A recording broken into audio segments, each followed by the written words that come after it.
Yeah, I wouldn't be able to do without Ethernet. Apparently, they're putting fiber in my area. That looks appealing.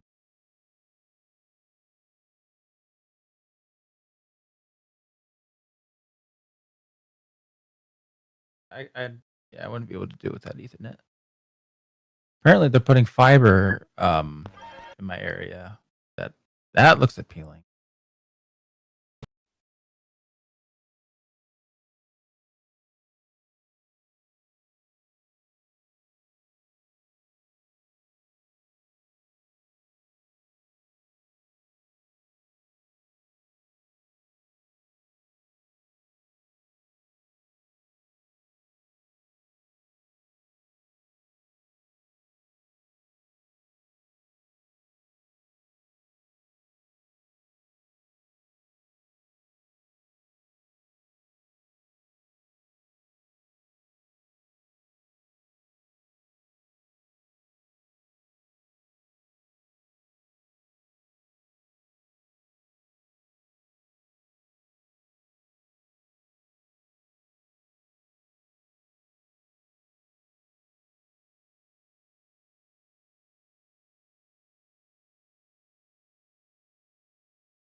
Yippee.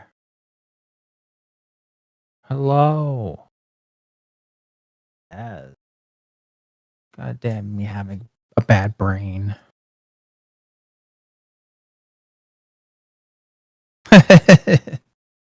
A very unique brain.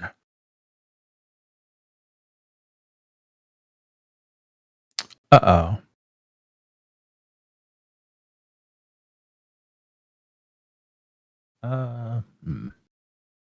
No.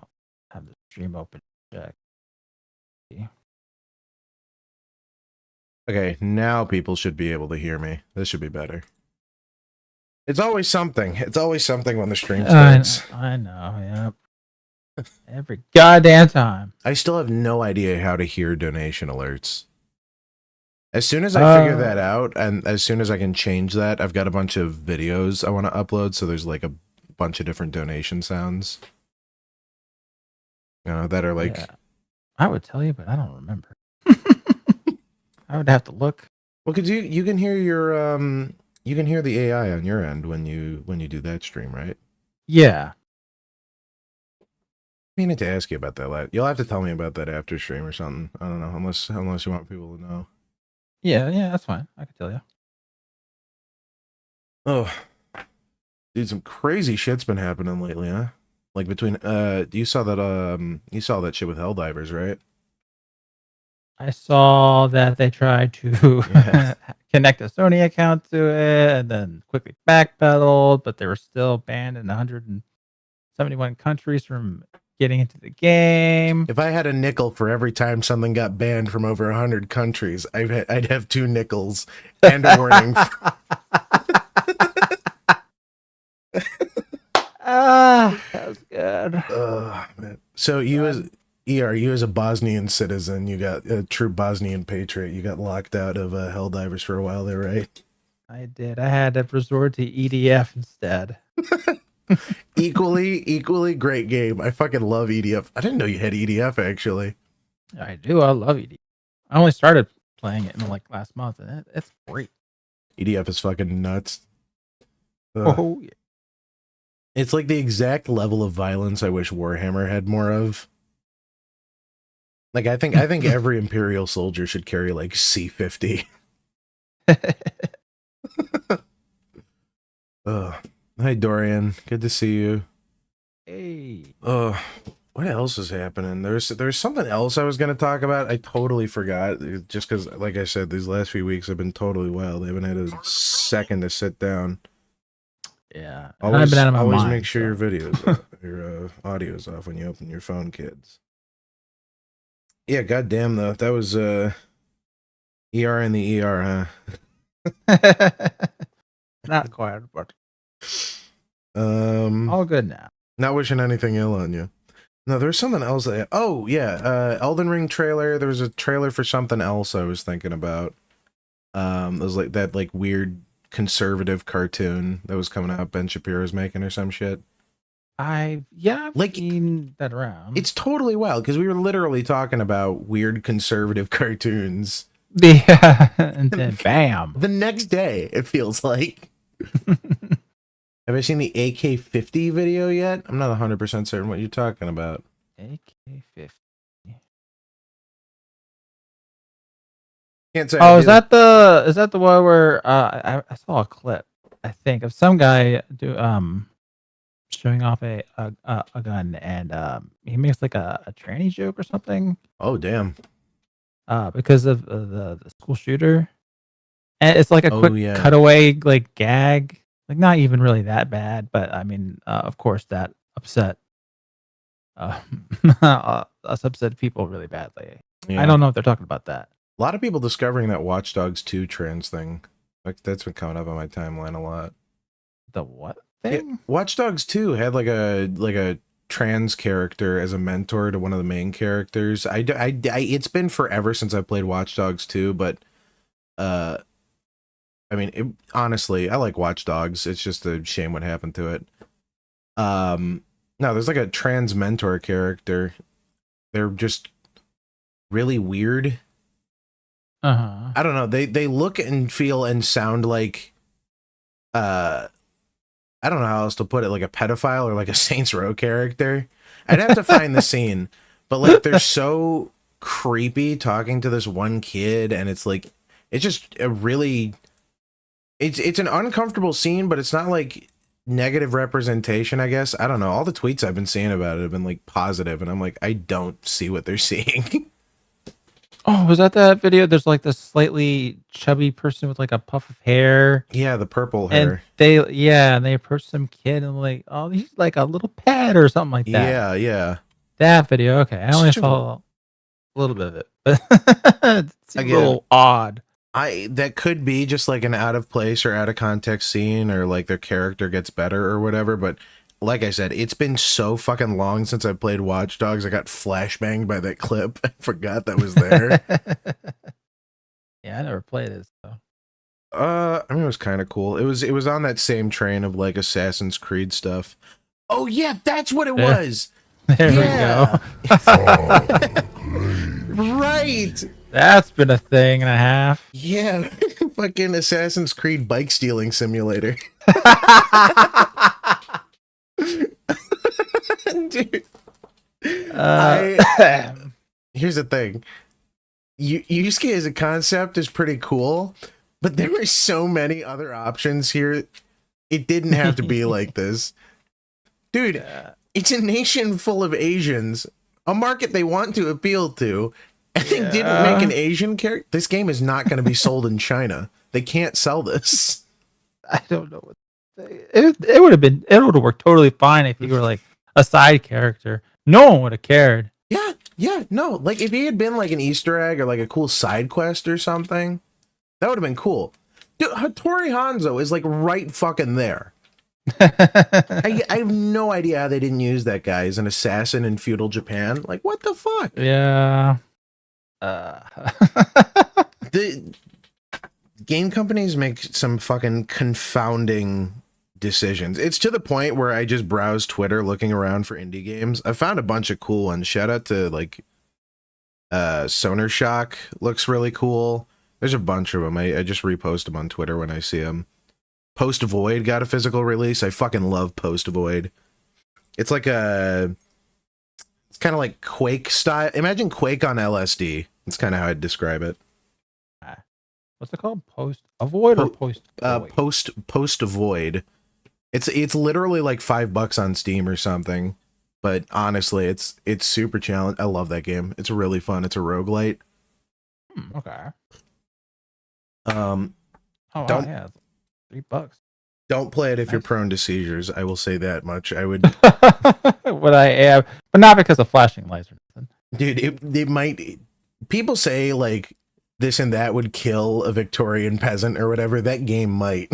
Like 90% chance. Sheer sensory overload. I want to put a medieval. Dude, give him a Cheeto this, fucking show him Post Void that. I think we should put a medieval peasant in a sensory deprivation chamber and see what that does to him.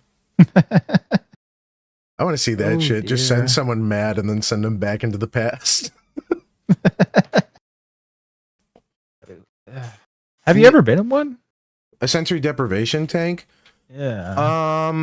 Or anything like it? I wanted to. I really wanted to. There's a place around me that does them, but it's like it's for upper class white people. Yeah. It's not something that like I could afford to go to just on my own time, basically. It looks cool. It looks cool. I'd totally do it. Just for the vibes. I kind of want to see what that would do to me. But man. No, I wish. Have you done that? Yeah, I have. Actually, as a test, for my issue actually, because what it does is does some crazy stuff to my senses. They were had no idea what was triggering it, so I spent a little time in a sensory deprivation tank to see, what if anything was triggering my problem, and nothing happened really. Huh. Other than it was extremely weird. It's like I feel like there's one of two outcomes I could imagine for me. I assume either it cures me of ADHD or makes me go fully insane. I was starting to go toward the latter. Like my brain was starting to race a little bit by then. They're like, ugh. That's the straw that tips the camel's back, my friend. Yeah. I think people should put sensory deprivation tanks in like those zombie apocalypse shelters, like just to isolate yourself more. Go go more insane faster, I guess. I'm so mad. The zombie genre still has so much potential for cool shit and no one does anything with it anymore. Yeah. I don't shit every time. Even like crossover stuff, like crossover zombie shit got boring. And then vampires became zombies for a little while there because people didn't want to see gore for some reason. Resident Evil 3 killed that dream. apparently Neil Druckmann, or Neil Cuckman as I say. I fucking hate Neil Druckmann, dude.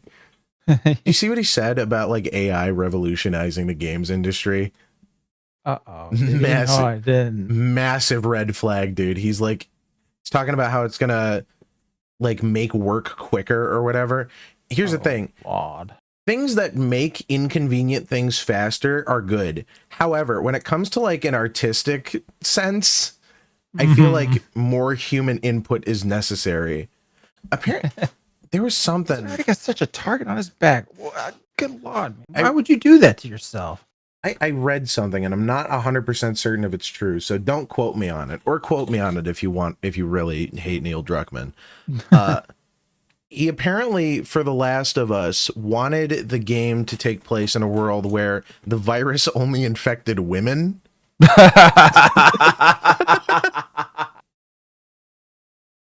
And nothing changed.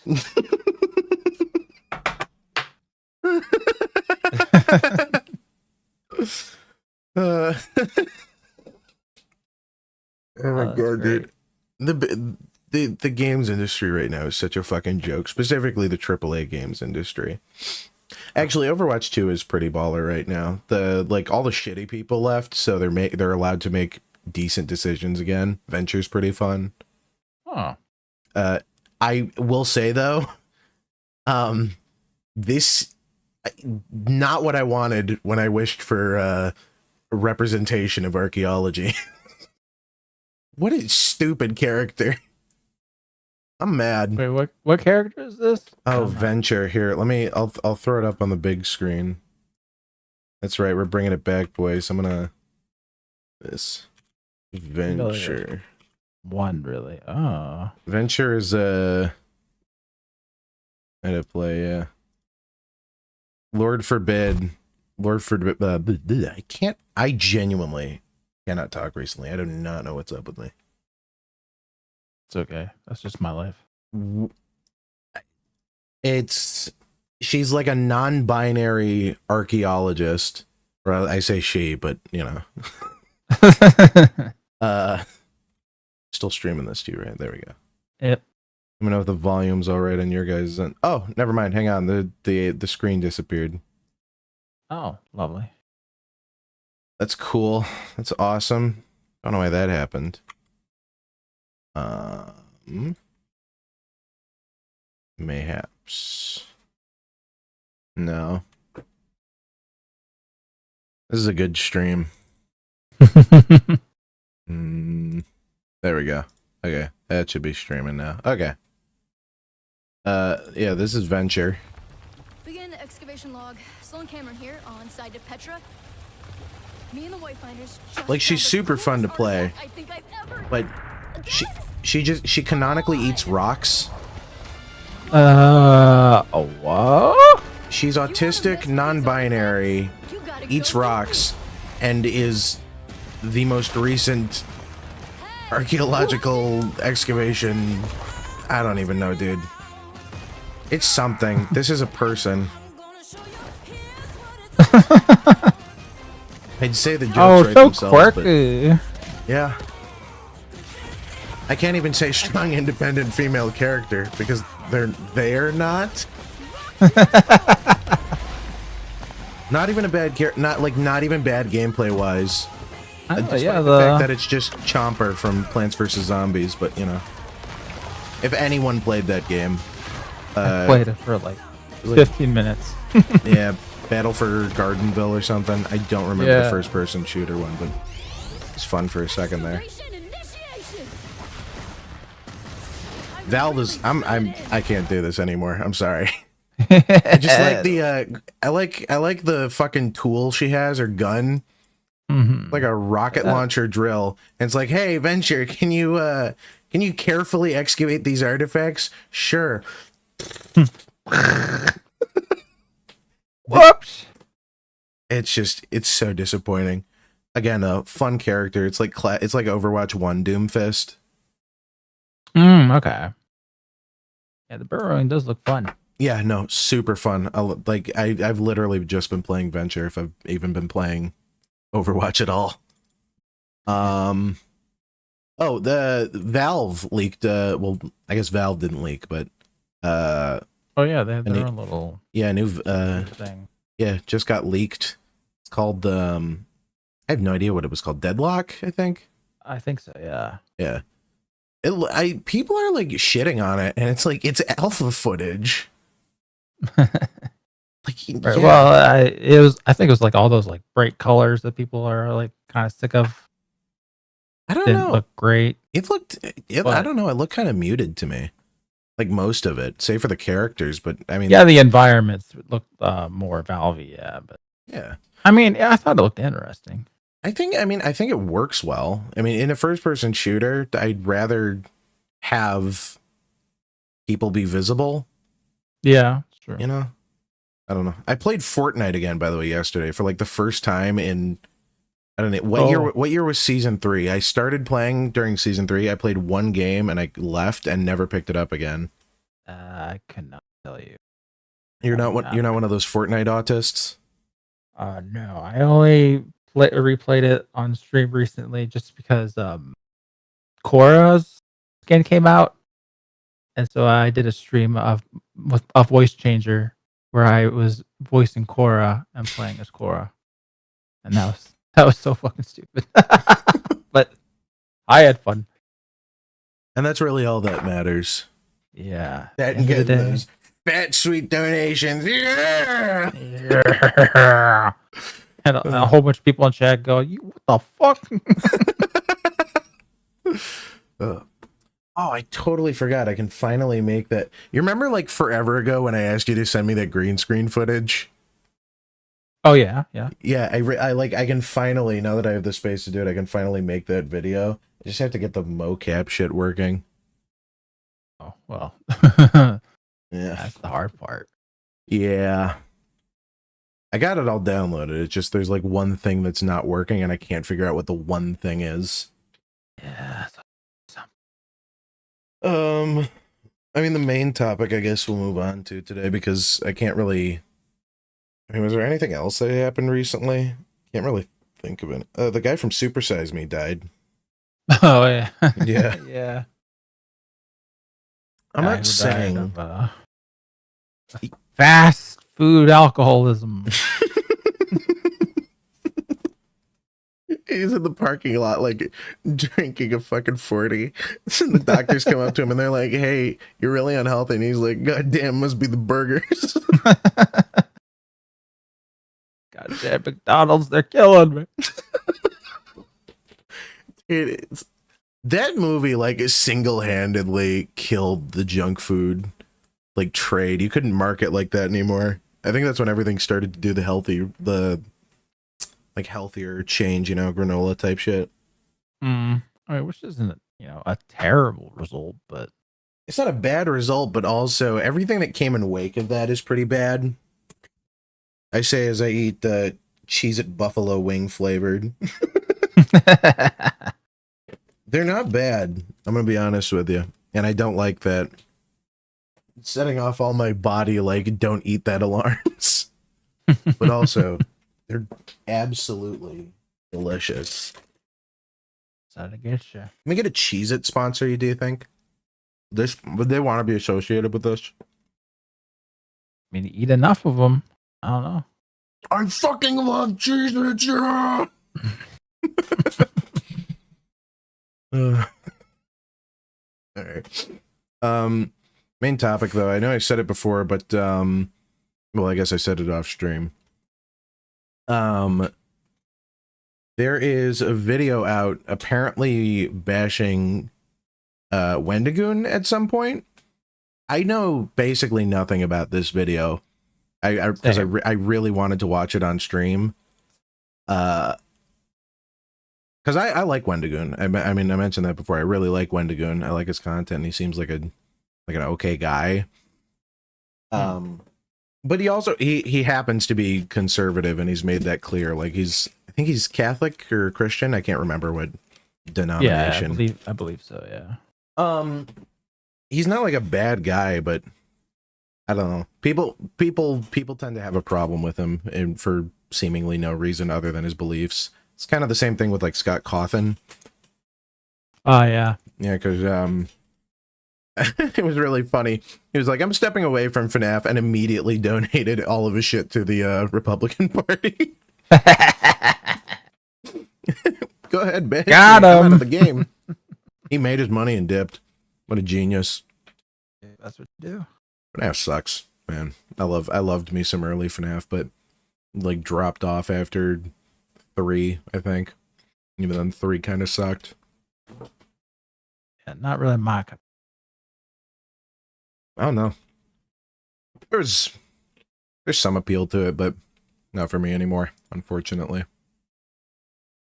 Weird that I can't see the chat from OBS, but that's a separate problem.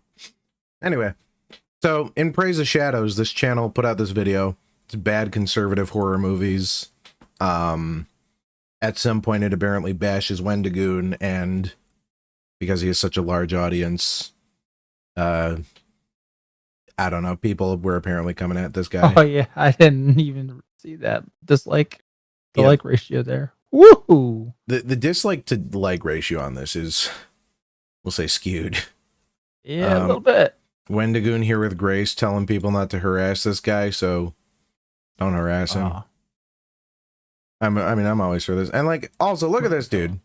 What a great guy. I know the video is reversed because I don't want to be like copyrighted or whatever. I don't know. But yeah, no, he's just saying here not to harass people. Yeah. Either way, I just want to look at it from a bit of a critical lens and just, I don't know, give my unfiltered dog shit opinion on it. All right. Yeah. Do it. Here we go. Turn the audio up a bit.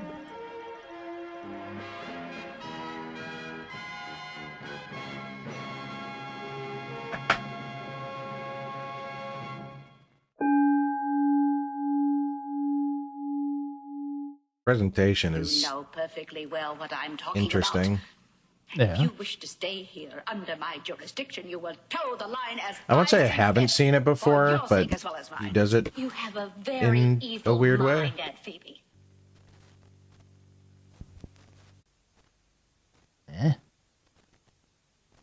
You ever watch like Defunct Land? I have. Yep. Yeah, Over the I really weekend, dig Defunct Land February style. 16th through the 18th, It's I traveled to Concord, North Carolina. You know, actually, I'm gonna reverse the footage on OBS because I feel like this is just annoying. Oh yeah. Copyright be damned. Now the question comes up: how did I flip this in the first place? No. Well, reversed footage for today, everyone. I'm just gonna try to ignore it. To attend this year's Mad Monster Party, which was far and away the most redneck and unprofessional convention that I'd ever been to in my life that was operating at this level of scale. The only thing that I could really compare it to for you is that it felt like something that was being run by that guy at your local small-town comic book store that had somehow gotten out of hand. The reason for my visit was due to a large amount of I changed my mind. This negative attention that the presentation convention feels more received lazy than surrounding anything. their headlining guest of honor, the no. rapist, Kevin Spacey. But before we get to that, I think if you're gonna do like the vintage TV thing, you need to change up the shots every now I and realized then. very quickly how these conditions resulted in a Spacey invitation. As everything in the way that this was conducted This is like the doesn't look epitome of a vintage enough misguided either. and mismanaged mess. Yeah. Now, booking Spacey Like, it's very is, in obviously any kinda sense of green public screened optics, on. a very dumb Yeah. idea. And you could try to write these people off as just straight up morons, but they fully understood what they were doing. As on all of their public advertisements, they just happened to forget to include Spacey along with all of the faces of the other big guests. They knew that they had to spend this. First of all, I arrived to the convention and their small main parking lot was already filled, and they gave me directions to their overflow parking area. I'm that sure this upon has arrival, something I to realized do was well over half a mile away with, from the event, and that they had like, the arranged point of the no video. shuttle services whatsoever. But for the life of Meaning me, that I had to cannot walk figure down out a where he's dirt gonna go trail with that had this. large rocks in the He's February mentioned cold and redneck, get so I back to assume their this main has something to building, do which, with you know, was fine for me. conservatism I'm in or relatively whatever. good health. But you can't I expect guess all guests who so. want to attend your public event to be able to physically do that. At night, I then had to walk the same trail back to my car in pitch black darkness, which This is just analog a lot horror is simpler kind of than lame. I'm not someone to ever actually make a complaint about something like that, but the reality of the situation is that not providing shuttle services to guests who can't walk when you make them park so far away immediately makes you seem totally unprofessional. When I finally got inside to purchase a weekend ticket at the front desk, Let me say this much: I've been to conventions, and it's like do they ever provide like buses or anything? Not in my. I've only been to maybe 2 in my life, but no. I don't Not in my think so. experience. I mean, I could be wrong, but I mean, maybe this is a different thing. But no, that doesn't seem unreasonable. I don't think you would need to because most convention centers have their own like parking too. Yeah.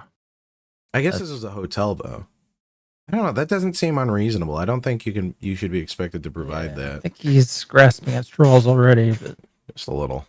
A paper wristband on me. I tried to clarify saying that I didn't want a day pass, I wanted the weekend pass. And they said that that was the weekend pass. I asked if they didn't have any security badges, which are the norm for essentially any con of this size, and they said no. They instead expected me to wear this paper wristband at all times for 3 days straight. By the second day, it was falling apart because I had taken a shower and it became very soggy and uncomfortable to wear. And this is why cons use badges. Schedules of the events anywhere in the building. I asked the front desk if they I'll had give them any this though. printed flyers I think they should have just given them like of when the Q. I don't know, because even cons have those like the little wristbands. Yeah. Usually a badge and a wristband, and you use your badge to get your wristband, unless I'm mistaken. They just did this to him because they thought he was going to be annoying. Yeah. I can just tell. When I went to Fan Expo the one year, and Christopher Lloyd and a shaky friend were there. Marty McFly. Why can't I think of this dude's name? Yeah, it's blanking on me too. Marty McFly. They were there, and the line was just insanely long, as you'd kind of expect it to be. And someone I knew was there, and I was there for 2 out of the 3 days or something like that. But point was, I was there the one day, and I saw him in line, and the next day I saw him in the same line, and I said, "How long have you been waiting in here?" And he said, "Well, I started waiting yesterday, and they gave me a pass to get my spot back in line today." Oh, wow. Dude, Oof. convention line waiting simulator would sell like fucking hotcakes, dude. It is. I can't believe you had the patience for that. I would like end someone. I don't know. And I was pretty active the whole time. People were taking photos of me and my cosplay and stuff. Where'd you go as?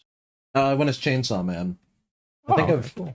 I don't know if I posted the photo before. I have the helmet up on a shelf in my room, and I got it signed by Ryan Colt Levy, the dub voice actor for Denji. Oh, neat. Yeah, very cool. I'm big on Chainsaw Man. The one other part, the arm piece, broke the other day. Unfortunately, it fell off a shelf. I gotta fix that. What were we on about? Q&A Video, right? Going to be held, and they told me no. They had nothing printed, and that the only way to find out what time things were happening was to go to the Mad Monster website and find their schedule there. At their Q&A events, the first 10 rows of the auditorium were reserved for VIP ticket holders only. The problem with that is that next to nobody purchased the first the VIP 20 minutes of this tickets, video is just going to be him which resulted bitching in and the moaning about this celebrities being convention. I separated swear to from God. the audience by 10 mostly empty rows, really killing any kind of ability for the guests to build any kind of energy with the crowd. When you need to resulting in reach the word panels count being for your essay. painfully awkward at times.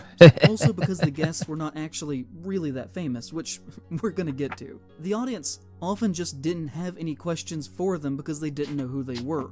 So most of the Q&As only lasted for about 20 minutes or so. This just sounds like a shitty convention. For an hour. That's it. I didn't eat before I got there the first day. God but forbid, expected right? to buy a snack at some point while Midwest I was Fur there. Fest fucking I was sucked. very upset to learn that there was only an alcohol stand in the convention floor, and no food whatsoever. So I didn't end up eating until about 10 p.m. later that night. The next day I did actually learn that there was a food area for the con set up in the lobby of the hotel next to the convention center, but there were no signs telling you of this, and it was very much hidden. Luckily, the first night after having a late dinner, I could relax in the indoor pool that my hotel was advertised You as might having, be a which was southerner just- if you can't throw a monster mash.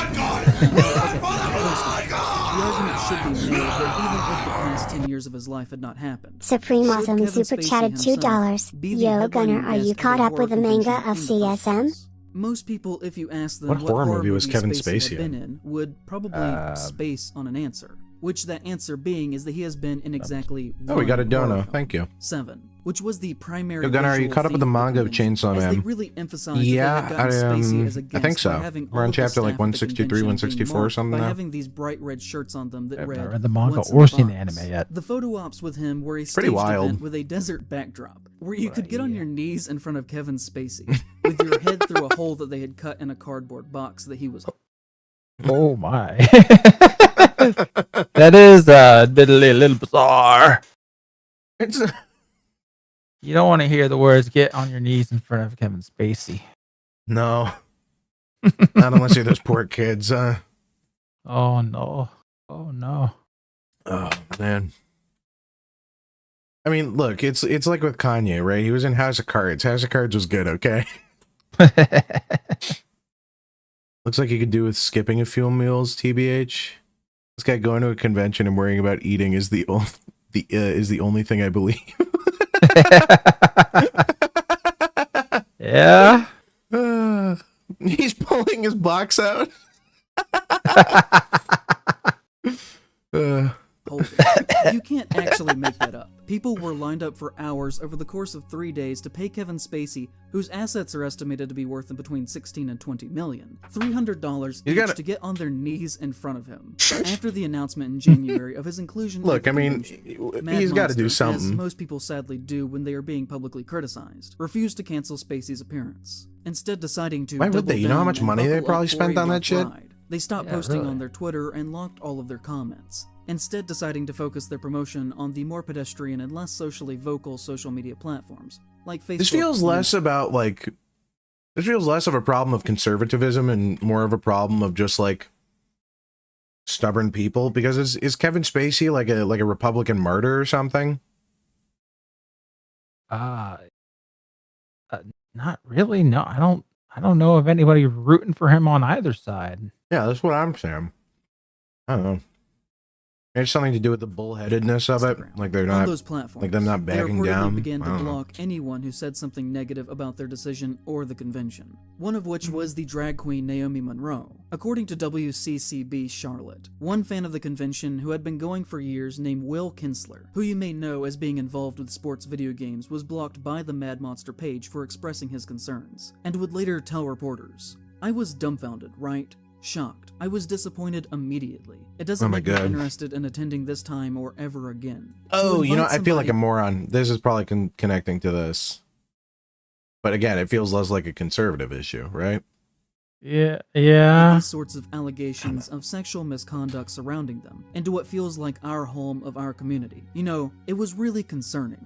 It feels like a bit of a betrayal, right? I just wanted to tell them I don't think this is right and I don't like it. And now they've kind of taken my voice away from me. I'd hate for people to see this, that don't know and feel like we're a different kind of community than we are. And that we would welcome somebody in our community that's accused of doing these things that he's doing is disappointing for me. That somebody might find that that is a reflection on us. And I want people to know that that's not the case at all. They would also delete any negative comments on their posts so that it looked like everyone universally Kind of like a supported separating what an they art were from the doing. artist They thing, but you posted a can't clip really from because House of he's a Cards real onto their actor. Facebook page, where Frank Underwood confronts a homeless man who has been accused by the police and is suffering from a psychotic episode where he tells him, "Nobody can hear you. Nobody cares about you. Nothing will come from this." They also posted on their Instagram story. Is it like, okay, hear me out on this, I think. So, like, you know, the usual separating the art from the artist, right? Yeah. Can you do that with actors? Because I feel like you could be a fan of, like, you can like House of Cards. You can not like Kevin Spacey. You can think he's a good actor and not like Kevin Spacey. Yeah. He's an element of the show. Only one element. People like the big Cosby Show. Yeah. People still like the Cosby Show. I don't know. It's I don't know. And it's especially tricky when it's like a convention, I guess, because it's like you're meeting him for real. Yeah, that part is a little odd, admittedly. Yeah. I mean, I don't even think he should have been there, but I mean, if it's like a horror movie thing, right? Like you got to get your Funko Pop signed by someone. Story and image of Spacey with the text, "Nobody cares about you." One major convention manager of a different event, who will go unnamed here, criticized their decision by saying, "As convention organizers, it's so important that we look at the big picture. People watch us. They watch what we're doing, and who we put our dollar behind. Hiring on performers and celebrities is an endorsement, not just of them, but of what they've done over their lives." Another convention called Days of the Dead posted on I their don't social know if media finding one that regular ain't a piece fucking announcing freak. that Ian Wyatt would What? be at their event in Good luck finding a celebrity who ain't a fucking freak. You know what? Actually, yeah.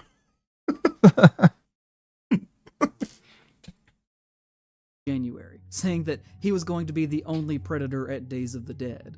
Hi, everybody. It's Kevin Spacey here, your mad monster, coming to Concord, North Carolina, February 16th through the 18th. I like Oh, that. I like to think those that's what he acting said. chops. I like to think that's what he said when he kidnapped those kids. You're mad monster. What the fuck is he saying now? Coming to Concord, North Carolina, February 16th through the 18th. That's right, all 3 days. And I'm looking forward to getting there. He's on his way. Also, while I got you, just want to take a moment and thank all my fans for all your support through all these years. It's meant so much to me, and I hope you can make it, because it'd be nice to meet in person. And the thing about all of this is that for security reasons, Spacey was never once actually seen on the convention floor itself. He did not have a table, he did not take selfies, he did not do a So it was Q&A. just the photo It was op? like he wasn't even there. They just had him locked in the back like he was the fucking Wizard of Oz for staged photographs. Because anything they should have else brought a could Kevin exposed Spacey him to wax uncomfortable statue. Questions. And to that, I just gotta ask, if he isn't even going to be participating in the convention itself, why ruin your own reputation and name by having him there? Why choose Dude, to a die con's on gotta this make some hill? money somehow, Because you know? Despite him not physically being seen, Like, you just gotta him work your being way in the up. building for 3 days lingered over the event like a haunting spirit.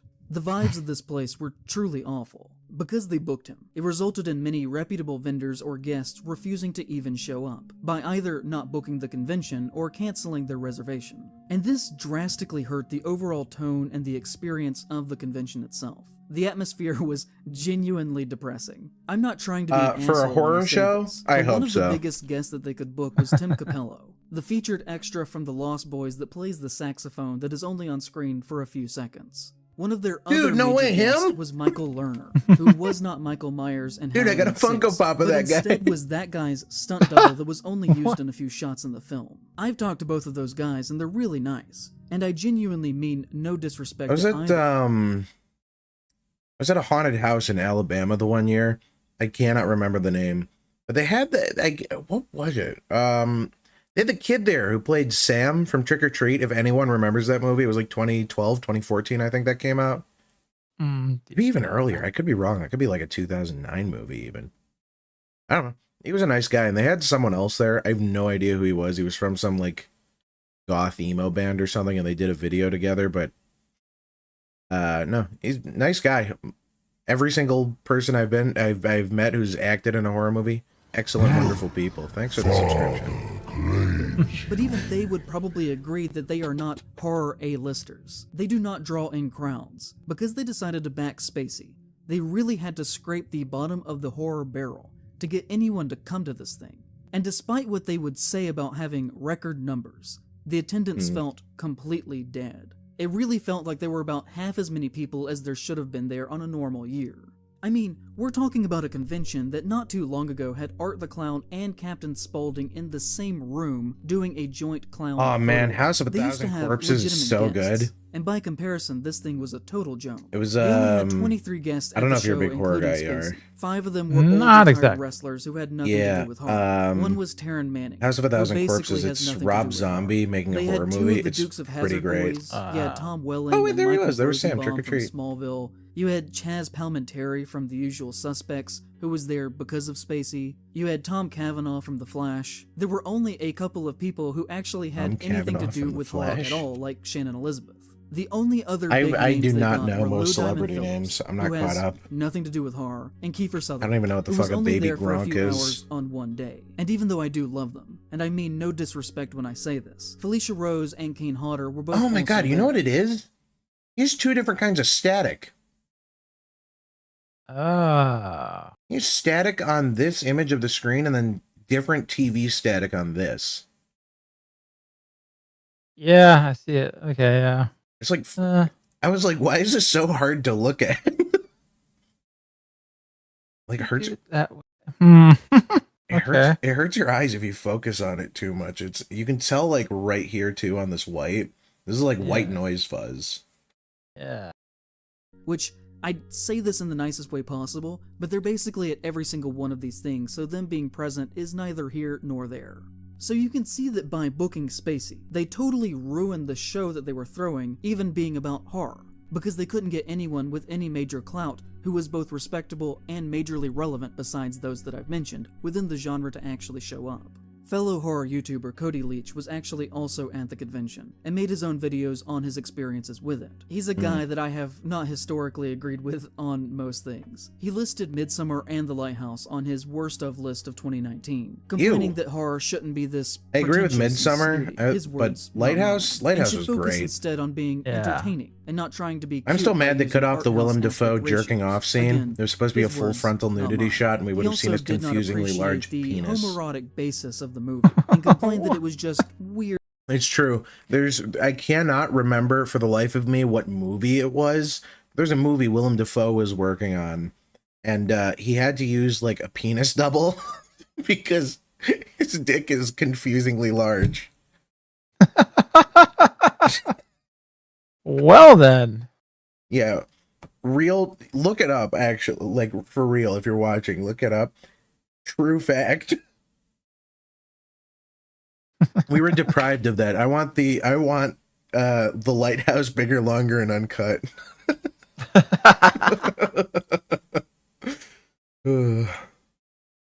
Weird for weird's sake, and to me just didn't I will try agree to though. appreciate the Midsommar, film on its not level. my favorite movie. In my personal opinion, he is Yeah, a I did not deeply enjoy it. unserious critic, and can actually be, to an extent, a symbol of what I want the message of this video to be I about. won't make this Because about if you Midsommar, but I watched his don't think video the problem about was Mad trying to be Monster too Con, you would pretentious. think it was a great time, a wonderful It convention. was just There dumb is a to clear me. dichotomy between Yeah. our two experiences, and I think there's something interesting in that. And this ties into this theory that Oh, I've you had know for a what? He also didn't green screen out the actual screen. This is just an overlay. Yeah. Huh. Yeah. I hate to keep pausing Very to easily critique so. this, but it's like this is what I mean when you have static shots like this, and it's my problem because then I have too many shots and I don't ever want to make a video. But like framing and changing your shots is really important, which is why people don't just do an overlay like this unless it's like a fucking audiobook or something, right? Yeah. Because no Yeah. one's going to watch a video of an audiobook. People are going to be watching this. That's the point of this screen. That's Yep. it. This should just be full screen, and he shouldn't have this filter on him. I don't know what. That's the worst part about this is this filter. It makes it incredibly hard to read him. I don't know. It's do something special. But it's not working. nothing that couldn't be improved, by the way. I will say that much. Nothing that couldn't be improved. Because you can still use like TV shots like this. Like I said, it's whatchamacallit? I said them earlier. Jesus, they're the people that cover like abandoned Defunct rides and Land? shit. Yeah, Defunct Land. Defunct Land has shots like this. But they're Mm-hmm. you know, 3D or whatever, or even if it is just a static shot like this, it's zooming in to fill the screen. Mm-hmm. That wouldn't have been so It's bad not- either. Like the whole of the fucking video. Yeah, it should have opened with this and then zoomed in on this to like establish that's why he's in a TV screen. You could even make that part of his intro. That would Yeah. have been cool. Like have the intro play on the TV, and then like have the TV expand out and filled by the center of the TV. That's framing. Yeah. Yeah. I agree. See, we're not all negative, guys. long time that is kind of the thesis of this video, and that I think there's actually not one, Antichrist but two had a distinct horrible horror peen communities scene with that do Willem not overlap. Dafoe. One that is more concerned with I think I've seen writing and that. thinking about how our own experiences and world I are reflected definitely through it. haven't. A group that overall is less concerned movie with that how still much a haunts movie me to makes this at the box day, office and more with what it is Tusk. trying to say as a work of art and how it That's relates familiar. to ourselves and culture as people. And then you have I can't another that is remember the more name of the guy in the movie, but conservative basically and this guy gets traditionally surgically capital turned A into a American, walrus, and and it based is more in basic consumer ridiculously and viewing disturbing. movies strictly as entertainment and nothing It's else. A group that often the gets ending of angry that at the movie very is terrible notion of too. I subtext existing cannot within watch the that work of movie fiction, again. and views art not as a means to express what it means to exist, but instead that sees the value of creation just within the context of how fun an experience that product is. And product is the right word here, as this side of horror is obsessed with money and defending companies, and even when putting on a mask of pretending to be left-leaning, everything that they do is in the service of capital and big business. That I hate to agree put with. it in terms like That I this. agree with. With June coming up, it's important to say, if any company, and this goes for gay people, if companies are trying to actively sell you a product, trying to appeal to a gay market, do not buy it. It is just pandering and goes against the exact principles people are trying to go against. It's I really, it's my favorite thing. I love it when companies do this really cool thing where they like co-opt trends and make shit lame. It's like when, do you remember when Facebook was cool and then everyone's parents started using Facebook and suddenly Facebook wasn't cool anymore? That's what companies do. But for like things you like, specifically you. But I think deep within the heart of horror at the moment, and the country as a whole, there's a problem of anti-intellectualism raging at people who want art to be more, or to stand for something important. A group of people yelling, just let people enjoy things, while the other side argues that we can do better, we can be more. Yeah. Which is something we're going to get to soon, so just bear with me here. I know this is a long video. In his 33 minutes of talking about which we are 14 minutes through, and it has been 45 minutes. Not bad, really, for us. Not bad. We're doing pretty good. I mean, the extra credits video was like 5 minutes, and we took like 3 hours. Yeah, exactly. It's pretty good. Man, think about how long it took him to edit this, boys. Yeah, that's right. I can stream this out. And everything that happened around it. Leach fails to mention Kevin Spacey outside of a single joke about the situation over 20 minutes into the video. Kiefer Sutherland was outside in the actual hallway with his own isolated room. That's that star power right there. The only other person that had that was Kevin Spacey. He was on a different floor for completely different reasons. But not only that. Okay, but he already said that Kevin Spacey had no like presence at the con, right? So outside of talking about it for political reasons, which I assume isn't the point of the other guy's video, why would he talk about Kevin Spacey? This guy wanted him to. At length. If you don't talk about politics, I'm gonna be real mad. Exactly. I don't know. It's not even like a politically obsessed crowd, I don't want to say, because it's just, even though it kind of is, but I do see the problem he's bringing up with having Kevin Spacey there. Yeah, that is odd as hell. It's just like, what horror movie was he in? I have to look this up really quick. Yeah, because I cannot remember Kevin Spacey real horror. life.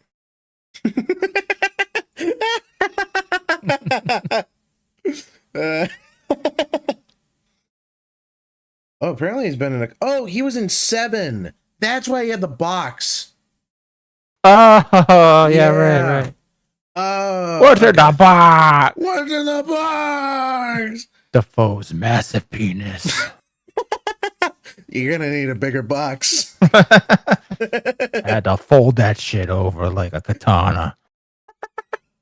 Willem Dafoe's penis folded over 1,000 times. Unbreakable.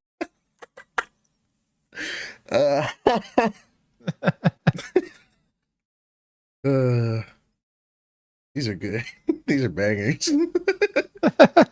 Look at this footage that I shot, compared to the footage that he shot. You can see that he has clearly framed his angle standing roughly at the exact same spot I was, so as to not show the giant Kevin Spacey banner hanging over the lobby. At another point, okay, but then isn't that what you were trying to do? Photographs of Spacey near the very end. But outside of that, you wouldn't even know that he had been there based on his video. And you know, I think that people who are in my line of work have a certain level but he mentioned Kevin Spacey in his video. Appropriately cover the things that we choose to talk about. So in my opinion, making a glowing half-hour-long video about how cool Mad Monster is in the wake of them trying to publicly rehabilitate Spacey's image into a right-wing personality at a convention. Again, this is a separate art from the artist issue. Separate the con from the con. Oh, that's Tucker Carlson. They're trying to rehabilitate him into a right. What? That's a bit of a leap. Yeah. I don't know where that's even coming from. Like I said, I don't even think Kevin Spacey's some kind of like Republican hero or whatever. I know there's like House of Card TikTok edits or whatever, but like I feel like that's about as far as it goes, and most of those are probably ironic. We've hit the point where TikTok edits have become I don't even know. Like it's post irony and people are just making them, just pumping them out. The Young Sheldon ones are pretty fire though. Oh yeah. Young Sheldon finished up. Spoilers, George Cooper's dead. George Cooper? Yeah, Sheldon's dad. You know what's insane about that show? That's a good show whenever Sheldon isn't part of the show. He's easily, like if I ever review that show, that's the main point. The show is insanely good whenever Sheldon isn't part of the show. That's a big flaw though. I haven't watched much of Big Bang Theory. Like the parts I have watched I hate. But I sat through one full episode with my dad and we didn't say anything to each other. We couldn't talk about the show. We just stared at the screen for 20 minutes and didn't laugh. That sounds about right. The most awkward experience I've ever. Normally my dad's pretty talkative too. No, nothing. Apparently they're making a spin-off of Young Sheldon with his brother or something, but his brother is kind of like a complete rounded character already, so I don't know where that would go. God. Really milking this shit. Yeah. They're running off the hype train because they're like, oh, I think they realized too Sheldon was the worst part, and they're like, we need to make a show without this guy. Props to the kid actor though. No baby Sheldon. Boss baby, Big Bang Theory. Yeah. Big Bang Boss baby. Big Bang Boss baby. That would probably be like the worst movie ever, and now I kind of want to see it. A spin-off of a spin-off? Yeah. Like I was saying though, by the way, no, the props to the kid though, because he is just as unfunny and terrible of a character as Sheldon is in the original show. Yeah. Like he plays the part so well, you'd think it was just the child version of the actor. It's pretty great. Still can't stand it though. Likes yeah. Which happened within weeks after he appeared on Tucker Carlson's show, is not a very responsible use of your platform. And, you know, he did have his complaints about the convention, including talking about the outrageous parking situation in the footage where he actually walks pretty close to my car. Yeah, but he again, talked about the layout of the convention that's not really a being convention very problem. It's just like a venue about the lines problem. being disorderly, but never once does he have a single word of criticism about Mad Monster as an organization for just their look at attempted Rainforest. rehabilitation of Kevin Spacey as a public figure, or the fact that he is greatly profiting off this appearance from people who are probably struggling, and honestly, probably can't, or at least shouldn't, afford the $300 fee that it costs to get in the room with him for maybe 10 seconds. Oh, I thought he said $3 earlier. It was $300 to take a photo with Kevin Spacey? But even if you look at some of his Holy footage shit. in his own video, you can just see how dead this place was. Most of my footage was taken from the busiest times of the day, but the majority of the con before noon and after 2 p.m. just felt totally empty. And the depressing visuals that he's showing in his video do not match with his glowing review. I don't want to make presumptions about Leech. I had the opportunity to talk with him that You just day. made a I saw fuck ton him of walking presumptions around about with him. I know. decided to That go. was like the first 20 minutes of this video. I know. He's gotta be kidding me, dude. We've never actually met, but in his video, there are a couple of red flags that really scream out at me. He's making more assumptions! The objects of my youth. If you like really crass comedies from the 2000s before everything got all sensitive, definitely check out Sorority Boys. So to me, he is one and the same with Mad Monster, both spinning content for money while ignoring the potential harm that the event itself might cause. And I'm really not trying to harm Leech's image by comparing his experience Yes, to you mine. are! Again, I don't know that. Well, And to look, be now honest, I'm assuming, but really this, think that he would thus be far, that this bad has just been a guy. hit piece Just on this guy painfully framed as a senseless, review of a seemingly terrible leaning convention a with little Kevin towards liberal. Spacey. Like he tweets Yeah. pro-LGBT stuff, anti-racist These people stuff, are but then he adults. It's says their money things to like, waste. "Said They it aren't before and poor I'll say people it being again. taken Right or advantage of. left, the That's extreme true. I'm not political saying people that. are I'm saying fucking nut I'm jobs. saying $300 is a fucking insane price. Like Yeah. my limit for anything really, for like autographs and stuff, and I very rarely get autographs.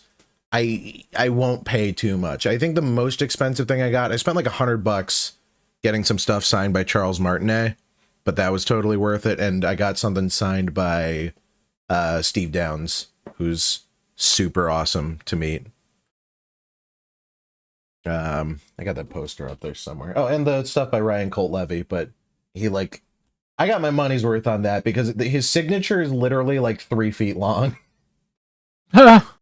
So he was eager to sign it too. He was pretty cool. And I despise a review being a political statement. And I have no clue why politics has to work its way into literally everything, but I despise the fact that it does. So, you know, Maybe it's just that I agree with the guy, but I don't see a problem with that one. Yeah. He's a small example of a greater problem. I don't have a problem with politics in media. I have a problem with politics done poorly in media. And it is really, It mean, is. this guy is pushing it like it needs to be there. Yeah. No. You got to realize Kevin Spacey doesn't want to take pics with people. Unlike a bunch of performers at cons, $300 probably isn't even worth it to him. He just still does it. Yeah. I mean, look, you got to make your money somehow as an actor outside of movies, I guess. But I mean, even then, I think Seven was a big film anyway. So, I mean, it makes sense for him to be at a horror convention, I guess. The fact that it's post all the pedophile stuff, though, is where it becomes murky. Yeah. I don't think the dude's hard up for cash. Yeah. I think it's just odd. Yeah. I think most people would generally agree that, like, Kevin Spacey shouldn't have been there, but also this guy is making it about something else. Yeah. Yeah. Which is that the existence of centrist and liberal views, mixed with a love of genre, acts as a shield and breeding ground for right-wing harm within our community. Does Because, it? as we will see time and time again no, throughout this, not right-wing people horror. have these liberal Wait. So stances. wait. So he was just complaining about this other guy complaining about politics and media, but now he's complaining about politics in his community, and the problem is the other guy. Yep. I see. The good old double standard. My favorite. What a roller coaster. Honestly, man. Some people. will side with conservatives over progressives at every Spacey's an single actor. given 90% of the opportunity, convention and will he's not at is to criticize be horror worshipped. unless it is art house. Yeah, but And Hush also Money and will not Hitmen get stand very for other expensive. people to criticize horror. It's You know, true. I myself have never once in my life described a woman as an object. I think that Yeah, he this should is put the more bad thought conservative into the horror words movie that he video. says publicly and how he uses his platform. But also, he genuinely seems like an alright guy, which is the issue here. The slow creep of conservatism Seems like an in all alright forms of life guy. and every That's aspect the of issue. life is marched down a road that is paved by smiling, friendly liberals. Look at that absolute censor's view of this bastard, event and it just didn't cuts even to think him that it just standing there doing nothing. Menacingly decent. He's just standing there, enjoying media. Oh, worth man, mentioning dude. the act of harm that was being done here. Because we were just all there to have a good time. It was an after act all, of harm. right? It is a mindset of consume the product and ask no questions about You how know what I think the product was problem is now, and I hate to keep pausing this, but it's like the equation of like non-physical actions leading to some kind of harm, like an abuse of the butterfly effect. Yeah. I see that all the fucking time. Everyone. It's like, you didn't do this and you caused someone to die. Can you imagine someone showing up to your house and saying like, hey, you remember that guy you talked to on the road over there? Yeah, he crashed his car and killed a family of 4. You fucking scum. And meanwhile, it's like the fucking cashier. Actually made, or who was harmed in the making of this product. Shit, I'm in here, and if I see him, I will be very happy to see him. But at the same time, I understand the allegations against him, and that's kind of weird. But Mad Monster is an amazing thing that I'm glad I'm at. Okay, but this guy's a celebrity. He's here doesn't. It's like he's got to do this. He's got to say this to not get destroyed by the media. I mean no ill will, genuinely. I do not wish to harm his livelihood whatsoever by including him here. Please do not go say mean things to or about him. I will not stand for anyone who is mentioned here to be harassed in any way. Do not do that. I think don't harass this conservative guy. Here's all of his social media. In constructive ways based around unity that will result in actual tangible good. Which is something I shouldn't have to outright say, but after my Halloween you ain't video pausing enough. You're here from EFAP. Sean death threats and threats of violence, all right. which is absolutely 100% genuinely unacceptable. Should have caught the it is last behavior one. that I would never, under any circumstances, condone or encourage. Can't be EFAP. EFAP actually speaks often and regularly. Lol. It should not be our way. And the real problem in terms of pace, we're an hour. We're an hour through this stream, and we're 20 minutes in. Yeah, we can't go 12 hours. Yeah. we just can't. Not tonight, dude. I already did a 12-hour stream yesterday. I was dude, I got a flight to catch on Tuesday. I got a life, dude. Contrary to popular opinion, ER and I are not, in fact, AI who make videos. Yeah. Mine's broken. They forgot to plug me in. That's why I haven't been uploading. And, yeah, I'm just lazy. No, he was saying ER doesn't speak much on EFAP. Oh, I gotcha. See, that's why I dragged him in here alone. Now he has to talk. Yep. This situation is clearly those actually facilitating Mad Monster as an organization. The companies themselves are almost always the problem here. People like Leech are merely side effects of the real issue. The day after the Don't harass this guy, this horrible, evil guy that I hate. Who joined us Side for a record-setting show. Your support always means a lot, but this time it really hit home. The overwhelming amount of you that took the time to express your love and appreciation made this easily our favorite party that we've ever hosted. We will continue to throw Mad Monster Party for you, not for random autograph collectors on the sidelines, basing their attendance on the current guest lineup. Not for hypocritical virtue-signaling keyboard warriors, many of which still showed up. We threw this party for the Mad Monster family that have grown with us over the years, who get their tickets and hotels. See, now this is a bit of like a con. We know you're here for red flag, I guess. Like, I think cons should be relatively apolitical, unless it's a political convention, I guess. I don't know. Well, I guess they're firing back at all the attack. I guess they must have gone for this, but yeah, I mean, it's not the way I would have responded. Yeah. It's not undeserved hate. It's not undeserved hate. Like, again, you invited fucking Kevin Spacey. You think they would have expected this? Yeah. But I mean, it's the stubborn bullheadedness of not wanting to say you made a bad choice or whatever. Again, Kevin Spacey could be some kind of fucking conservative martyr, and I wouldn't know. He might be. Probably is. I don't see how, but yeah, that's what I'm saying. Oh, yeah. Hey, look, he's. I didn't even notice. See, this he zoomed in on the screen finally. Yeah. The vendors, Samantha Osborne, who worked the convention and has been employed by Mad Monster for the past 2 years, said on her Facebook page, "This weekend, Mad Monster hosted Kevin Spacey's first ever convention appearance. Despite varied opinions going in, there were no protests, and Spacey was received warmly. As a guest, he was nothing but gracious. That's all I have to say on the matter. Witchy Woman on Twitter said, "A lot of vendors are pulling out of Mad Monster Con and NC because of Kevin Spacey being on the guest again, list. there's just a problem with Kevin Spacey being a pedophile. This isn't like... She then tagged several of the prominent guests, including John Glover, who played Riddler on Batman the Animated Series, who said, "Oh man, no Batman TAS was great. It was a lovely weekend. I don't appreciate tags in this nonsense. There are real dangers in the world. The Mad Monster guest Kevin list Conroy. is not one of them." She responded by Absolute saying, legend. "I know a few vendors personally, but please tell me more." To which he didn't respond. The Daily Wire in this time ran a piece defending the convention and their booking of Spacey. And you know, just my opinion here, but no horror event should ever fumble the bag so badly that you get the Nazi News Force coming to bat for it. That's like a shining example of how badly you have failed your community. Okay. The Nazi News Force, headed up by the most Jewish man ever. Man, fuck this guy. I'm gonna go watch some Chip Chinchilla. In the week after the convention, Kevin Spacey tweeted a video, which is something I'm reading that he almost endorsed never RFK does. Jr., In fact, who is way since his left fall from leaning. grace in October of 2017, They found a he has worm in his only brain. tweeted 5 times. This was his 5th tweet.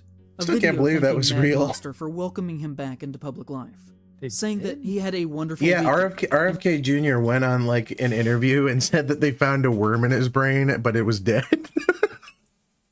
Wow. Poor fella died of hungry.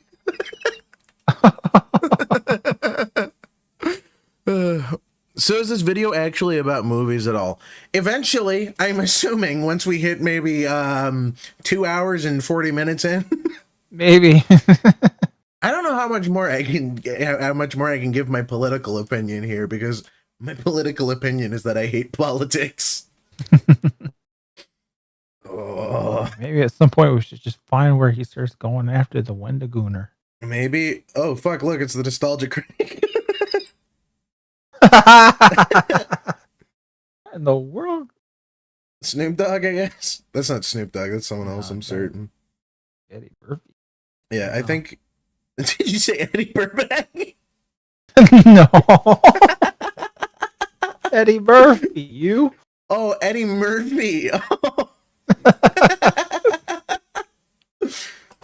You know what? We're an hour in. I'm gonna say, can we take like 5 seconds here? I just want to go get some more tea.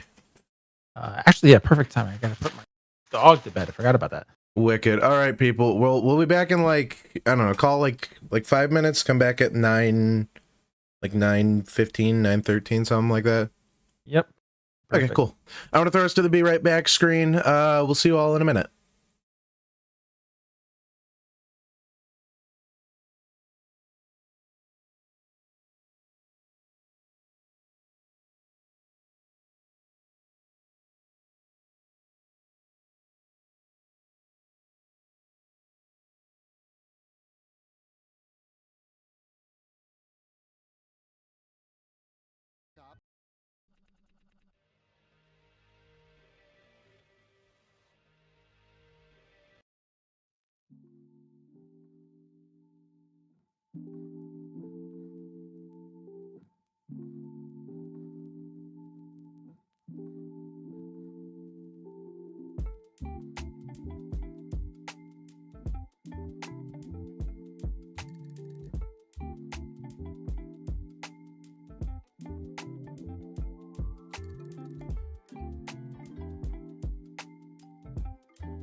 We're back. The connection is okay for the moment, at least. I'm hoping. I should have mentioned this at the start of stream. I'm streaming from a different place now. I'm not at school and I'm not on Ethernet, so I will have a solution before next stream, hopefully. At the very least, I hope you guys like 480p. I'm gonna put a VHS filter over this. But needs another filter. Yes. I need to have a different kind of white noise on top. No one knew who he was till he put on the Baldo. Baldo? The Baldo? I think I know. I don't want to say. Some sort of sexploit thing. Did you say sexploit? Same difference, but no, some sex toy thing. I think that our friend Nick Ricada put on. He went downhill pretty. Did he now? Yeah, unfortunately. That seems like a cool dude. Yeah, I'm certain I watched one of his videos at some point. I get recommended all those like Law by Mike videos. I'm gonna kill my sister. Yeah, I haven't seen the Medicare because I was busy defending Saitama from Cthulhu. You were busy defending Saitama from... Oh, I know a guy from Saitama. Holy shit. Yep, that's what he's named. Yeah. I know a guy from Saitama, and I gotta go... My one friend said, if I was in, whatchamacallit. The fuck is he from? Shizuoka, I think. I hear Shizuoka is nice. I hope. Cool. Sorry, I was just setting something else up here. My sister is a very talented artist, so I think if I do this, okay, cool. I don't know if it'll switch immediately or what, but it should switch, hopefully. And how grateful he was for the opportunity. Sorry, back to this video. Looking forward to where were we at with this? What was he talking about? He was talking about Kevin Spacey at the Monster Mash and bashing on some poor horror YouTuber guy. I think that's about it. I don't know. Just turn it back on. We'll catch back up. Suppose. Appearing at the next Mad Monster event. He has since announced that he is working again in Paul Schrader's next film, and little by little, he is attempting through events like Mad Monster Con to establish a base within American culture. Hey everybody, I'm just Kevin Spacey's trying to move. He's trying to get back into the public light. It was just so much fun, and I'm gonna be honest. If I was as old as Kevin Spacey, I'd just be out of the game. I wouldn't even try to redeem my image. Yeah. He's got like $300 million. Fuck it. It's just because anywhere you go after that is just going to be a wake of controversy, no matter what you do. Yeah. There's no PR manager on earth that can save this dude. Fucked it up. Indeed. So much to me. And, you know, people brought things also that I've never seen before. Posters I've never seen and memorabilia, but in particular, it was the new stuff. This amazing clay guy. For me? This is for you, sir. This is awesome. I signed a number them all. You have number one. First of all, what is your name? I'm Barry. Barry, thank you, Barry. This is incredible. And second, how long have you been doing it? All my life. I've been in business for 30 years. It takes him about a week or so to put it together, so it was really kind of him to... I feel like you really don't need to play I also had so much of this video to make your point. I feel like even just the tweet works, right? He's just a wonderful actor, but he's an even better person in real life. He was Agent Kuyon in Usual Suspects, and he was also in a film we did together called Hurly Burly, which he's great in. And so it was great to catch up with him. I saw John Glover, I saw Lou Diamond Phillips, Kiefer Sutherland, a lot of people I just haven't seen in a long time. But also the people who run Mad Monster, they did such a great job. I mean, right from the people who have been running it for a long time, all the way down to the volunteers, so many people came by to say hello, and I felt so welcomed. So I'm looking forward to seeing you at the next one, and we'll have an announcement soon about when that's. Oh, he's going to be at the next one? Oof. We'll see you later. Oh boy. Oh, man. So, outside of a specific fan base who really liked the movie Seven, dead audience. Oh, sorry, I forgot the footage was reversed. This is Anatomy of a Fallout, Chapter 2. We should have paused here. We had 2 more minutes.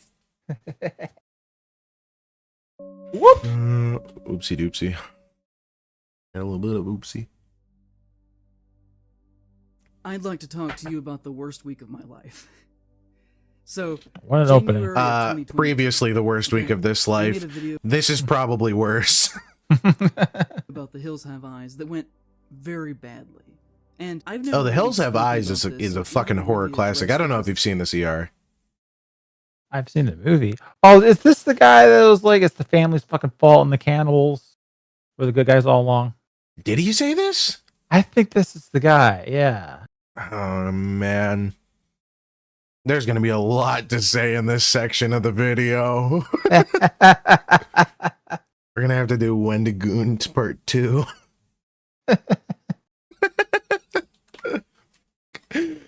Oh, man. Geez. Yeah, it is him. Oh, man. Did you see the new Mad Max movie someone asked about? I haven't no, I haven't seen it yet. But yeah, I've seen it. It's bombing like hell. It's bombing like hell, which is weird because I've seen nothing but glowing reviews for it. I know, but yeah, I'm not really quite sure about it. I mean, I guess as I recall, the last Mad Max, it made its money back, but it didn't do as well as projections had hoped, if I recall correctly. But bombing this hard is unusual. It's crazy to me too because Mad Max did so well. You're right. Mad Max was a great movie too. Actually, I love Mad Max. Well, I think it's like the second video on my channel about how much I hated it. Yeah.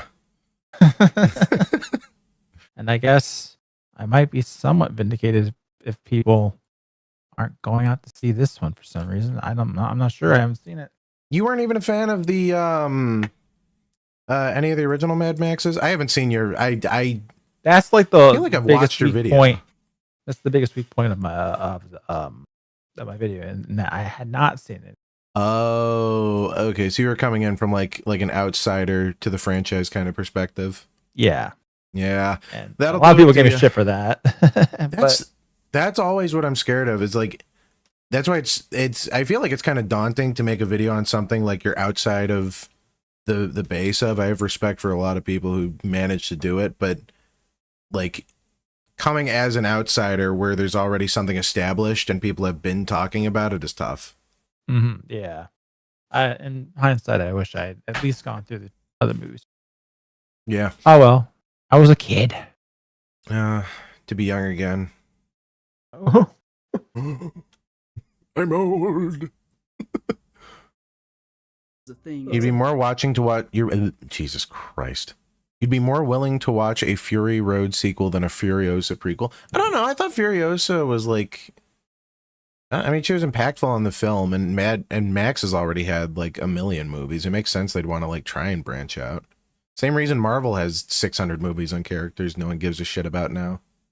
Right. Well, I mean, I think a sequel would be a better idea than I just don't like the constant prequels. Here's the thing, Mad Max is like, from what I understand, and I could be wrong about this because I'm also not like a massive fan of the franchise. I liked the movies. It's very much in the vein of like Conan Pulp Fiction, where it's not really a contiguous. I mean, it's a contiguous universe, but not necessarily a contiguous story. Mm-hmm. It's very loose. Yeah. I for one love Pulp Fiction. I love Conan, actually. He's one of my favorites. Good relationship with H.P. Lovecraft, as I completely forgot. I got reminded about that the other day, and I was like, oh yeah, I forgot Cthulhu is just like real in Conan. Oh. Huh. Furiosa is a boring character, and that is the point of the prequel, my friend, to make her a not boring character. Which is the same baffling decision that led Marvel to release Black Widow after Endgame. Spoilers, she's dead. What a dog shit movie Black Widow was. I did not see it. I didn't need to see it. You didn't see it? Yeah. Oh man, dude. I've always hated her character anyway. I mean, ugh. Yeah. All these people with superpowers and the lady with the gun. Here's the thing. I don't necessarily hate like Black Widow as a character. I hate that she's on a team of people with superpowers, I guess. The thing is, they had something interesting going too. They never leaned into it. It's that bit where she's like, she like doesn't see herself as a woman anymore because the you know, fucking Russians removed her uterus or whatever to make her more efficient at killing, I guess, for some reason. Yeah. Nah, Natasha, baby will slow you down. But like, no, it's like there was something there. There was a character. It was just completely wasted because, again, she's, along with Hawkeye, maybe one of the least interesting characters on the roster. Mostly because Hawkeye is also just a guy and his motivation is my family. So, you know. They also totally missed out on the Ronin base. They fucked that. I'm so mad because that was the whole bit why he was in Tokyo. He becomes like a cyber ninja in the comics, and it's fucking awesome. But they just completely skipped out on that. Shame. We missed out on a really cool helmet and then helmetless acting. Quick, press the button on your neck that hides your mask.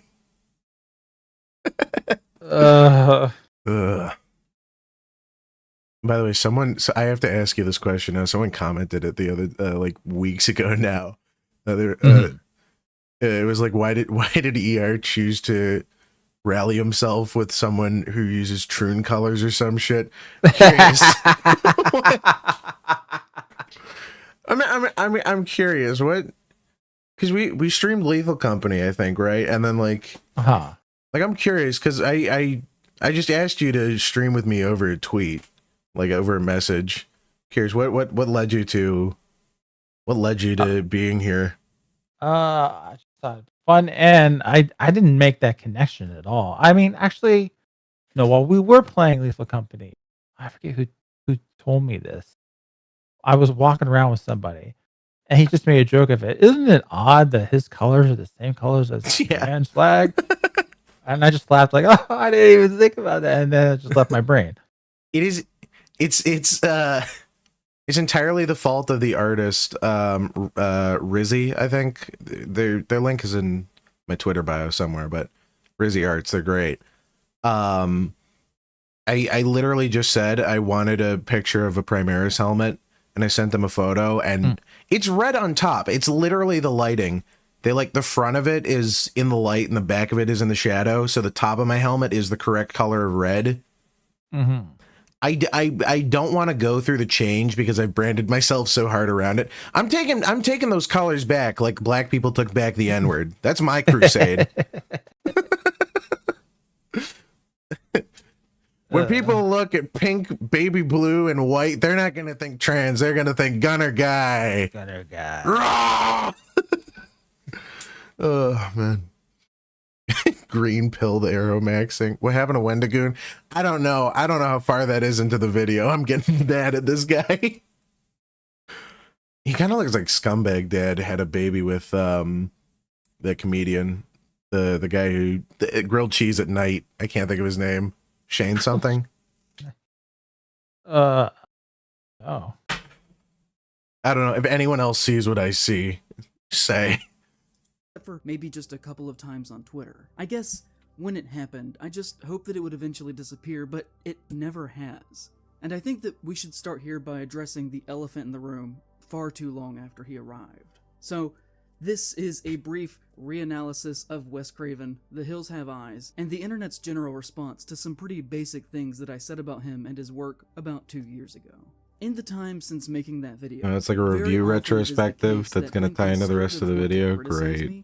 They will go back to that and use it as a weapon by twisting my words in very bad faith to make it look these video essays are like the new versions of responding to trolls. You remember when people do that? They'd make videos responding to trolls and being like, "Stop trolling me." That's what this is. Yep. He looks like he does look like Shane a bit without the charming Down syndrome look. Yeah, Shane Gillis, that dude. Shane Gillis is pretty fucking funny. Some of his stand-up I like. I wasn't really too... I don't think I like many of his SNL skits. He's funny, though. Does he have painted fingernails? That's a damn good question. I said something that I obviously didn't intend if you had watched the video. Usually in an attempt to make me either look crazy or cartoonish or racist, or that I don't know what I'm talking about, and I'm unqualified to have this job. If I ever do like live stuff, I'm gonna paint my nails green, have them match the green screen. IPOS himself has said some really racist shit. Hey, it's my boy Mark! People in his Hills Have Eyes video too. Hey! In oh fact, man! Mark after shout out to Mark. Way to go, buddy! Slandering me pretty consistently now. For you made it into the news. In relation to the Hills Have Eyes, often getting hundreds of likes every single time by either saying lies about me or really taking my words in completely bad faith. And every time that he does this, it hurts my reputation just a little bit more. These things. You know, the worst thing you can do to your reputation is make a troll response video. Then other people will That's what killed Christian. It doesn't matter if it's actually true. He was the first that I could tell to or what will eventually kill Christian, I assume. Fallout from that video's release when he said, that's what's going to happen. I guarantee you. That's how the Chris Evangelion saga is going to end. It's just going to end with a troll convincing him to kill himself, like live on TV or something. Oh, but look at my boy Mark. He making it in again. Damn, Mark. YouTube film SCS. The cannibals in the Hills Have Eyes are actually the good guys because they're poor and the family is everything wrong with America. They're middle class and one is a retired cop. Cuts the footage of the January 6th storming of the Capitol.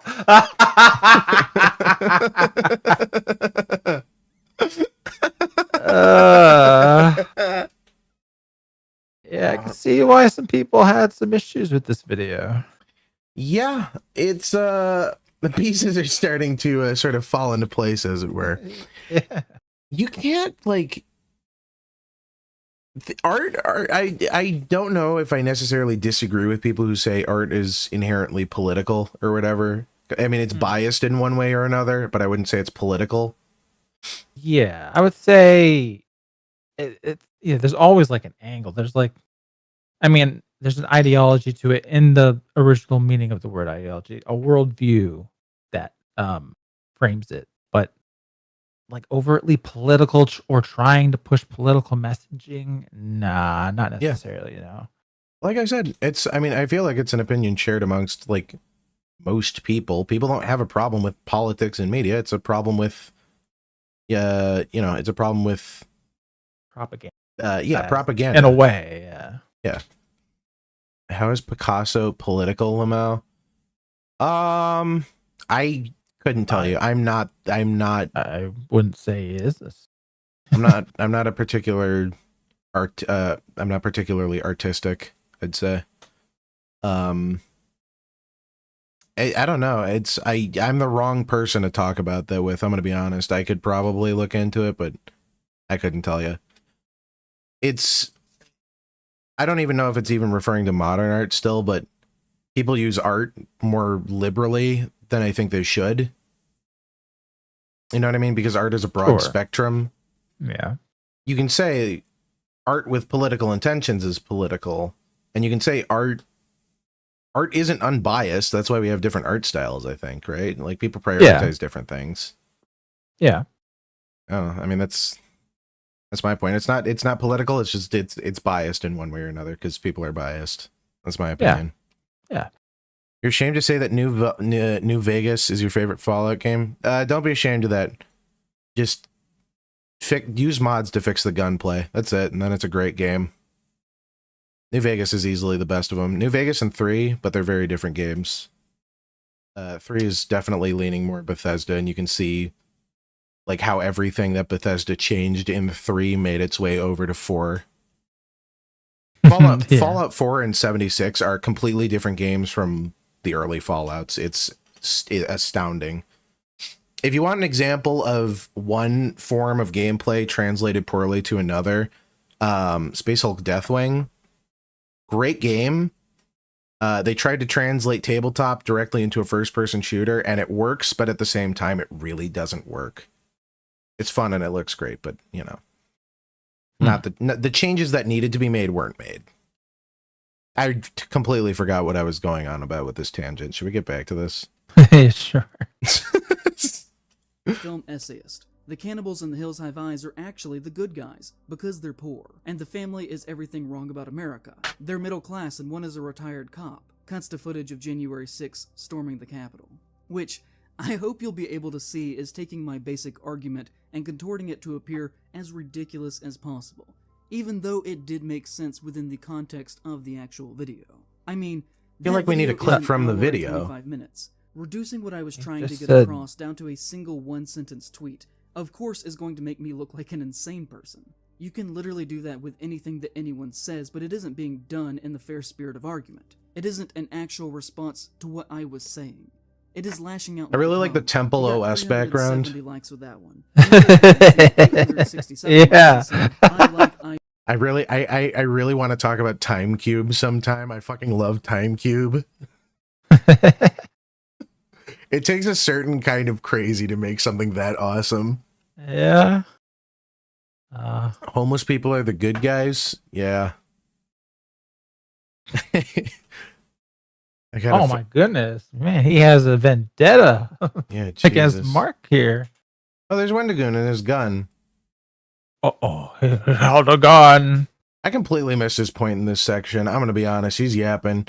It's something about he reduced my argument to a one line, and it makes me seem silly. It's called Twitter. I really like the line at the end where he like tried to insult Mark and being like, "This'll get me 70 likes on Twitter." Oh man, didn't realize Mark played a big part in this vid. I wasn't expecting that. Yeah, I really wasn't expecting that. Remember, everyone, homeless people indeed are the good guys. You should hand out pickaxes and shovels to your local homeless people and tell them that there are copper pipes underneath our biggest roadways. That'd be really funny in Chicago.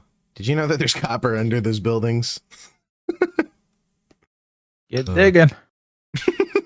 The homeless yearn for the mines. What does Mark say here? I like gonna read it. Yeah. IPOS videos for the most part, but this man has brain worms. His Hills Have Eyes video is the most schizophrenic far leftist ramblings I've ever heard. He said the family deserved to be raped and killed because they represented colonial USA and the hill people are native. By my count, he has tweeted at least 10 times over the past 2 years about this, and that is without me actually even looking very hard. I'm sure it has happened even more than that. You know what it's... I don't know. I mean, if you're going to be in a community, you have to expect other people in the community to engage and criticize with you sometimes. I mean, that's kind of the only way to improve. Yeah. This whole video seems like just an example of how to take criticism poorly when you're making stupid fucking points. Yeah. I use Twitter for trolling art and memes. Yeah. My man, you got to get on iFunny. Fuck TikTok and Chinese spyware. Hop over and enjoy some Russian spyware for once. iFunny makes me really mad. You can find some good shit in collective, but half of it is just AI generated porn and the other half is like actual porn. Oh boy. I opened iFunny in public, which was a mistake. Whoops. Once. Never again. Never again. I use iFunny in the privacy of my own home. I don't want the government interfering. I have never once before now interacted with him or even acknowledged his existence.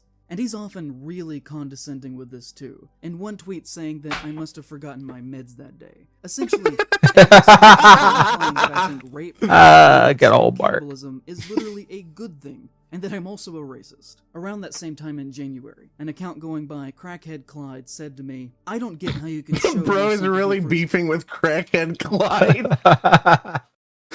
The homeless really are the good people. Clyde. The homeless really are the heroes. I know. Oh, I know a homeless guy named Stretch. He lives over at where I go to school.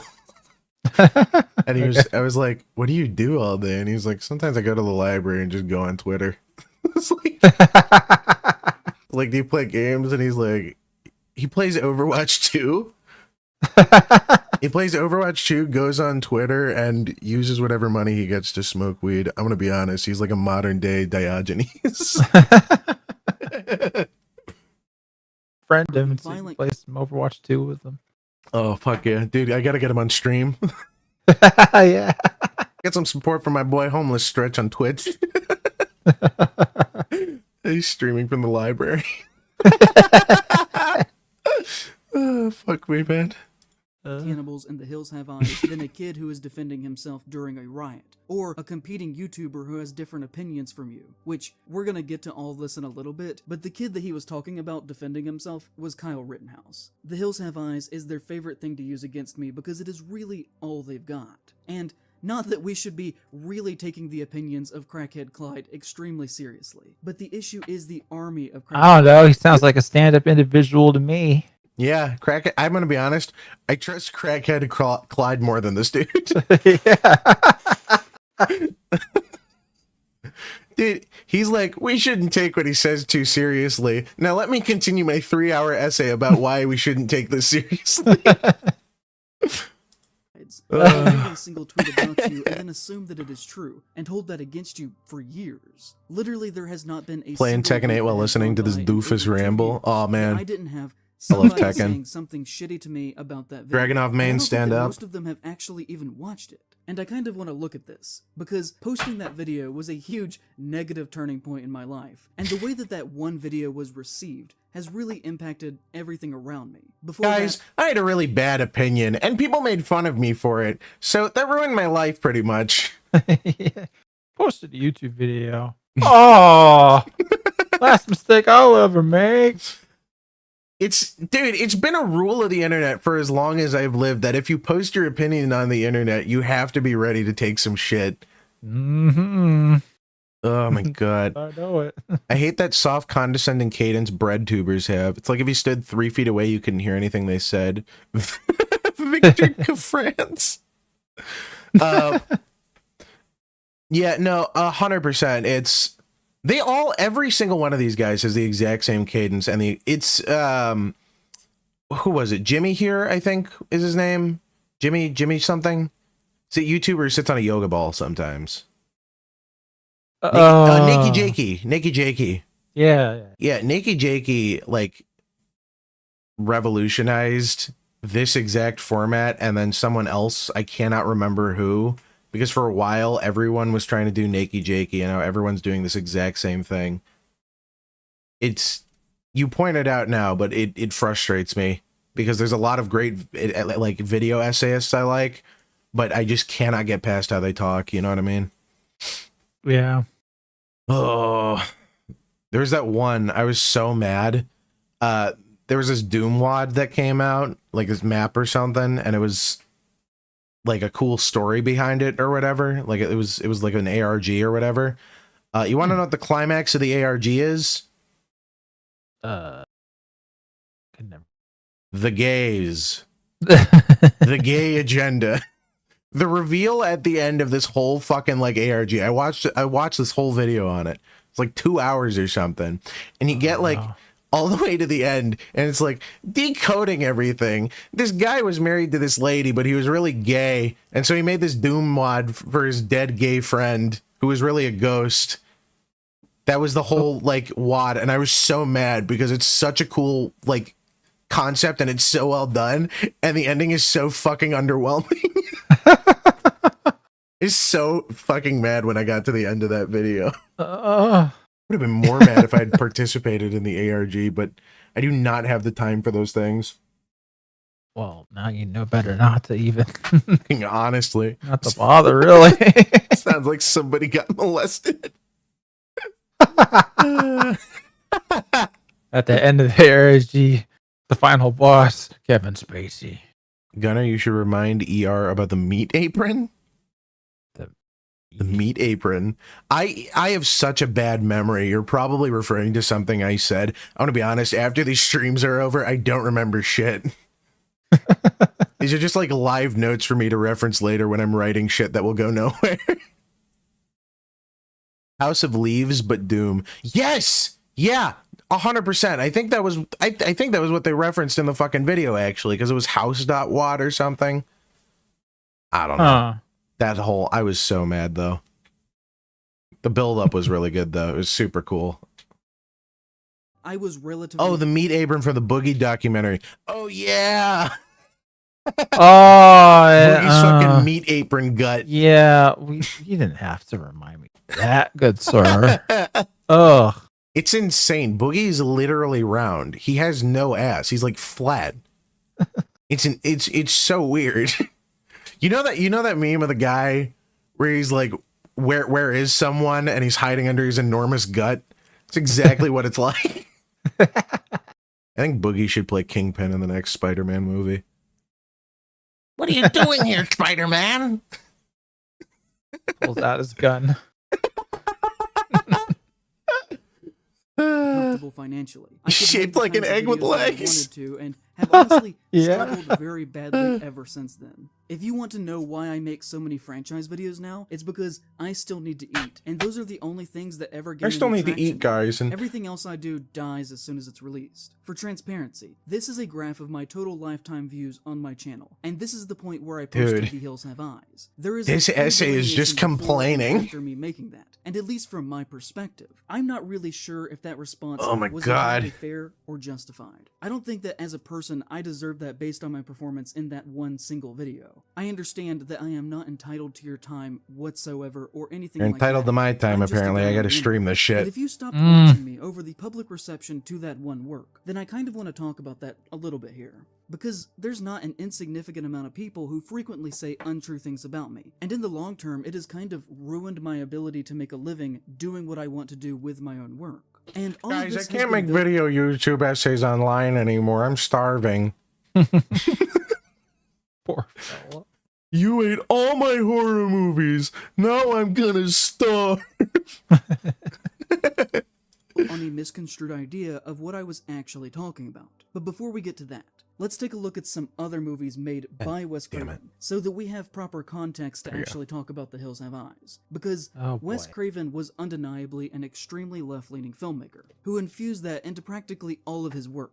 He is probably about the most leftist mainstream horror filmmaker that was ever working at his level. The dude genuinely hated this video is literally just whining, pretty much. Corporate culture, the decline and failure of our systems, the harm the first part of this video. Damage love that white culture has done to non-white I culture. fucking love corporate culture. I want my workplace to be called a family. You can find this subtext throughout every single one of his films. It's just an he made a bad video. It ruined the trajectory of his channel, and now he's mad that his career is over. Yeah. Well, according to that graph, it looked like he was doing fine. It was pretty steady after that point. Like, it was already at that level. Yeah, it's like he had a lot of big peaks, and I mean, I assume the peaks are when he uploads videos. Yeah, I don't know. Like the most views your YouTube video, unless you get something that goes like truly viral, will get like the most amount of views it will ever get within the first 24 hours. Yep. Which is why it's such a giant fucking pain whenever it gets like demonetized or you're shadow banned or whatever, because if it's not pushed in those first 24 hours, the algorithm just goes, man, well, no one wants to watch this. Leaves it dead in the water. Maybe the algorithm changed. It's entirely possible. I mean, the algorithm is definitely favoring shorts now. I'll say that much. Yeah. Like a lot of, I've seen it across a bunch of channels. A lot of their views taper off, but then they do shorts and their subs and views skyrocket, but not on their main content. It's honestly probably more profitable now to make little snippets of like making the illusion of a full review, but just making small 1-minute points and uploading those. You know what I mean? Yeah. Yeah, it probably is. Yeah. That or even just like taking video essays or like little clips or whatever and just uploading those. Yeah, that's what I should do. Just take my my next video, split it up into 1-minute chunks. Yeah. And upload it over like fucking months. Oh my god, we've regressed back to fucking anime on YouTube days. We gotta upload everything in 1-minute shorts. Yeah. The more things change, the more they stay the same. Time is a flat circle. I know I've made that schizo rambling before about time being a flat circle. I'm not going to go into it again. But reference one of these videos at some point. I've probably said it. I don't know. We're not popular enough to have a clips channel yet. Is TikTok illegal yet? Probably not. Not yet. Whoever buys they're not getting TikTok though. They're not getting the algorithm. That's the thing. The CCP banned the sale of the algorithm, but they can still sell TikTok to a US company. So odds are there'll be a different TikTok up in a couple weeks. Yep. You know how fast those Chinese work on their internet infrastructure. A great firewall is a miracle.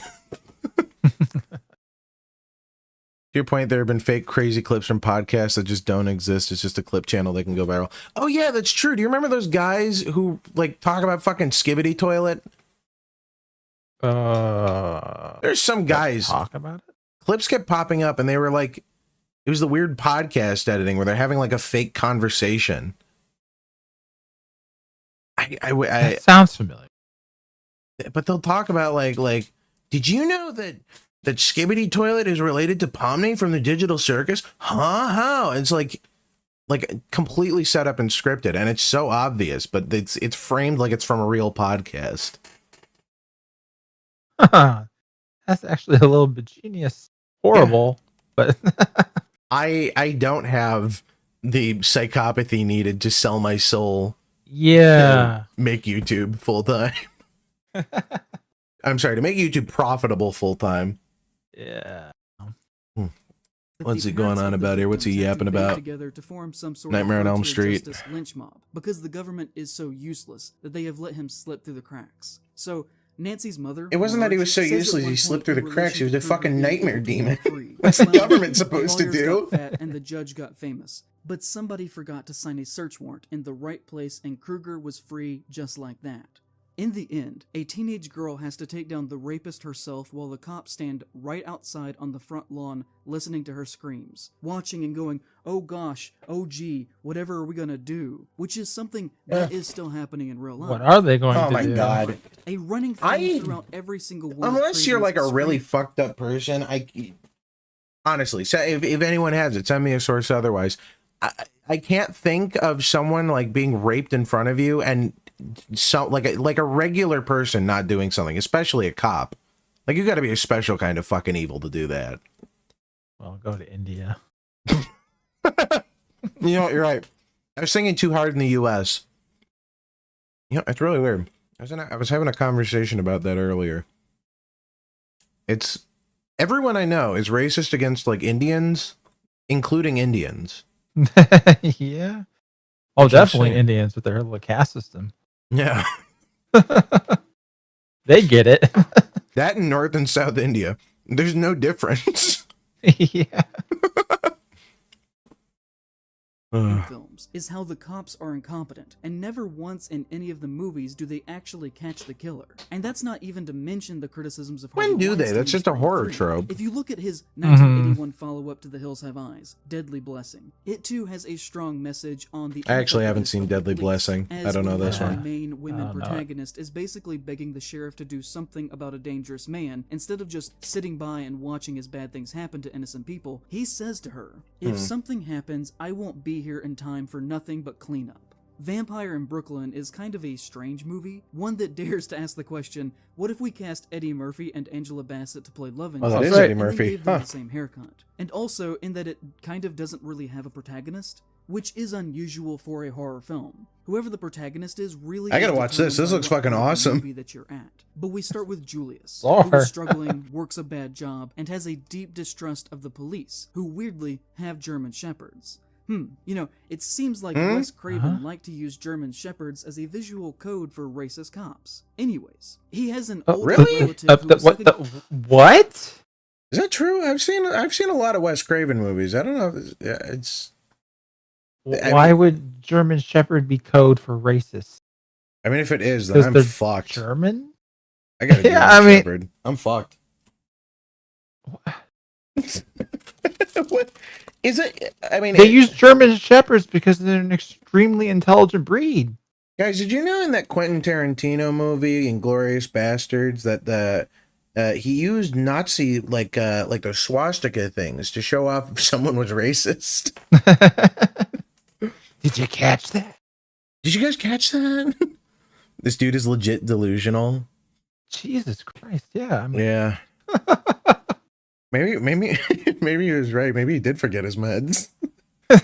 Him dry by overcharging him and other young people to live in the apartment building that he owns, while he gets rich and does basically nothing, where they later literally try to eat their landlord before instead forcing him to be their servant and drive them around in a stolen limo. Another instance of Craven using a cannibalism metaphor in relation to wealth and power dynamics. A movie that also includes a scene where a white woman holds a black man hostage in a park with pepper spray up to his eyes, telling him that she hates to do this because she understands what capitalism has done to black culture, but that she just doesn't feel safe seeing him in the park after dark. A total parody. I feel like I need the actual clip to back that up. For decades now. It is a lot of these guys are like actual vampires, so yeah. I think it might have been, very much warranted. Yeah, misunderstanding. Also, pepper spray wouldn't do anything to a vampire. You'd need garlic spray. God. Yeah. Amateur. Yeah, people are dumb. People are dumb.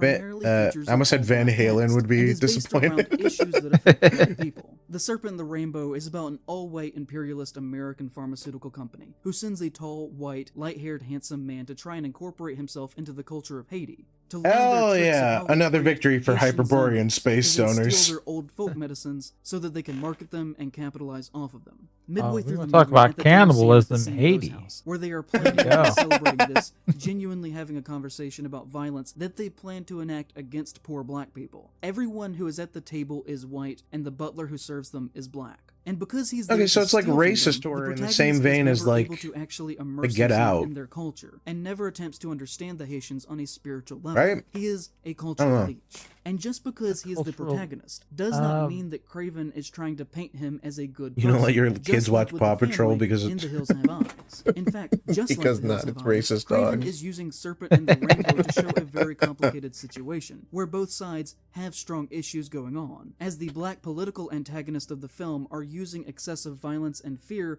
to politically control their people through police force. Everyone is painted in shades of gray, but Craven clearly does not think that our protagonist is actually a good person. The People Under the Stairs follows a black child who is being evicted because his family cannot pay their rent and his mother is dying of cancer.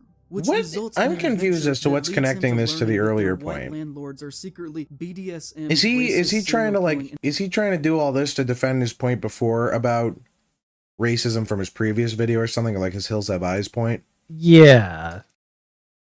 Fuck. Yeah. We're gonna have to watch this and that, I guess.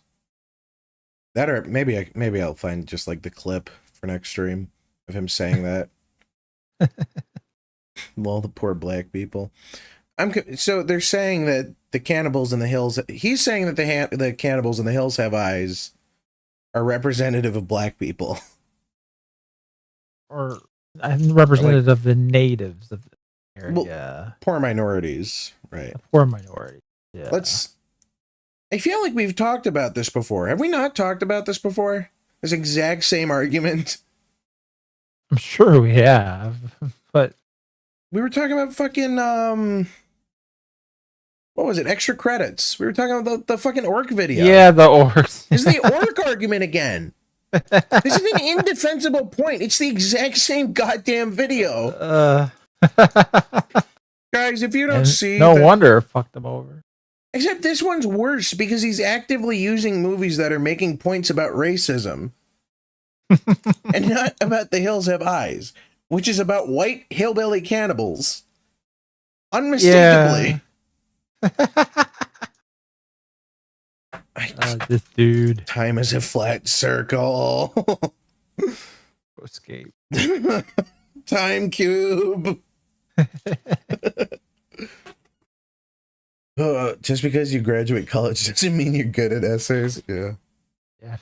It all comes back to those filthy fucking orcs. Landlord business to be able to still inflict pain in their non-killing hours. It is not a stretch to suggest that the man who made a movie about landlords being evil, racist monsters who are going to be killed by their community would have some other things to say about the systematic economic problems in America and how it relates to racial history. And clearly based on his other works. If he has a protagonist in a story that is an old white cop, like in The Hills Have Eyes, he is not going to write him as if he is a good person. I'm not saying... Yeah, but Wes Craven really doesn't write good people, I'd argue. Information about what happens in these movies. Like, outside of maybe the protagonist, but even then the protagonists are usually just flawed, and that's just a byproduct of storytelling. And is tangentially related to what actually happened, and then other people start to repeat I feel like I haven't seen enough of Wes Craven's library after this, I'm gonna be honest. Until it just becomes general belief, even though it is detached from reality. And this is what I think happened Eddie Murphy in vampire. my situation, where people... Yeah. What was the, Oh, Wes Craven did Scream too, didn't he? Did he? I think Wes Craven did Scream. I could be wrong on that. Right. He might be right. I don't know. Yeah, I mean, if it was, it's kind of in the same vein as Tarantino doing Once Upon a Time in Hollywood, where he's like showing off that he's a master of his craft and parodying his own work in a way. Yeah. That's a strength of a good director when they can do that. They can identify the problems and jokes about their movies and incorporate them in a meaningful way, sort of as a critique of their own work. Yep. That's the Ember Island players from Avatar. What a great episode. Guys, it's the Great Divide.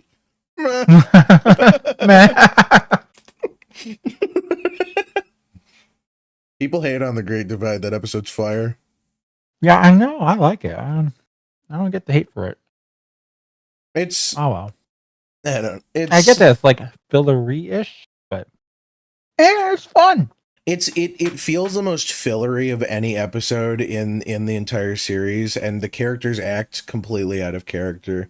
I'd argue that what was the episode with Katara, like Lady of the Swamp or whatever? Yeah, the Lady of the Painted Lady, right. That one's way more fillery in my opinion. That episode is fillery and dog shit. Yeah. I do like that's way worse. I do like the joke about the guy who does every job there, but he just puts on a different hat. Yeah. Sokka's like, you're the same guy. It's great. It's I don't know. I do find it weird that at the end of the episode they didn't reveal that he did in fact just have a bunch of twin brothers. That would have been funny. Yeah. The Great Divide is the one with the conflicting stories. Yeah, it's the fucking Wang Chun and the Chung Wang or whatever. And like one of them's barbarians and dirty or whatever, and the other guys are like the clean, pristine CCP. Yeah. Yeah, they're trying to cross this chasm or whatever. That's pretty much it. It's genuinely like the least impactful episode of the whole series, because by the end of it, nothing has changed. That's how you know it's a filler episode, when nothing changes about the characters by the end. They go through a cycle and then it's never brought up again.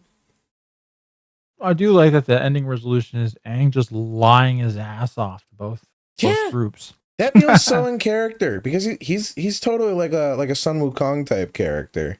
Yeah. Very much a trickster type. And I don't just say that because he has his staff. I'm so sick of people trying to make a Sun Wukong character, and then they just decide, fuck it, we're making Sun Wukong. It's like 90% of Chinese media is guys flying on swords in the Journey to the West. Yeah. Painted Lady was just a reminder that Katara is a morally good person, and her naive ideas are never to be challenged by reality.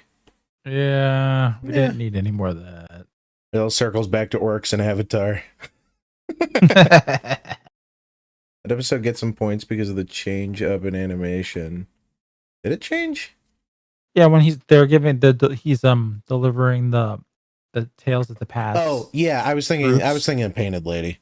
Yeah, no, the Painted Lady. I love it when a show swaps art styles. Shout out to Love, Death, and Robots for being like the single greatest anthology series ever on TV right now. So good. I only saw the first season, which I didn't like that much, except for one cartoon from some Russian dude whose stuff that I really like. I can't remember the name of it. It was something blue. It was about the pool robot. I've gushed about it on Twitter before, but it's like so amazing. It's like Prussian blue or something. What the fuck is it?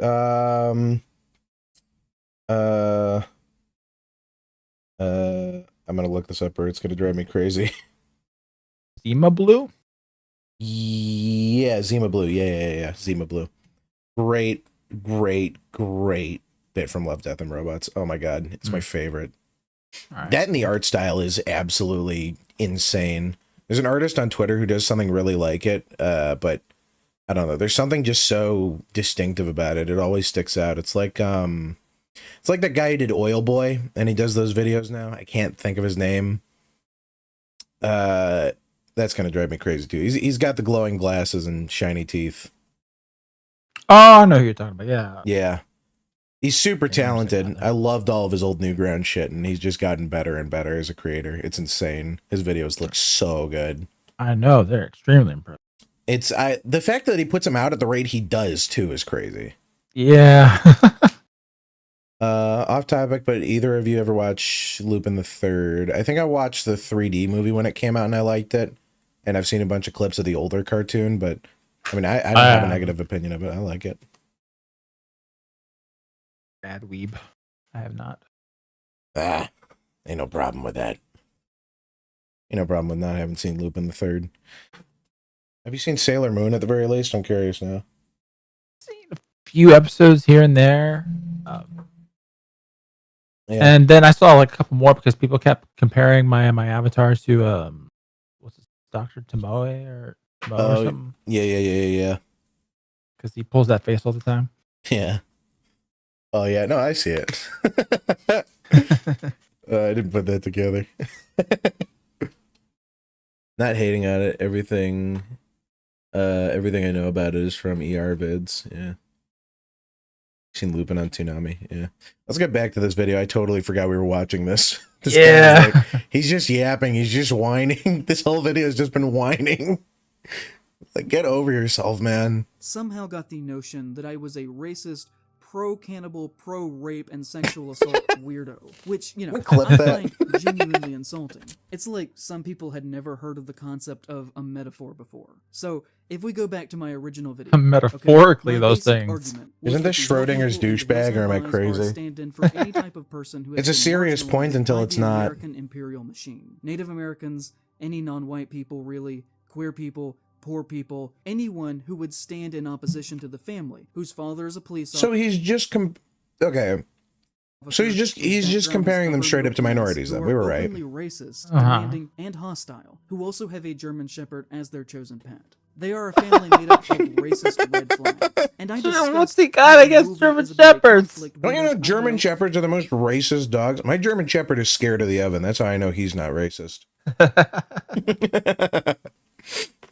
Mine isn't. Oh no. Oh no. Wait, you have a German Shepherd? No, my Jack Russell. Oh yeah, you have a Jack Russell Terrier. Yeah. Yeah. I have to be very careful whenever I open an oven. Run right to it. Oh boy, food. My dog does the same thing, but the poor guy, the lady who had him before like beat him with oven mitts, so he's terrified of oven mitts too. Oh. The lady who owned it before was a like massive piece of shit. Sounds like it. Jeez. Yeah. Now his only problem really is that he just spins. He doesn't even try to like chase his tail or anything. He just spins. No reason. I don't think that's... Yeah. German Shepherds, no statistics. Your German Shepherd hates pit bulls? That's a damn good dog. There you go. Come into contact. When a group who has had everything taken away from them, and another who reaps the benefit of the taking, are suddenly placed on the same level and are told to duke it out for survival. About how at the end of the day, when push comes to shove, we are all capable of great violence against one another. I do not think that that is an outrageous reading of that film. It isn't even really subtext. It's just the plot of the movie. People got extremely they are inbred hillbillies. The plot of the I say, as someone who comes from a family with inbred hillbillies, like You're wrong. You're just wrong. This is an insane reading. No wonder. Jeez.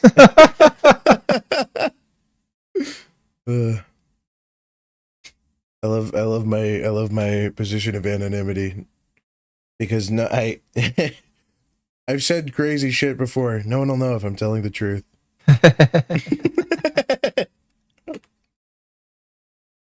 If you go back and watch that video, that is all I am doing. I'm not doing that. Very basic reading on Wes Craven's intended message of that film based on his own words and what he put on the screen. I'm not even saying that I agree with everything going on in the movie.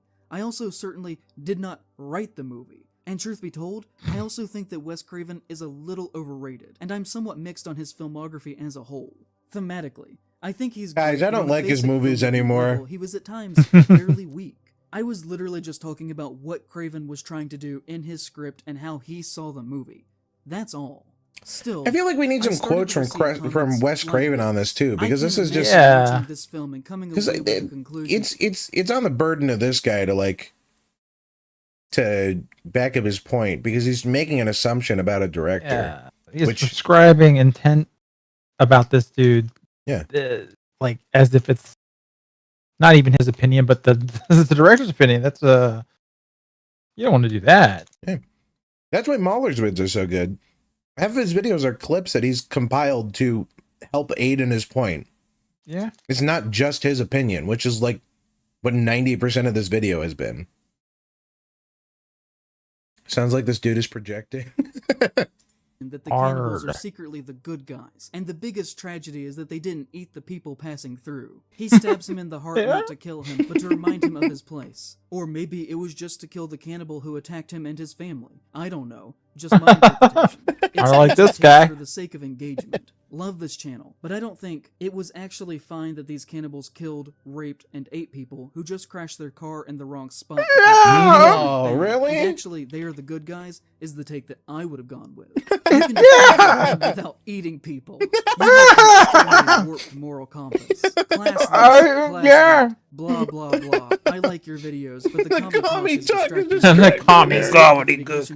Can I get that on a t-shirt? Trying to get unstuck until they're hunted by opportunistic murderers who want to eat them. They're not inherently sympathetic because they're white or rich. They're sympathetic because they're the victims in the movie, not just the victims in your metatextual want for what you think the movie should be. The Carters win because good should triumph over evil.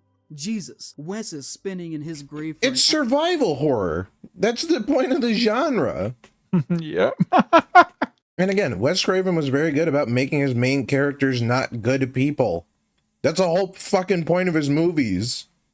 That's the point this guy made earlier too. Yeah. What the fuck? I want to comment about the German Shepherd. You want to comment about the German Shepherd, please? No, I want to see a comment about the German Shepherd, because that's like the weirdest part of this for me. I don't know what he's got against them. He's like, I guess it's a literal dog whistle.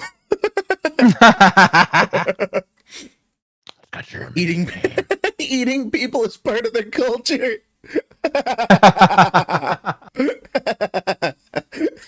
That's good. I like that.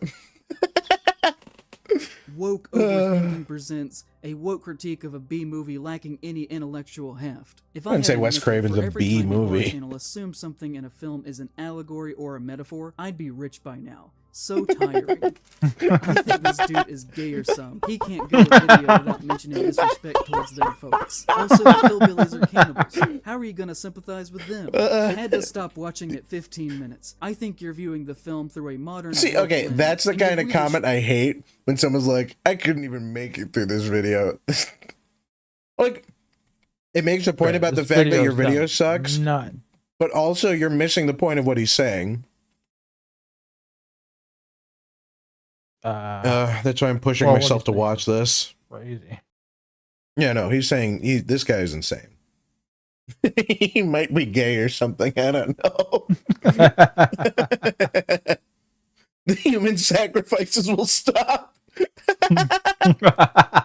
Stretching the themes to fit your personal bias. Really hard to take you seriously now. Just because you're a communist doesn't mean that every movie is about class struggle or social inequality. Holy Dude, these guys in the comments are way better than this dude in the video. Gross dude. Typical liberal garbage. Every time I think of this guy spews some overthought lefty garbage that takes me right out of it. So what I have gathered from this video is people who commit tragedies such as mass shootings are justified because they have been wronged by society. And society should That's the same point Joker made too, according to this guy. The overinterpretation of capitalism bad by making the literal raped, murdered, and eaten victims into the bad guys of the movie was my cue to unsub. Sorry, bud, you lost me. You went way too off the mark. I've enjoyed several of your videos, but damn, you seem to be This is going on for a while. Your stances just seem a bit... I thought we weren't supposed to take what these guys said seriously. Social justice? I was rolling my eyes throughout. I mean, come on, man.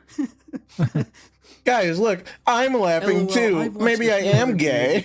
And didn't notice his political leanings. And here's the thing, I don't actually care what they are. It's just pretty silly to inject social justice into a review of The Hills Have Eyes, LOL. Yeah, I can't help but disagree with this video. This might be your worst yet. Guys, it's funny. I despise my videos your are bad. analysis of this film. Calling police officers, people who put their lives on the line for a job, a symbol of oppression, shows a huge bias on your end. People are a lot more than their political affiliation, but I don't think you showcasing yours is very much. I don't even think I need to stream anymore. These guys are making my points for me. If you tried to be more impartial. Go and see. 18 minutes in, and I had to stop because it really is an unwatchable video. Incredibly sad because I enjoyed a lot of the In Defense of Nicolas Cage. It really feels like Nick Cage, man. In terms of quality of the essay. While everyone is free to Jamie owed like $800,000 in debt to the IRS because he bought an albino squid or some shit. Justifying that people should be assaulted, raped, cannibalized. Yeah, dude, that's why Nick Cage was in all those weird Christian movies. His cousin or something is like an evangelical director, and Nick Cage spent a ludicrous amount of money. He bought like castles in Europe and 2 albino snakes and a crocodile and a shark and an octopus and a private jet and like a million fucking things. He outbid Leonardo DiCaprio for a dinosaur skull one time, I think. All of this to say, it culminated in him owing $800,000 to the IRS, and he just went to his brother because he's like, well, I know this guy will give me work. Oh, okay. If you look on his IMDb, it's like a ton of those movies, I swear. He bought Action Comics #1. That's probably what did him in. My goodness. This guy has no idea how to take criticism. Yeah, that's the point of this video. The point of this video is how to not take criticism. It's the only point he's made thus far. Moving on. Based on their socioeconomic status and, dare I say, skin color. Would you have reacted the same way if the family was black? Or came from another racial background? Or is it only okay because the rich family was white? You are such a talented writer, with an impressive ability to digest a movie. But unfortunately, as so often these days, that's the problem with reviews. Exactly. Videos whenever you put your postmodern lens. Actually, no. Sadly, you seem to be lost. I'm sorry. I made a wrong point there. Sadly, you seem to be in a the point of these video essays is to inject your own opinion into something. Mm-hmm. So I don't think it's necessarily bad that his video is biased in a different way than maybe I agree with, but also he's just wrong. Yeah, but this kind of off the wall, you gotta expect a little pushback, sir. Especially because, again, he hasn't backed any of this up. He just makes claims and then just continues to talk. Yep. Bro's fluent in Japanese. Moving on. Now, your so-called anatomy is full of hate and cynicism. I hope you'll get better soon. Buddy, maybe leave out the half-baked race baiting and focus on the movie. Yeesh, I thought I was going to watch a movie retrospective. Yeah, I think I saw that comment on your channel one time. I'm sure there has been. I'm to make a more than 2.5 hour video. Not be more you gotta make a 3-hour video essay. This was honestly, that's what this video is. We're making a 6-hour video essay. You do this long enough, and you kind of develop this weird, broken, detached mental thing that I'm convinced that everyone who works long-term on the internet has. And I know that that was a lot of hateful comments to read back to back to back. Hateful? Those were hilarious. What it is like having the never. I wouldn't say you're all that detached, buddy. To you on a daily basis that are not founded in reality. What was really You're right. He's saying like he's detached from the criticism, but also he made a 3-hour video complaining about this. Yeah, I know. Is that I slowly started to watch it leave my comment section and just became an accepted idea about me outside on the internet at large. Someone on Reddit in this time said, "I like this. I'm not gonna schizo ramble about fucking meta identities or whatever. Just know this shit's what I'm referring to. This is why you have to be careful online, because the perception of you online as a person is not you in reality. The way you present yourself online is in the most condensed, hyperbolic state it can possibly be. Mm-hmm. It's meta identities, and I fucking hate them." In Praise of Shadows a decent bit. Most of those comments were respectable. But his video on Hills Have Eyes is such a wild case of tunnel vision that even his normally receptive audience calls him out on that's a good point. Section. That's a good point, especially when you begin to inject your political opinion into something. This is what Mahler does very well as well, actually. He's able to smoothly flow in and out when he's talking about politics in relation to a movie versus talking about the movie itself. Yeah. It's very impressive. He never really has tunnel vision. His video is just like a long stretch talking about one subject branching off on tangents. That's it. And it's incredibly well focused. Yep. Yeah. Shame I can't do that. I want more schizo rambles. I've tried very hard to cut down. That's the main problem with these streams. He digs into this interpretation of the first film as a critique of modern society, where the incestuous cannibals are the real heroes, and we're tricked into rooting for the empty consumers trespassing on their land because they look like us. And it's just very It's just weird, storytelling. especially in how much he refuses to. That's why every game for like 10 years had just a generic white guy as the protagonist. Mm-hmm. That's it. Assault the cannibals perpetrate. I'm all for wild interpretations of the thematic meanings of art, within reason. This goes well beyond reason. Good point. These things are half-truths. It removes all nuance regarding the use of metaphor in the film. And I know I'm including a metaphor? lot of What's a metaphor? Section, but I'm just trying to communicate exactly how in this situation I said one thing, and then it got misconstrued as another that slowly eroded people's views. Why? It wasn't misconstrued. That's it. He keeps saying his point was misconstrued and that people are like taking what he said the wrong way. And then he goes back and he says exactly what he said before. I know. You want to clear the air here, buddy? Tell us where they got it wrong. Go ahead. Any moment now. Dude, you could use fucking Wes Craven's coffin as a gyroscope right now. Really? Rolling, man. Start powering the West Coast. You know that you remember that old I think it was a Red Bull commercial where the dude tapes a piece of bread to a cat and starts spinning? yeah. That's what's happening. That's what's happening with Wes Craven's fucking skeleton. He just defended the cannibals as the good guys. Yes, I know. Exactly. That's the problem. He's saying the point's misconstrued, and then he goes back and reiterates the same fucking point. It's madness. View in my writing and their trust in me, which has made the past 2 years a very dark time in my life. He's dressed like gay Indiana Jones. Of refusing to address something. That is something that gets said a lot about critics. It's like the low-cut T-shirt. That if something wasn't directly mentioned, then it must be obviously a refusal to mention it, or a massive oversight that must be pointed out by the commenter. Neither of which are true. What's the point of the comments? Or in most instances that assertion is ever made. You don't work on a project for 100 hours and then just accidentally forget to include something. I assure you. I do all the time. Yes, you do. All the time. All the fucking time I do this. That is blatantly not true. There are points in all of my videos where I can never look at them again because I know I fucked up. Yeah, like how you didn't watch the other Mad Max movies. Yeah, I actually can't watch that review again, even though I think I agree with like 95% of my points in it still. But the fact that I decided to make a whole ass video without even knowing like the basics of Mad Max I just don't want to see it right now. I got the same feeling just with my editing and my mic quality from several years ago. It's not great. Yeah, that's yeah. Like I can't look at my first videos at all. I physically can't. It's like poison. That's my kryptonite. If someone wanted to torture something out of me, they'd just have to play my old videos. Yeah. I used to make YouTube videos when I was like 9 or 10. It was on. I think we talked about this at some other point. Tominator 11082K. That dude is a dick, but we used to make videos in his basement together, and he deleted all of them, and I'm mad. They were fun videos. They were stupid, but I miss them. It's so over. Minor lore mistake. Yeah, it's over.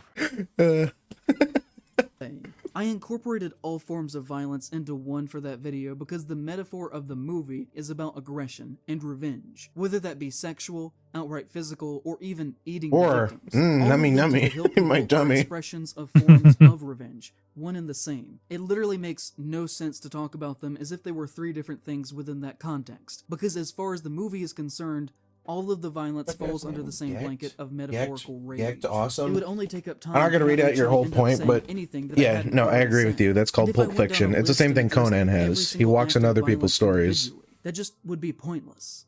And also, why is he in a synthwave realm? Take him out. Are good in real life, obviously.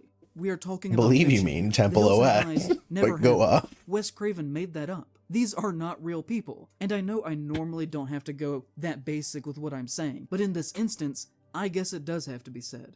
Because near weekly for over 2 years, at least one person has insinuated to me that I supposedly think people's flesh should literally be eaten off their bodies because they can afford a camper. I'm certain people in the comments aren't. Really hit me the none of the comments he showed before even backed that up. Yeah. No one was like, are you insinuating that rape and cannibalism is okay? No one was saying that. They were just saying it as a stupid point. That stupid point being that why are you lionizing the rapist incestual cannibals? Guys, don't you know the rapist incestual cannibals are martyrs? They're martyrs of conservatism. My interpretation of The Hills Have Eyes is that all the cannibals represent Kevin Spacey and how he was persecuted by the media.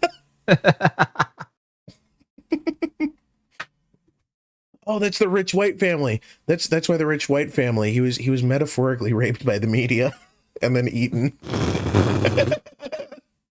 Finally ties all together. Yeah, figured it out. I get the point he's making now. He's a genius. When I decided to stop reading comments and just tried to distract myself by scrolling on Twitter, and on my For You page, I found a thread of in no world is going on Twitter de-stressing. Yeah. I've never gotten off of Twitter without being like, the world is going to hell. Literally.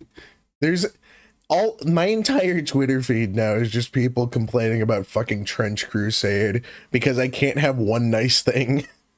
Fucking hate people. People on Twitter, I should say. Except Dorian and yourself, I suppose. I don't know, you're alright, but you do use Twitter, which is a problem. That's my ick. Openly making fun of me for my failure of the video amongst the comments were so mild, yeah.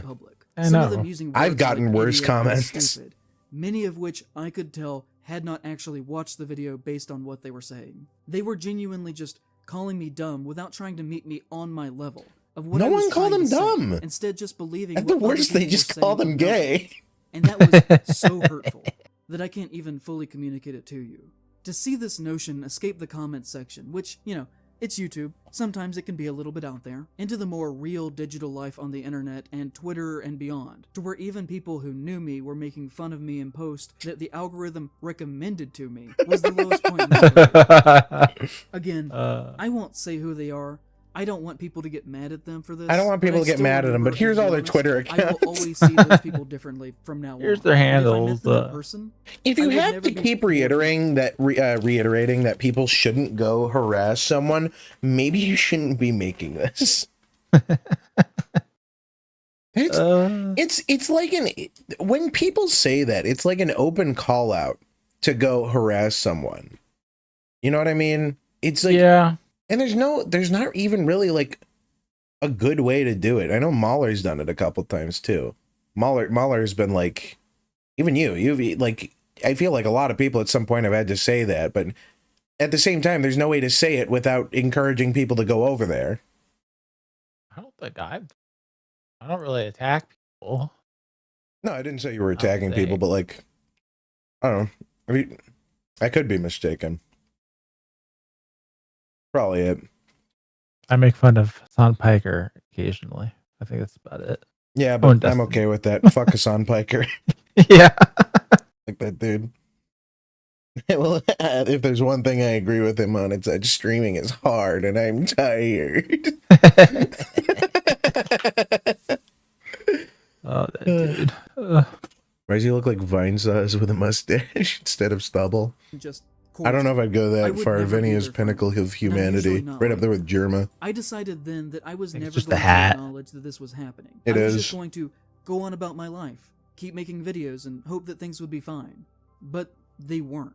They never really were again after that for me. Like I said, this never actually stopped. When is he going to get to conservatism in media? It keeps happening. Continuing because and escalate. He hasn't even started talking about bad conservative horror movies. To my face, in spite of being totally detached from the reality of what was even said in that video. They don't even treat me like a person.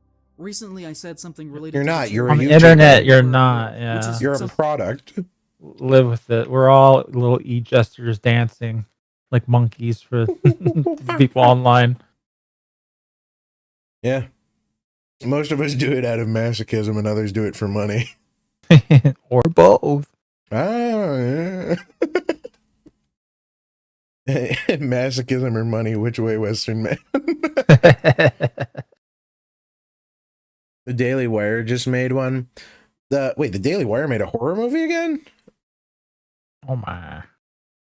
What horror movie did they make?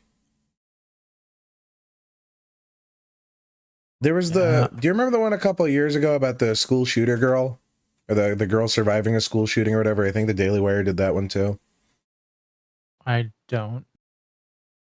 It was like, the movie was written, here's the thing, it's not a bad movie per se. The problem was, it was written with an agenda, and it's the exact opposite problem as writing an agenda from the other side of the aisle, where when you try to make a movie that responds to an agenda, it just becomes a different agenda, and it ruins your movie in the exact same way.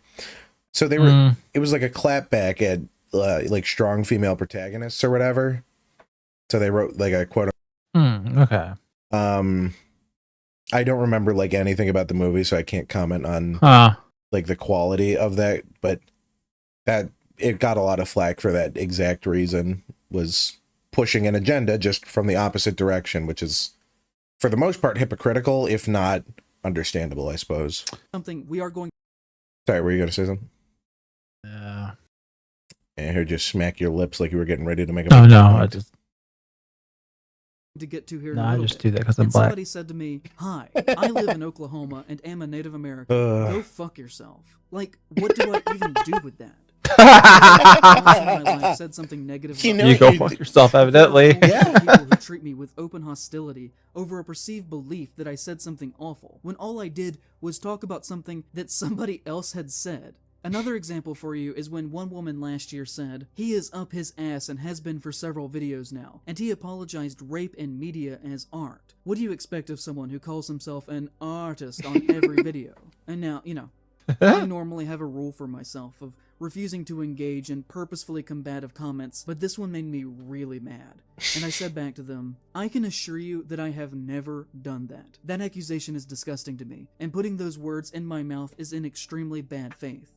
To which she said, "I wouldn't make that accusation if it wasn't something you have done. Either way, you sadly became full of yourself." I hate to be that guy, but can I just say this whole problem would be solved by just looking at the comment and then not thinking about it? Yeah. People say close the computer. Ignorance is bliss for a reason, okay? There's a reason. Soul and drowning in self-pity.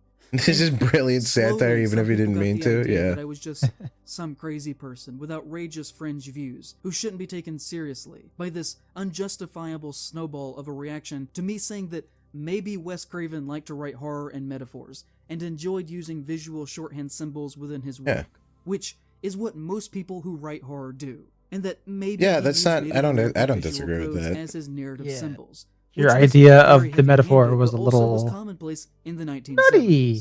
I said nothing that was either groundbreaking or new or outrageous. Just get over it and make your next video or get a job. Pretty much. A basic recap of the history of You're not going to self-control yourself. Times before me, just to get past the first movie so that I could talk about the sequels, which is what I do in basically every single franchise video. That is the format. If you go back and look at all of those videos, they start with a basic overview of the first movie, followed by a more in-depth coverage of the less talked about sequels. That is why I make those videos. You can't say anything new about the Texas Chainsaw Massacre that hasn't already been said, but you could probably have a few new original ideas about the third and fourth movies. I used to hit 200 to 400,000 views per video, and now he's complaining about his fucking views again.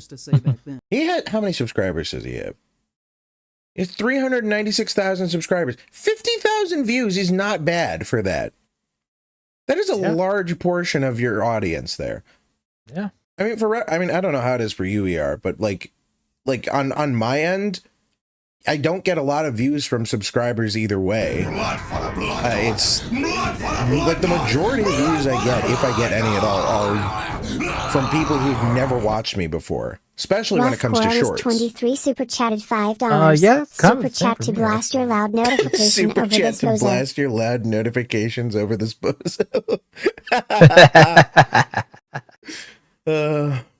Shaming paused because now I'm the bozo.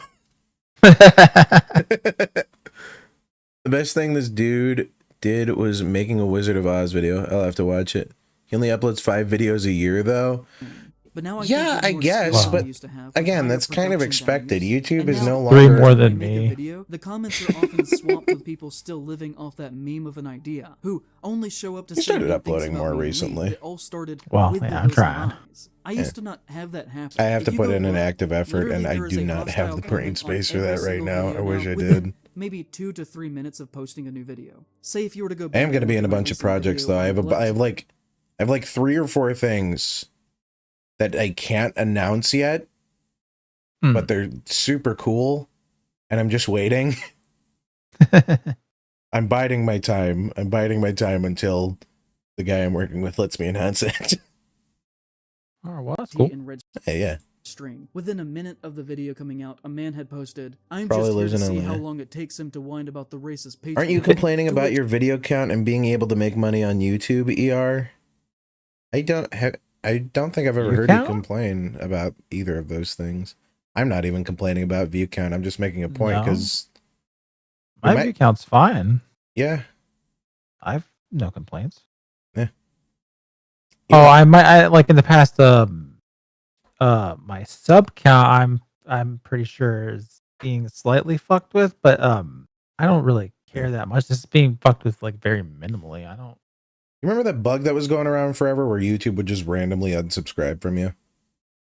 Yeah. I mean, that's why I was bringing it up, because people kept, constantly coming to me like, hey, I was unsubscribed to your channel.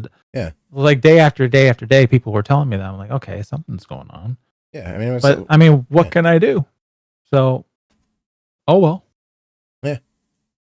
And like I said, I'm not even complaining about mine. My goal isn't views or money particularly. I just like making stuff.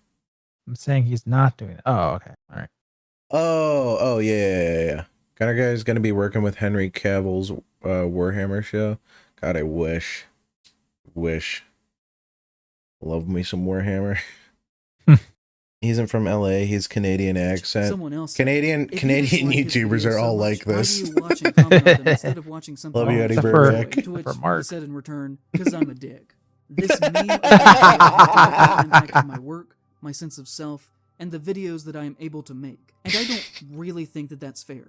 There was a month last year where guys, it's not fair that people can leave mean comments on my videos, I can't live off that.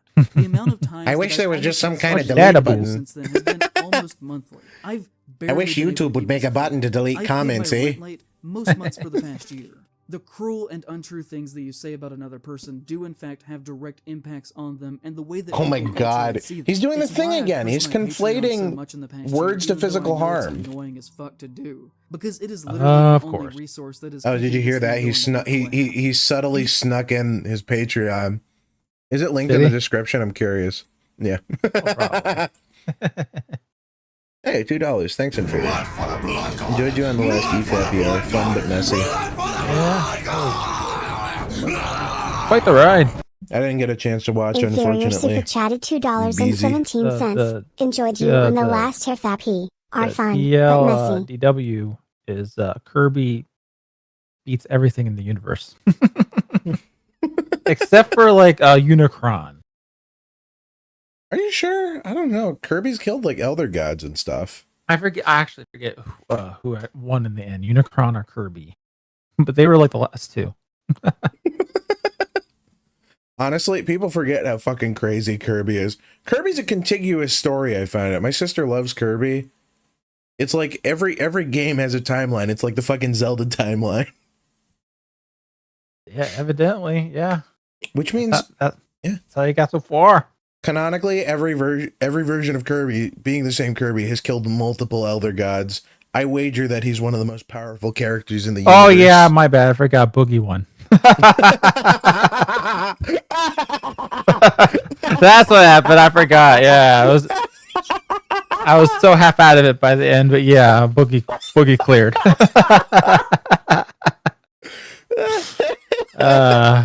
How could I forget? Never mind. We found the one thing Kirby can't eat. If Kirby did eat Boogie, he'd get the... What power do you think he'd get? Power to... I don't know. Sign divorce papers. Already perfectly round.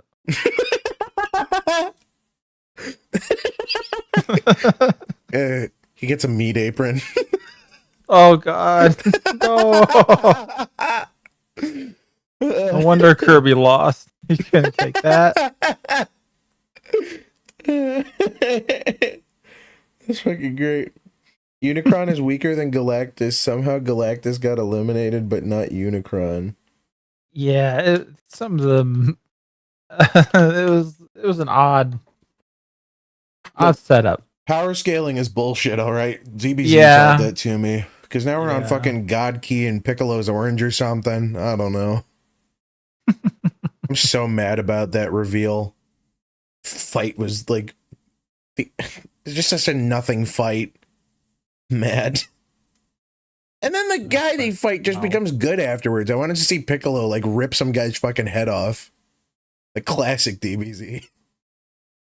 You could say there's other contributing factors that led to the... They also voted the Terminator would beat RoboCop, but Terminator lost the death in the death battle, and there's a comic and Sega game where RoboCop versus Terminator. Hits ever with In Defense of Nicolas Cage. That's tough. And then my next video after Hills, still to this day, only has 7. I think RoboCop is weaker than Terminator. And I just personally believe that there has to be something that caused that kind of shit. Lose to Cthulhu. I know that Saitama lose? No way. Fucking sailor put his boat through Cthulhu's head. God. But Saitama can't punch Cthulhu.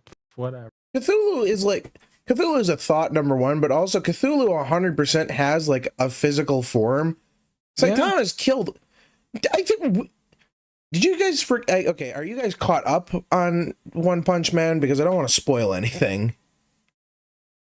I am. Then you know what fight he was just in recently, and why losing to Cthulhu is bullshit. I know, but the people in the chat were on my side for that one. That's insane. Chat was voting.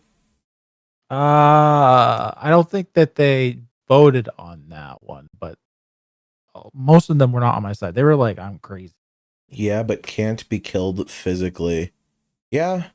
Well, that's what I mean. Well, that wasn't part of the rule set. Yeah. It was, could he be defeated? Yeah. Well, Cthulhu like plenty of people could be killed. Cthulhu can be banished and shit, too. I feel like it would kind of... Yeah, they were saying Saitama would go insane. Even though the the idea is that these people in these stories would have never seen anything like, Cthulhu ever, and it would fuck with their heads. Saitama sees weirder shit all the fucking time. Saitama not only has seen worse, he's fought worse. And also, I feel like he would rock up and other people would go crazy and he'd be like, I don't get it. It's just a big squid guy. Yeah. Well. I can't believe people. Right to say whatever they want about me, and that maybe it is foolish for a creator to try and fight back. God, he's still going. Talk about Wendigoon't. I can't have another thumbnail lie to people. But at the same time, I do think that a conversation around a work or topic can be. He kills him with one punch? Yes, that's why he's called One Punch Man. Happened here. I think it is within my right to talk about this on my own channel. And if you have said these things about me or to me, that is totally within your right to do. But I do want to ask you to consider why you're actually still saying them to me still 2 years later. What point are you trying to make besides You're the guy who made the fucking video. Are these your own genuine original thoughts and criticisms that you have based on my actual words? Okay, things that I hate this argument because there is such a thing as collective reasoning, right? Mm-hmm. Yep. That's why we have a show with more than one host. That's literally the point, right? Yep. If enough people come to a consensus and that consensus sounds reasonable enough, odds are it may not be the truth, but at the very least it's close to it. Or at the very least, it just represents a larger group of opinions, And there's no way to particularly define it, even doing like cultural anthropology stuff. Like there's not really strict definitions when it comes to that kind of thing. I don't know. Especially now with the internet. Just not the reality, bud. Sorry. To be honest, you saw the episode name and was interested. You're halfway there, yeah. I changed up the thumbnail style. I don't know. I feel like having something snappier is good. I want to see how it works out. Most people don't even really watch streams after they stream. I don't think people watch the VODs of these, do they? I don't know. I'm sure a couple people do. I gotta start going back and clipping some of these streams and doing shorts or whatever. I should probably do more to. Oh yeah, do this. Shorts. Yeah, 3 shorts. Someone clip this and upload it as a short, but do like the TikTok edit where you put terrible subtitles above me and GTA footage below me. Yeah. Then Subway Surfer and Subway Surfer's on the left of the screen, like it's stitched. And then everything should have a horrible VHS filter over it. Yes, perfect, including the GTA footage. It should be unwatchable. Where is Wendigoon't? I have no goddamn idea. We're an hour into this and he has yet to mention Wendigoon't. He's gonna talk about more fucking comments. Well, I kind of want to see that. This has been the best part so far.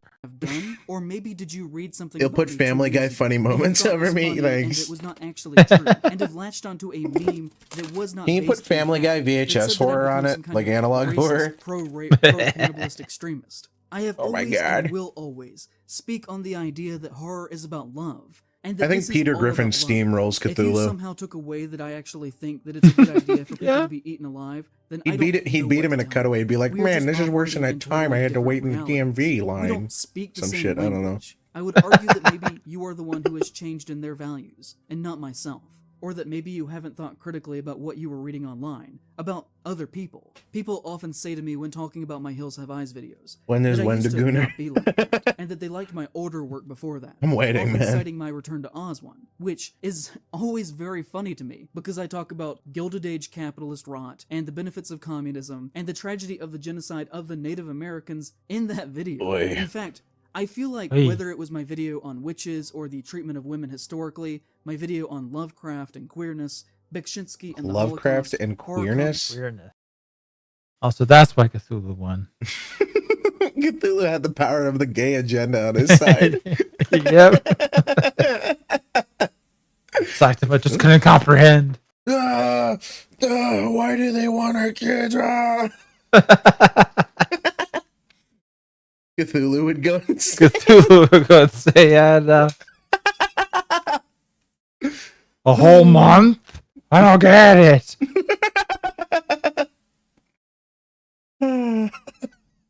Don't jinx it. Comics and government censorship and attitudes towards sexism. Sci-Fi McFarlane made Peter omnipotent god. Have he never wanted to, actually yeah. changed, which I think is the necessary thing needed to be a good critic. The cutaway would probably be Peter Griffin You have to as be able to Cthulhu. clearly articulate your personal perspective and I made them go values in life crazy. and art to do this job. And on that front, I have not changed since I started doing this. Peter, the Elder God's here. Ideas, but the core has always remained intact. All of my most popular videos back then were just as leftist as the type of Sentiment didn't want to be canceled. The only thing that has changed is the conversation and culture around. Oh my god, the month thing flew right past me. It just hit me again. Good, but the wokeness is all over most recent videos, and really is super distracting and yes, disappointing. Can you make anything without going on and on about irrelevant modern social justice shit? These videos have always been the same. If you say these things about me, then please revisit the older ones that you liked before. You'll find that they say the exact same things as the new ones that you hate. Yeah, guys, if you hate my new videos, you should watch my old videos. Mentally dealing with everything that was going on, believing that my career was over, See that I reading comments about what shit. people were saying about me. Holy and crap, just Lois, generally, it's feeling pretty Cthulhu. bad about myself. When I read something by a Reddit user going by the name John Latour, who made me so happy that I actually cried sitting there in public reading that, because I felt like it was the first time that someone had publicly seen and understood the situation that I was in, and saying that they understood what I was going for and that my treatment had not been Look, changed. I'm not saying cyberbullying isn't a problem. I'm just saying the block button exists for a reason. When he does that, he starts misinterpreting shit just to shoehorn things into whatever agenda he is trying to push. I lost it when he was trying to defend the mutants from The Hills Have Eyes as representative of the minority underclass, and that we should actually sympathize with the horrific and rapist monsters. Orcs all the way down. That was the point of those movies at all. To which John calmly responded, "If you want to watch horror movies for what they are on the surface level of tension, this is far worse than this is worse than the time I movies are deserving of a more contextual analysis. And many had filmmakers who went into those films with those intentions. And there's nothing wrong if Chapter 4 is Wendigoon't. Chapter 4? This is Chapter 2. I know. Oh my god. Okay, we should skip ahead. Should we skip? I don't want to like misrepresent his point or whatever, but this whole video has just been him like he's reiterated the same fucking point for the last hour. I don't think we're gonna miss that much. Like it's gotten to the point where it's like I feel like I should be saying something, but I just can't because it's the same point over and over and over. And it's not even a side effect of like his inability as a writer. It's a side effect of him He's just so hyper focused on this. Yeah, it's like don't know what the issue is. What did you guys? It feels bad. What did you guys do now? We're going to have to watch Chapter 4. I mean, we can cut to I can probably cut to Chapter 4. It's like, I think we're about to hit the end of Chapter 2. Maybe watch like the first, maybe take like 5 minutes because I want to go get some more tea, and then see what his point is for Chapter 3. And then if it's the same fucking point, then let's just skip to 4. Yeah. Okay, that's fair. It's been 2 hours. You represented his point enough. I know. His one what? Singular point. Fair point. Or intentions either. Guys, people are mean to me online, eh? Commentary on The Hills Have Eyes, as well as Last House on the Left. Craven pretty clearly sought to make a statement with those two films. Here are some quotes directly from Craven. When we were doing this, I was always thinking of the whole third world rage against the US and white Western society. Jupiter's speech that he gives to the father's head was basically written from that perspective. I'll watch your cars rust out. It was almost anticipation of the 9/11 rage of other people against us. Guys, the hillbillies did 9/11. Be as wild and as vicious as they are. I was so struck by how, on one hand, you have this feral family that's killing people and eating them. But if you look at it, they weren't doing anything that much worse than civilization did when they caught them. And I just thought, what a great kind the of human sacrifices will how the most civilized can be the most savage, and how the most savage can be civilized. I used the theme in a more conscious way with Hills. I constructed these two families as mirrors of each other. I found it very interesting to look at ourselves, to think of ourselves as having the capacity for not only great good, but also for great evil. Craven pretty explicitly does not view either sides as heroes. His goal That's a point I was making before. Am I crazy? Yeah. Yeah, this is the same point I was making before. It's Wes Craven not framing his characters as good guys. The point is, it's just it's supposed to represent one group and another, if you want to look at it from a purely metaphorical standpoint, then the cannibals stand in for whatever ailment of society persists, right? It could even easily be a stand-in for like homelessness or whatever, but it's a byproduct of the most underdeveloped places of the US, which still do exist. And civilization in and of itself is kind of a nebulous concept, because civilization is defined by whoever's the most advanced, right? Yep. Sure. Whoever has the biggest guns gets to define what civilization is. That's why there's not really a concrete definition for it.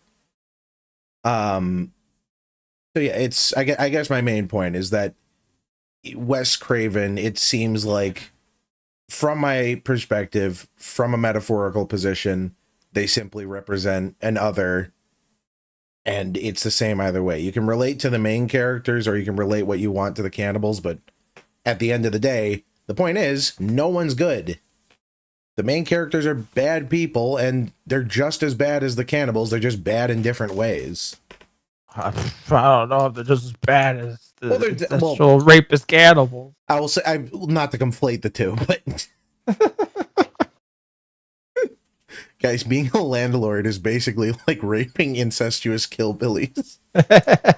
Oh, fuck, Killbillies would be a great band name. Oh, yeah, you know what? It's probably on Spotify or some shit.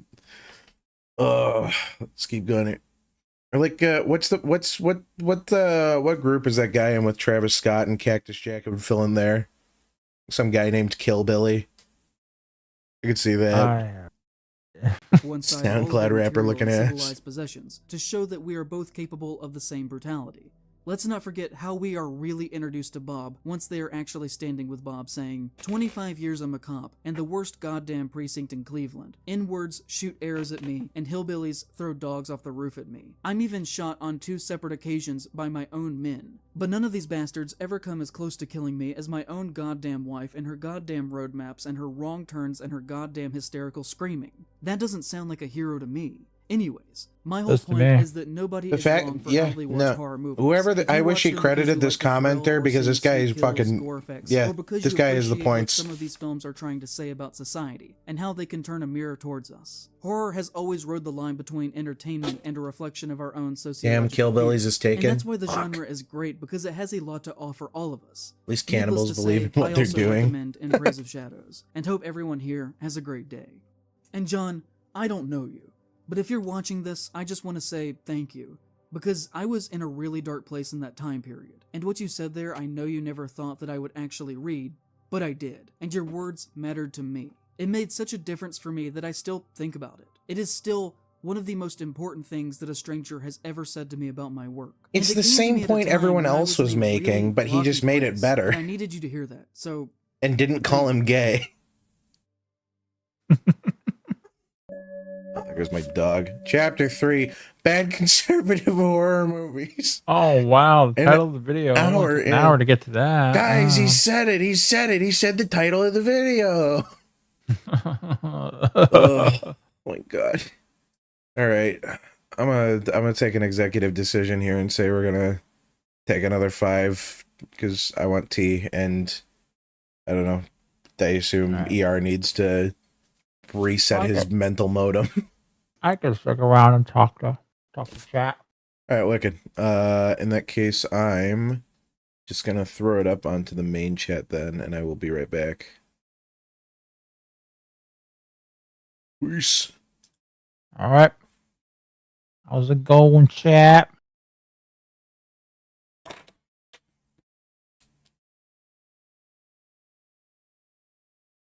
Oh, good night, Nick.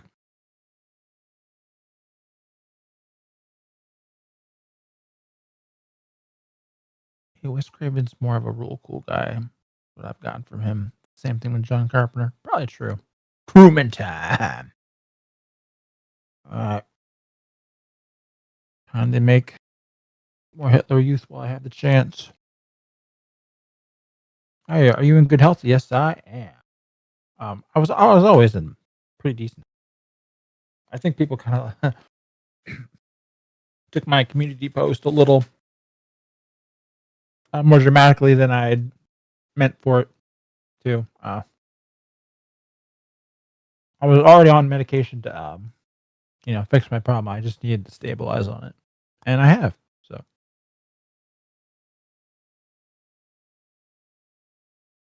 finished Stellar Blade and the new X-Men. Is Stellar Blade? Does it get better? Is it not all just searching for key cards and things around the map? You've been playing any video games lately? Not really.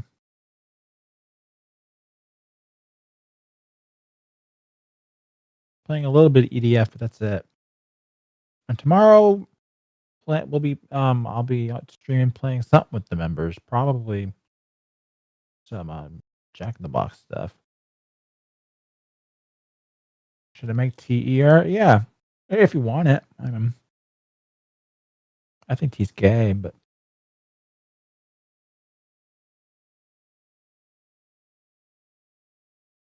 don't tell Gunnar I said that. I'll tell him myself.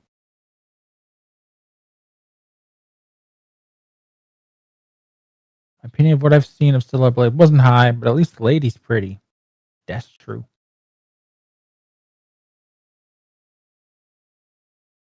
You know how I know German Shepherds are racist? Meritok. Gonna pick up EDF, get yourself your 6. Oh yeah, absolutely. Streaming tomorrow, shouldn't you be with the fam? Fam? Why should I be with the fam? I will say it's more dumb fun near Automata. Key cards get dropped for almost the rest of the game because you aren't.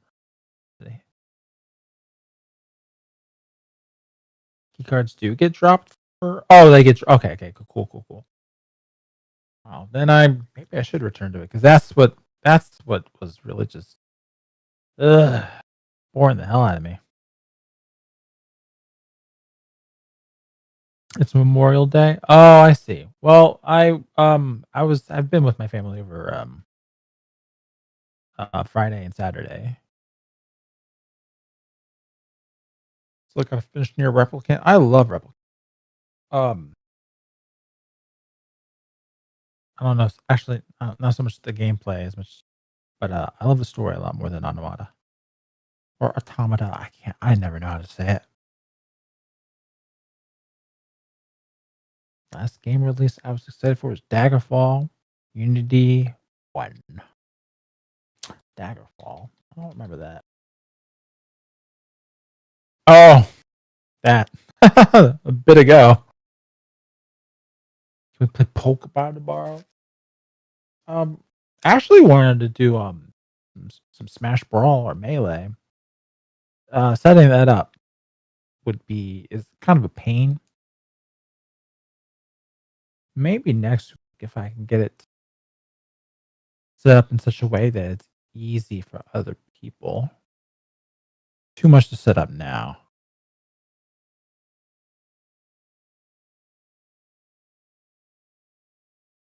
I only started Replicant, but I watched the playthrough years ago. Adored it. Is it? I forget how to pronounce her name. Kane or Kanye? This best girl and Emila's precious. True. A few weeks away from SMT5 release on actual consoles. Oh, I didn't know that. Gary, you're my favorite sleep paralysis demon. I wish you were real. Yeah, me too. I'm trying my best to manifest myself. Maybe one day.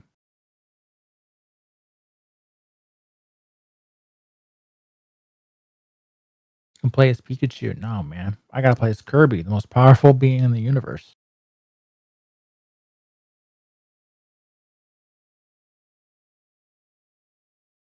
Good. Most of the mods got updated, so you can full mod loadout now. The language overhaul and roleplay and realism brutal. All right.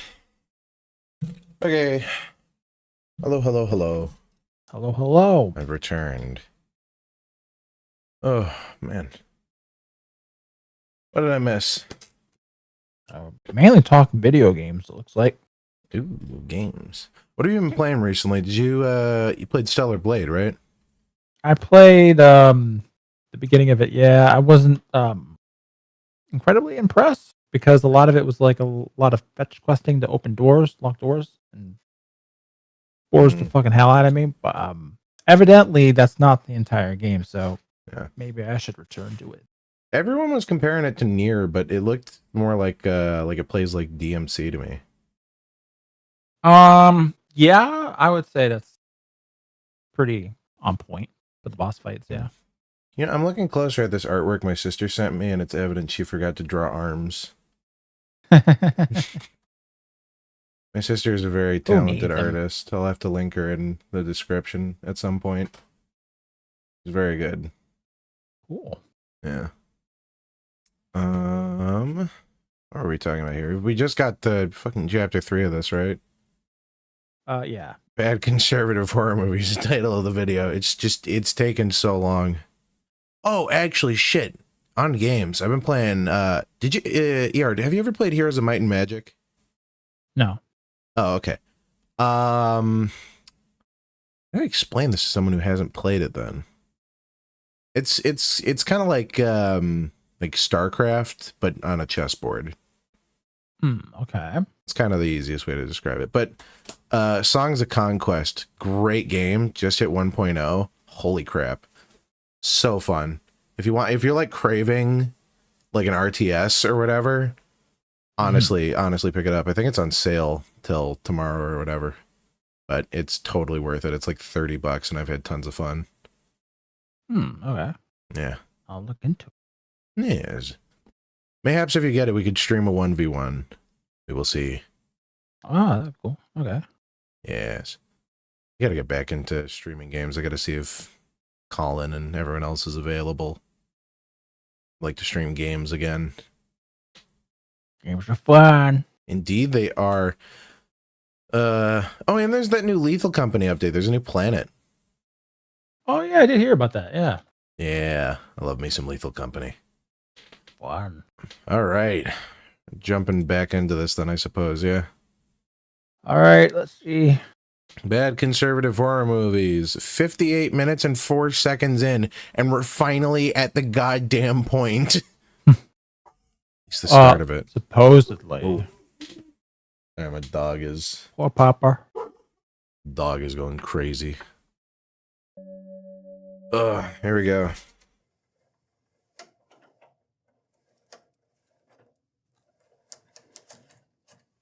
He's got kind of like a CoffeeZilla set.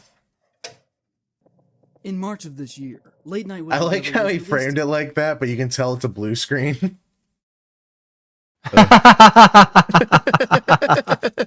You're right, because yeah. Clever boy trying to pull that one on us. Very clever. I will say his lighting, pretty good. The editing of the video as it has gone on has, or at least the framing of it has gone up in quality, I'd say. Yeah. Because the start of this video was fucking rough, man. I will say though, I am disappointed because I feel like as a like a live action video essayist, if you're trying to make a point about something, then the framing of your video cinematically should represent that. You know what I mean? Should actually cut away to what you're trying to prove occasionally. Yeah. That's the mark of all really good video essayists. I hate to be like, I hate to be that guy, but there's that one guy who does like TF2 stuff still, like Lazy Purple, I think. He has some pretty good video essays, and it's interspersed with like funny little animations to prove his point. I don't know. It feels like the delivery. Nothing would change about this video if you listen to it. Is the thing. Like this, I could like you could put this up on Spotify. Yep. Yeah. Yeah. To theaters, which came with a fair share of controversy. Normally, this would be a film that would make some buzz and then be quickly forgotten about by most non-horror people. But Late Night with the Devil ended up with several major articles written about it in the trades because of its use of supposedly Late Night with the Devil AI-generated title cards that appeared Yeah. in the trailer as That well was as in the film itself. fairly recent. The number 3 has This been must have been. I didn't hear about this. Ever actually been confirmed. RLM As did a far as video I on can it. tell, that number was That's stated the by extent of one my the knowledge directors about in it. an interview. Who did a video on it? RLM, Red Letter Media. Oh yeah, I gotta watch some more Red Letter Media. I haven't seen him in a hot second. I've been on that Wizard 101 grind. Okay. Anyone watch Blaze Lifehammer around here? Interview. And it seems as if the production team may have been trying to minimize the actual extent that AI Brand new was used movie, in you their can check it out. Late Night This with the was the Devil. narrative that they started once people got mad. Is it Blood River in And I Antarctica? myself have Someone's on gone through the film and iFunny. would argue that there's closer to an upwards of maybe That was on 10 the or featured so section questionable today. Images throughout the movie. But for the purpose of this, we will just say that it was So was 3 pictures. Late Night and the As you Devil can well a conservative film? There were a lot of people within the horror community who pretended Oh that shit, not- hang on, give me not a very big 1 second here. Alright. I didn't get the impression it was. Then again, I watched the Red Letter Media video on it.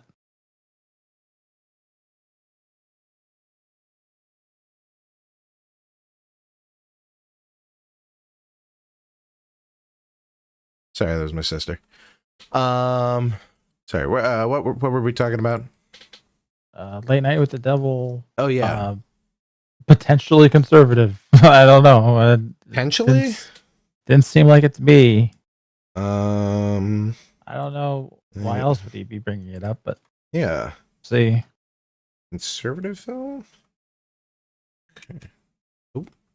Hit the wrong button. There we go. Or wasn't unprecedented behavior, and had many excuses as to why this wasn't good, but also why we should still reward their behavior with our money. BJ Colangelo said, based on the style, the AI was clearly experimented with around the time everyone was sharing their AI profile pics, before we had the widespread, hey, this is bad convo. And they should have replaced it in the years This is the since. type I of hope person they who do the thinks right media thing is and swap subjective, those but shots. will I've not often seen the movie, use so the I term have no good and idea bad how when talking easily, about stuff. quickly- Here's the thing. Media is inherently subjective as a medium, but there is an objective way to view it. Because the objective way is whatever the director / writer intended. That's the objective way to view a film, but assumptions are what create video essays and interpretations, which is where it branches off, which is when it becomes subjective and it's no longer in the hands of the director. If there's noise in the background, my cat's playing with a marble on my hardwood floor. That's probably gonna be good for that. I don't even know where she got it. I've never bought a marble in my life. And I don't know where she keeps it either. Well then. GunnarGuyVA. How'd you know my alt? I fooled you. That's why I have the trans colors. They'd be able to do that in an edit. And unlike a multi-billion-dollar company using AI for title cards, I have no idea if they have the money to do so. Richard Newby said, seems highly unnecessary, and I don't like AI, especially when artists are looking for work. But also, I'm not going to boycott an indie movie and the work of everyone else for what amounts to 20 seconds of AI title cards, because that doesn't help artists either. Yeah, that feels reasonable. To this, Barbara Crampton said, agreed.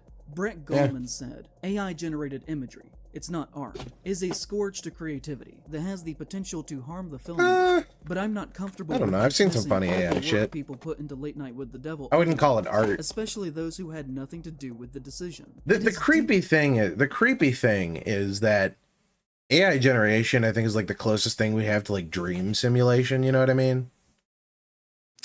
Yeah. Every AI image has that feeling of like, not only have you seen this before, but also it's something like fictitious. That's why it creeps me out, like when they have the extra fingers or whatever, because it's like clearly not made by a human, but it's just close enough to where it would fool a lot of people. Yeah. That's what scares me. It's getting to the point where it absolutely is going. Yeah, it's a problem. It's a huge problem. I'm against it purely for the sake of like, I think it might, while not being the death of creativity, like I think some people are saying, because that's a bit hyperbolic. Yeah. I think it's closer to, like death of imagination, I guess, because creativity, I think, is separate. Yeah, but on the other hand, people will make new. It's already been fucking murdered. Yeah, no. Google is slowly. Bing was really bad at first. Bing is horrible now. You can't look up images on there. It's all AI. It killed Etsy too. Etsy marketplaces are fucking dead because there's like 100,000 shops selling AI generated photos of like porn of Rosalina from Mario Galaxy or whatever. There's tons of them. There's tons and tons and tons of them, and Etsy does nothing about it, which is a pain in the ass because I wanted something cool on Etsy, and I was like, oh man, I think I was ordering like a custom poster or something. I'm like, oh, that's really cool, and I looked at it, and I'm like, oh, this is AI, and I hated it. Just visceral hatred. Yeah. It's a money tool, really. And that's really all anyone who uses AI corporately sees it as, is a money tool. Like Neil Cuckman. Yeah. AI is going to revolutionize the games industry by cutting out an entire part of the process, being the art department. Dude, Skyrim's art director fucking died before Skyrim came out. And his artwork for Elder Scrolls is absolutely fucking gorgeous. I cannot imagine a world in which anyone would take AI over that. Or at least a world I don't want to see. I'm going to AI replicate your entire channel and call it Gunnar Lad Voices. Bonner Lad Voices. Bet. Do it. I've already seen realistic, like, AI generated webcomic shit. It's the worst. It makes me angry. It makes me so mad because it's just so cheap. It's cheating. That's totally what it is. It's cheating. Disappointing that that's what I'd call it. And didn't course correct during the past year, but I can't abide the logic of a boycott on behalf of artists. And I'm totally biased there as a voice actor, but I hate like it. A live and learn situation. There's a guy. I'm in the Dawn of War 2 Codex Edition mod. They just released their Chaos, their traitor warband faction or whatever. And I'm in that, and it's super cool. But he uses AI on a bunch of the voices. And it's like a problem of budget, and so I get it, but also I would voice every single character in that game to have AI not be a part of that. He's like, I really only want 4 voices from you because I feel like you would overcrowd it, and I totally get that. But oh my god, does it make me mad. I mean, shout out to him. Shout out to Karos. Honestly, great dude, talented guy. It's just like the AI hurts me. But I can't critique it for him because it really is just like a budget and time thing. Like, he doesn't have the budget for voice actors, so I get it. Yep. And if anyone does think a boycott is more productive, then more power to them. I can respect having a hard-line stance on this issue, so long as it doesn't come with a heavy dose of self-righteousness and condensation. Jamie Jirac said, "This sucks, but I want to add to the chorus of people explaining that it was made 2 years ago, before a lot of us realized that AI art is bad. Moving forward, I think projects that use What about AI-generated horror? But this indie horror deserves a little grace due to the timeline. The real Matt C said, still going to watch the Satanic Talk Show movie. Sorry, it's been recommended by friends who've seen it way too much. It looks awesome, and to be honest, yeah, AI sucks. But I'm not against low-budget projects using it in small doses like this. That's a reasonable opinion, I think. Use right here, but there were like the guy said earlier, it's like 20 seconds of footage. Got shamed into apologizing for suggesting that people shouldn't go see the film when she tweeted, "Maturity is accepting wrong." After having people educate me on the timing in my DMs, while I'm still against AI in the creative space when it comes to creatives being replaced. They did this at a time when everyone was having fun with AI, and with it being an indie film, having to pay the talent they did have. See, now, would you rather have a movie use AI art or have the script be AI generated? That era that it could have been worse. Really is in the DALL-E mini days, and by the time that more complex images like this were being created, it was pretty well established that this was very wrong behavior. The Wild West period of AI was really only generously a few weeks there, maybe, but in actuality, probably actually more like just a few days. That the argument that AI was just a fun little thing that existed before people started to seriously talk about it. And these images were made it's weird how quickly AI became a thing. No. Saying otherwise is a little revisionism. disturbing, actually. And if you really believe and think that this usage is okay, because everyone was. Do you remember like the supposed to early do it, then that Dali speaks shit where it more was on you like than anything else. Because just totally dreamlike and completely surreal? Yeah. Those were wild. That or like it was just. I think the coolest like AI generated images are when like you ask like those early models to sort of do like a concept. Uh-huh. And it's like sort of an amalgamation of you know, an idea. That's like the most dreamlike thing. I think that's interesting. There's this great thread. I forget what the fuck his name is. This guy who's been to AI for a long time. Do you know the guy that wrote that fan fiction like Harry Potter and he wrote some like super rationality based Harry Potter fan fiction that's popular? No, I can't say I know who you're talking about. Rules of rationality. Who wrote that? It's called it's Elysier Yudkowsky. What? Was he the founder of hold on. The AI Less Wrong? Hammer's Madness? Yeah. If you want to see some true madness, check out Steamed Hams, but it was banned in the USSR. It's one of my favorites. I'm a big fan of old Soviet cartoons. And like those old Prussian fairy tale cartoons. There's something so weird but intriguing about them. Okay, yeah. Do you know of the site Less Wrong? One more time. Do you know of the site Less Wrong? Nope. Oh well. Anyway, there's this dude, who has been about. I think he's been working in AI for quite a long time, and then so he did this thread on Twitter asking my immortal. No, he didn't do my immortal. Not that far gone. He did this thread asking I forget which guy to generate an image of the most normal thing it could think of, and so it I think it drew up like a home office, very generic, very basic. It's like, okay, go more normal. So it started removing details from the office. No, go even more normal, and it kept doing this over and over and over until the AI was drawing like these crazy fucking fractals and insane weird shit. That's wild. So, this point was like, see, we have no idea why it's doing that.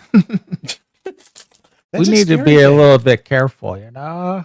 Dude, the shit where like AI becomes so advanced that the people who made it stop knowing how it works. Spooky. That's like Terminator. That's straight up Terminator. I don't know. Weird stuff. The minute we create beings smarter than ourselves and then give them bodies is the day we're dead. Yeah. And it's already happening. All they have to do is make some decent data models, shove them into those Bostic robotics, and we're fucked. They wear fake skin. They talk in imitations. They act in mimications. I don't know. Detroit become human. Going in the back of the bus. I'm all for robot racism. I do not like the idea of sentient robots.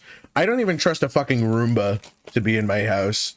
Or like those Google Home things. Do not trust that. Oh, no, yeah. My phone already listens to me. Yeah. All right. Don't need no more there. Mm-hmm. That's I can't handle more than that on my end.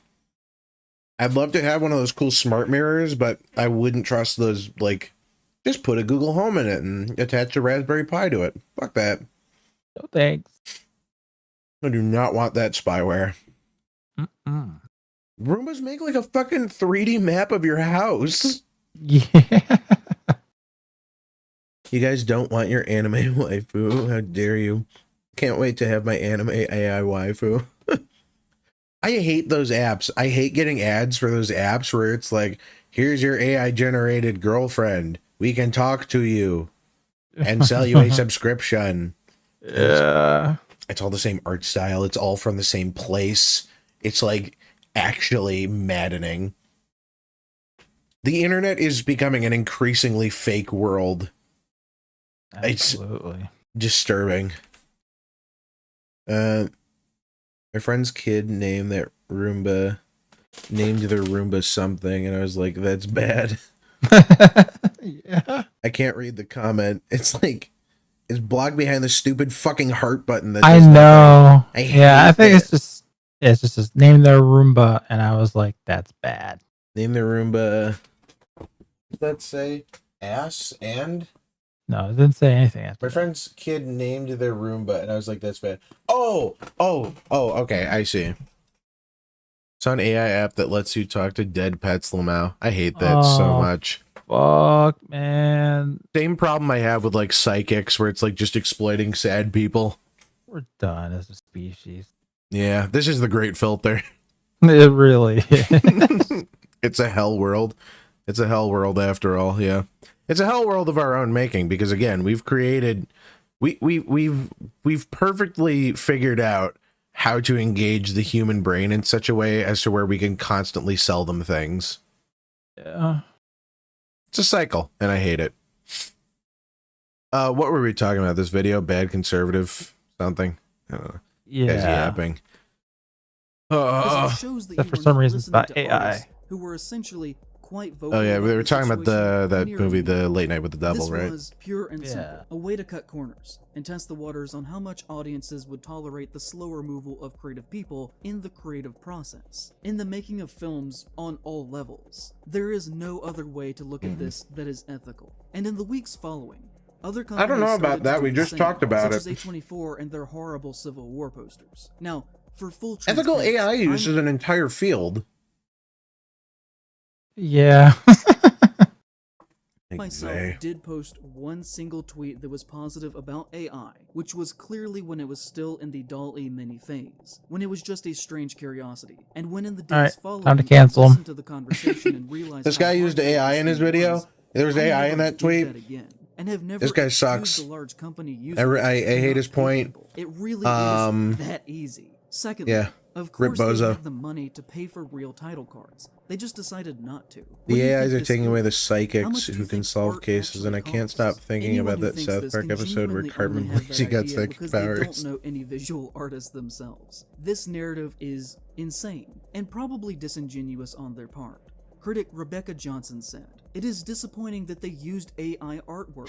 Can people continue posting meme tweets towards him? I would be more disappointed if it were a big movie with an unlimited budget. This is an indie flick with a limited budget. People are acting like this was one of those fake movies that gets made for $500 and then dumped onto Amazon Prime. They could have paid for those assets for the same amount of money or less than they would have for a single advertisement for the film. The movie was produced by Roy Lee, who also produced movies like The Grudge, The Ring, The Departed, The Strangers, the Lego Batman movie, Good movie. Chapter 1 and Chapter 2, one of these Bates Motel, is not like the other. Dr. What do you mean? Godzilla vs. Kong. It's all horror. Godzilla vs. Kong. Among like 50 other things that you've heard of. It was distributed to movie theaters around the entire I heard Godzilla vs. Kong is actually pretty genuinely solid think for that my they would friends who not are be like able into to come up with kaiju a flicks. couple $100 extra in I love me the some old budget Godzilla if films that was though. what was needed to complete the movie. Like, he can find the finances for this level of CGI destruction, but a JPEG is going to break the bank? To imply that you think they couldn't spare... Did those movies come out at the same time? ...is either purposefully... I don't know. They very clearly have different budgets. ...or is willingly ignorant. And anyone who played into that false narrative that this was just, you know, the little old movie that couldn't do no better, makes me question your critical thinking skills. As a writer, as well as your... This whole video is making me question this guy's critical motor functions. This was released on 1,000 screens around the country, theatrically. For context on the number of screens that movies... Have you noticed he only talks with one hand? ...had about 3,000 screens, and Uncut yeah. screens. So while it is... I think he's left-handed. To pretend that this was something that is virtually impossible to... but I use both hands when I talk. Very disingenuous. It's weird. And also, everyone who worked on the crew of the movie already got paid for their work. So, not seeing this is literally only screwing over the production people in charge, who decided that this was a good idea. Our support of art has to be conditional. These things have to be a hardline issue. Just because they made a small horror film does not mean that they are automatically deserving of access to our money as audience members. And lastly, for context, in my I guess I Courage the don't Cowardly disagree Dog with video, that. I had 4 excellent title cards made by the artist Dr. Grambo. So, one more than what the directors say appeared in Late Night with the Devil. Can we And stop that watching this cost me garbage? Unfortunately $50 not. each. We aren't talking about an insane amount of money here.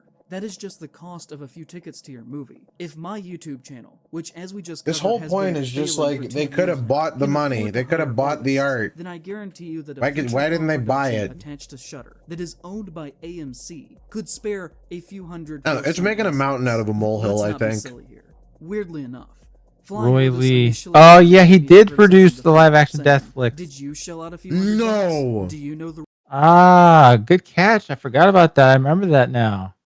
Oh. Things are starting to come together. Just a little bit. Left-handed or medical gay-handed. Excuse you. Excuse you. Don't assume. Devil-handed. Don't assume. That's the whole point of this stream. the right artist capable of making said imagery for a few hundred with their schedule? There's no nuance in this conversation at all. Y'all just want to gang up on something. Probably will never make a feature film ever. To which That's true. I actually did pay a few $100s for the title cards to be made by an artist for my Actually, video in I December. had the money It to turned pay out an right artist for a on video the that cost me If my channel can $0. afford it, a movie production My service channel is that dying, interaction suffering. I paid a few even though it $100s started for out some a bit for a strong couple with heated pictures. emotions Yeah. on both Video. sides, became more level-headed as it went on. And I'd like to think that we ended in a good place where we still disagreed, but we're no longer kind of adversarial to each other. I don't think I'll And ever ultimately use agreed on AI who the real art in enemy any is of my this situation, videos. which is the large companies pushing Mostly behind because I don't think I technology. need We to. ended by sending love to each other, and that was But genuine. I love his understand work. its I use think that he's super sometimes. interesting as an artist, and I really do respect him. All of this is about love and community. It's about talking with each other and working with each other and making cool shit. The whole reason I'm making this video is because I want people to think about how they talk with each other and how they engage in art and the world around them. And how That's they what show this video is respect and about? Stop have bullying patience with me. somebody. I think if we had broad Guys, can you education stop related to engaging media with me in a mean literacy, lot of way, these eh? things wouldn't have to happen. Horror author Amanda Woomer said during this hot take, "This film has been at festivals for a year, which means production was 2 years ago. The AI debate only started last year. Prior to that, people were playing with it. By our standards today, it's shitty. But I won't screw Yeah. over artists from 2 years ago. I'm still good." That's reasonable. Nathan Boton That's said totally in reasonable. response, "I can't stand the art justice warriors who have been crying about this. They are acting like the entire movie is fake." To which Woomer responded, "And now they're going out of their way to screw over a small..." You know what the indie worst part movie." about all this is? We're starting to get like those AI generated videos. Yeah. Not even like the shitty TikTok ones where it's like just like an AI generated thing summarizing a clip while it happens. But just in general, there was that one tool that was announced a couple weeks ago. Do you remember where it was like full 3D AI videos or whatever? Yeah. I don't know. People keep trying to tell me, oh, it's gonna cap off. They're gonna run out of data, blah, blah, blah. And yeah, they will run out of data. But by the time they do, we're gonna have so much crazy AI shit. Sorry, the cat's out of the bag. Pandora's box is open. How long do you think until we get like the first like fully AI generated movie from like a studio? I don't know. At the very least, like a theater release, right? I don't think they would. I don't know. It would immediately be marred in controversy, but I can see it happening. Someone trying. Maybe. Eventually. I mean, it's going to be good enough to do it eventually, which is the worst part. Yeah, I mean, the tech will absolutely. I think we're going to see it in the next, like, 5 to 10 years. That's my guess. So? Yeah. Well, I mean, it's like compounding on itself, right? Like it's like doubling every time. Yeah. It's wild how fast it keeps going. Well, because it can improve itself. At Yeah. least. Yeah. That's the whole point. Yeah, it's a pattern recognition. Imagine giving a 1-year-old the infinite knowledge of the human race. That's in part what we are slowly creating. Wikipedia itself is only 25 gigabytes. Wow. I think something along those lines. Like if you don't download it with pictures and videos or whatever. Like if you just do plain text. Yeah, I guess. Yeah, I would believe that. Yeah. It's totally wild. I considered downloading it one time, but I couldn't justify it to myself. I couldn't justify the space. The infinite knowledge of the human race. That's a lot of pornography. Yeah, exactly what happened with AI. The first thing we did with AI was make porn machines. Yeah.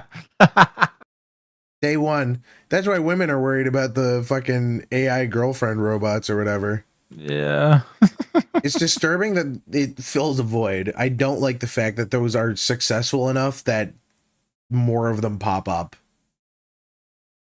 I guess it's like zero money down, basically. The infrastructure's there. Probably buy it off some fucking Kazakhstan guy. I don't know.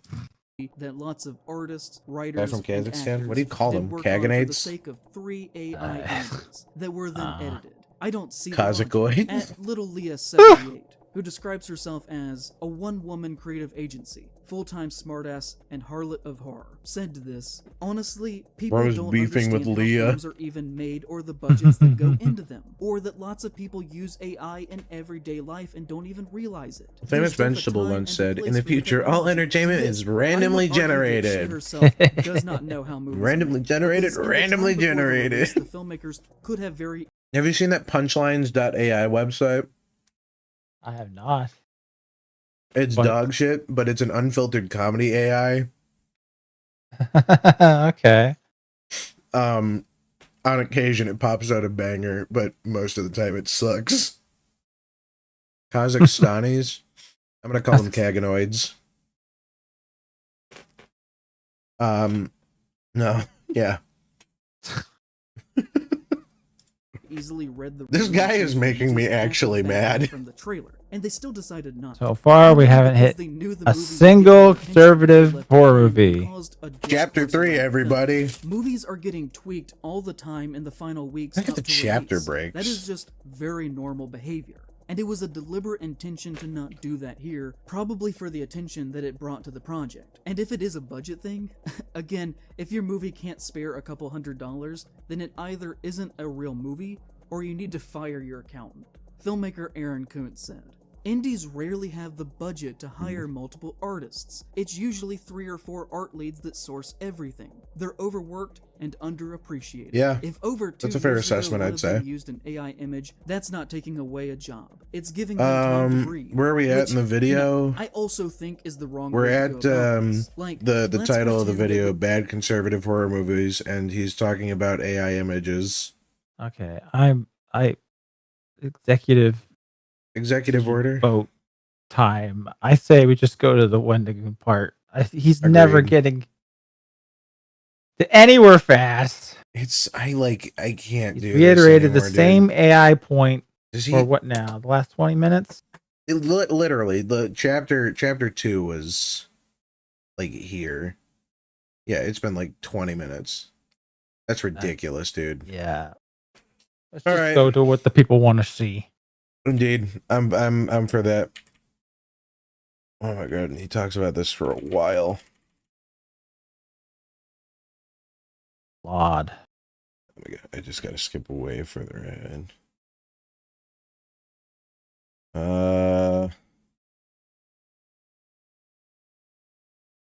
Wait, saw here? the word Trump flash up. So, oh man, I got a real bad dry mouth right now. I think it's those Cheez-Its. Oh my god, look at how Sponsorship long now. this chapter is. Get out. It's Yeah, another boy. full hour. Is Get Out Get a out the conservative horror film? conservative horror film. Dude, Jordan don't Peele, you know, renowned conservative. Key and Peele are noted Nazis and full-blown racist. I've seen them in Nazi outfits. Yeah, dude. Ooh. yeah, dude, that must. I mean, that seals it. That totally seals it. Are we? Where does he talk about him? I bet someone in the comments says. I promise that this video is not going to turn into a list of people who annoyed me on Twitter. So that was a lie. I think someone in our chat. Where does it say? Where's you guys? Someone sent it earlier. You're right. Yeah. If I scroll up far enough, I bet I'll find it. Someone said grooming time.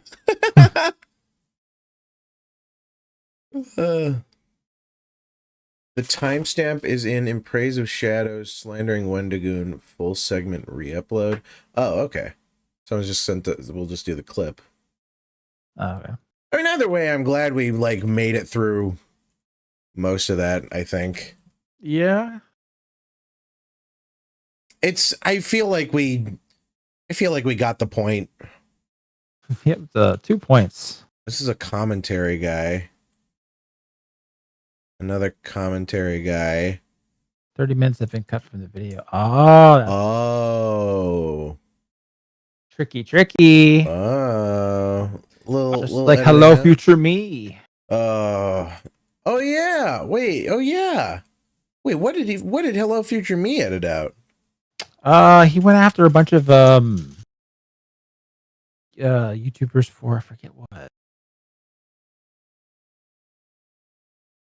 I think I feel like we've definitely talked about him before. I think about this exact same thing. I don't think you've beefed with him. Have you? No, not personally, no. I have beef with how he presents himself. I like a lot of his videos, but he's a Korra sympathizer, and that's like grounds for termination. I suppose we'll watch this guy. Thanks to Papa Gun. Papa Gun. I like this guy. All right, guys, let's do this. Somebody sent me in the Discord that alternate timeline boogie for being a naughty boy. I have no idea. I've seen some of his content. Obviously, much higher quality than Papa Gun's. Seems pretty cool. I don't know. I think I've heard this criticism before, and he's friends with Turkey Tom. Like, okay, whatever. Anyway, this is from somebody named Wendigoon's friends with Turkey Tom. I don't know if they took a picture together. I don't know if they're like best Praise of Shadows, and he has a 3-hour-long video. At the very least, they know each other. I guess. Horror movies, or know of each other. We're just gonna skip to the part where he talks about Wendigoon't for whatever reason. I'm assuming because Wendigoon't does like the creepy. 2:44:46. Wait, that's 3 hours and 26 minutes. How long was the other one? Well, we can't tell because we have to add 30 minutes to it. Oh yeah, look. Yep. It is shorter. Yep. It was just totally cut out entirely. What a bitch. Frick. Now I'm actually mad. All right, guys, let's do this. All right, sorry, Papa Gut. I gotta skip you again. Come to see should not conspiracy. Ooh, Wendigoon't. If you're not aware, Wendigoon't is a horror conspiracy theorist YouTuber. By the way, I think if he pauses the video and starts talking, I'm gonna just skip past him. Yeah. Subscribers that, as you will hopefully come to see, should not be seen as the wholesome southern friendly dad persona that he. I mean, is that his persona? I just kind of see him as a guy who's not internet brained. He doesn't seem to, work online internet. Oh my god! Because he doesn't. I don't think it's that. Oh my god! I have to deal with 2 of these fuckers yapping. Sorry, Papa Gut. I love you. He's just a dude, and like everybody's always like, "Oh, I like this guy." Who talk about being Christians as much as he does has a dark. Does he talk about it that much? I've watched a few of his videos. I didn't even know he was. He brings it up a couple times. I thought his name was Wendy. 2 clips. Personal. I don't know if that's all the time, but I wouldn't know. He brings it up on occasion. He brought it up when he was talking about. You remember the Mandela Catalog? No. It was like the series that like launched analog horror. But it has like very heavy Christian undertones or whatever. Like the story's about angels and demons or something, and Wendigoon't was like Yeah, I'm openly Christian, so I'm going to be talking about this with a Christian perspective. That was basically it. I don't know if I call it all the time, though. I've watched a lot of Wendigoon't stuff. To me. Oh, he leans to the right about. Cool. But our similarities basically in there. I have no. You're both white guys. This guy's a genius. He just put it on 1.25 times speed. No need or desire to hear 5 hours of opinions on Blood Meridian is fucking awesome. Who got famous around the age of 19. And I know that is probably the most boomer thing that I have ever said. Apologies for that. Well, I understand that, like, when you get famous young, you stop. A lot of times, you could stop kind of growing up as a person because you have a lot of your needs met and stuff, and it can make it difficult to become more mature.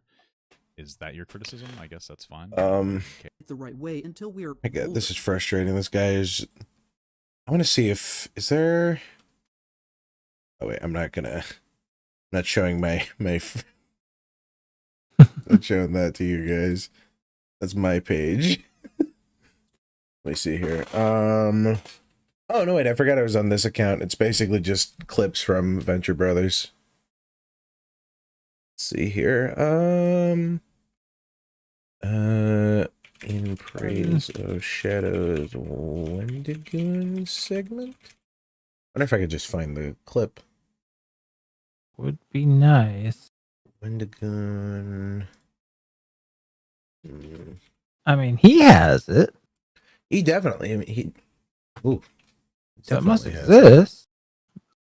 Archive of the Cut segment. Oh yeah, here it is. Okay, yeah. Okay, we're just gonna do this. Okay, cool, excellent. Okay, are you guys able to see this? Yeah. Okay, it looks like it's showing up on stream. Okay, this makes this way easier. I should have just looked for this earlier. If you're not aware, Wendigoon't is a horror conspiracy theorist YouTuber with several million subscribers that, as you will hopefully come to see, should not be. He has more subscribers than me, and that makes him evil. In the past several years, and that, like many people who talk about being Christians as much as he does, has a dark. He really does it. It just happens to be the media he covers. Like, look, right behind him, he's talking about fucking faith. It's a game about Catholics. Right, I think this guy doesn't like on the Christians. base level, his work has never been of personal interest to me. We share a similar focus on topics that we like to write about, but our similarities basically in there. I have no need or desire to hear 5 hours of opinions on Blood Meridian from a 21-year-old.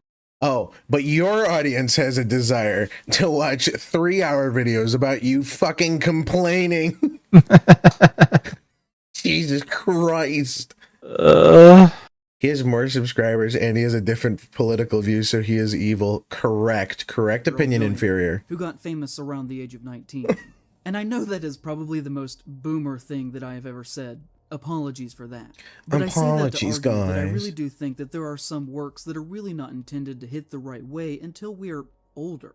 There are some works that fundamentally will not be understood by ageist. If you are wealthy and have always been upper class your entire life. Fucking hate old people, and this bro. may all sound condescending. Hate grandma, bro. But that doesn't stop it He hates from the being young somewhat people. true. I don't mean that to think that you shouldn't be able to say or publish whatever you. Yet again, like, what is his point here? His point was because he got big at like age 19, 20, it should invalidate a lot of his work because something. Like because of perspective shifts? Well, yeah, like if you watch something as a kid and then go back with a critical eye, you're gonna have a different fucking opinion. That's how opinions work. It's shaped by you and like your environment, and your environment fucking changes. And that's why we have like retrospectives and reviews that go back and touch on things that we fucked up on, right? Right, but his point is that everything that Wendigoon's doing, like, for some reason, just doesn't count because he's so young. Yeah. How old is this fucking dude? Where's your family, bro? Where's your family? Did you? I feel like we've brought this up. Have you watched Smiling Friends, or have you been watching the new stuff? I've watched the first season. I haven't gotten to the new stuff in the news yet. Dude, it's so fucking funny. Hey, they just have a bigger budget now. Oh my god, it's so fucking great. I want the show to have like 1 million seasons. Yeah, I'm pretty psyched. Back, good shit. It's totally gonna get a third one. This is like drawing people in. OMG, he's going to be like the I used to be stupid like you, but then I grew up route. Oh yeah. Oh, you know what? Absolutely. Oh Yep. fuck this guy. What a dick. That's such like a shitty argument. That is ridiculous. It doesn't matter. I won't say it doesn't matter, I guess. I feel like your opinion is just as valid as anyone else's. That's it. Like, your opinion may or may not be invalidated by how you choose to present yourself in the eyes of other people, but for the most part, my money is on, you're basically everyone's opinions being equally, important in some way or another. Unless your opinion is that the cannibals that do incest and want to rape you are just as okay. You have the as right everybody to else. Look, he has the right to an opinion, including the wrong one. He's a bread tuber, so yeah. What does bread tuber mean? Bread tuber. That's what these leftists. It's a reference to a book. Some communist book. It's an unfortunate name, given bread lines and shit. But, yeah. What is the? I've definitely heard the term before. I know that much. I just have no idea where it came from or what the category was. Oh, is he also wearing a Hawaiian shirt like this? Like the joke is that this is the Wendigoon't segment and it's presented like Wendigoon't. Oh, how clever! Oh, that's smart. It only took him till chapter 4 to include his framing as part of his point. Bread lines. Yeah. I think I get where it's coming from. You like at any point in your life. You're obviously free to do so. And I also don't want it to be seen as if I'm talking down to young people, because I'm not. Peter Robertson's The Conquest of Bread. Oh. They are looked down a book upon about too our often in narco our culture. What I'm Oh, okay. Yeah, this guy definitely bread tuber. Communist and probably gay. I'm talking about here Commented pertains to right the on the very head. act of writing itself, and with that, perspective. And I don't know if you can actually really truly be a good cultural critic with a voice that has a definitive perspective, without several years of genuine, independent, lived experience away from the home that you were. Oh my god, he really is doing that. Yeah. Guys, your opinion doesn't matter because I'm not bashing on anyone for being young. You're allowed to have an opinion, but you should be older before you have an opinion. Fuck this dude. Actually, fuck this dude. This is the worst argument. Raised in. And in his case, he became exceptionally wealthy by the time that he was 19 or 20. And so if you leave the home and exceptionally become wealthy, famous and rich, without having to ever actually truly struggle, can you be considered to have ever actually had lived experience at all that he's would not qualify you? Okay, but he's not talking about his lived experiences. He's just talking. He is. These religions are his lived experiences. Yep. And he talks about religious shit. Just jelly that his YouTube gets money. I think that's literally like all this video is. It's just complaining that he's not popular anymore. Sunday school teacher versus a cyber gunnar. Criticism on works of art about the experience of average and poor people. I would argue not. And if that is the case, why would You're not allowed to talk about poor people, you rich fuck bourgeois scum. Was raised in a very wealthy family, and with that comes from a wealthy perspective. What? Well, what about you? You're white, man. What about the white privilege? Yeah, man. You're not supposed to be talking. Yeah, shut up, cracker. Me that when my dad was young, he used to be in an organized crime gang and is now a Sunday school teacher. Very wild life that he has lived. That's just dad lore. My dad's told me some crazy fucked up shit. Oh yeah, Sam. Yeah, my dad was a cop and an EMT and stuff. He's had like 1 million fucking jobs, and I could not tell you the amount of times I'll just be outside while having a cigar or something, and I'll just say like, yeah, did I ever tell you about that time that I protected like the Arab consulate or something? And it's like, wow. You what? Like, he'll just tell me crazy shit. Like, my dad genuinely might have been John Wick. I'm like fully convinced. I don't know what happened. Organized crime gang that my grandfather ran. A lot of bad things went down. They got investigated by the FBI. My grandpa went to jail. My dad had to testify and tried to take up the business. The business fell apart, and he ended up losing millions of dollars to the state. I believe Lost this. Everything, found God, became a Christian, and is now both the best grew man up rich, and the best Christian. but they lost I've ever everything. met. But also, I'm not even here to criticize. Well, I think you're saying Wendigoon't grew up rich. I think his videos are very uninteresting, but ultimately that. As rich as he could have been, evidently. Yeah. Oh wow, so what does that say? Oh my god, I gotta lean forward. I've been slouching in my chair too long for the stream. Oh wow, so he repented for his sins and no longer sins anymore. He's still the bad guy. Christ saves my guy. Christ saves. Worth talking about. The first of which are the very strong beliefs that he seems to hold as important, that are in my opinion. On the upside, the mirrored clip works out now. There are many things that are red flags that we could talk about, from the bizarre gun ownership, the flagrant use from my perspective. The bizarre gun ownership? The American owning guns, they're so bizarre. Guys, those wacky Americans owning guns, eh? And worshiping Christ and all? I better go kill myself, eh? What's that about? This fucker. This makes me angry. I'm mad I wasted a stream on this guy. Fuck this guy. Go harass this guy.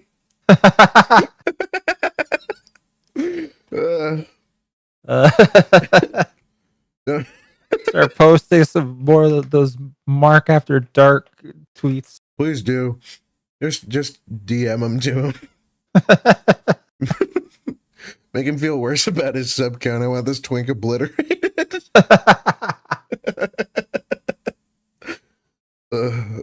Okay.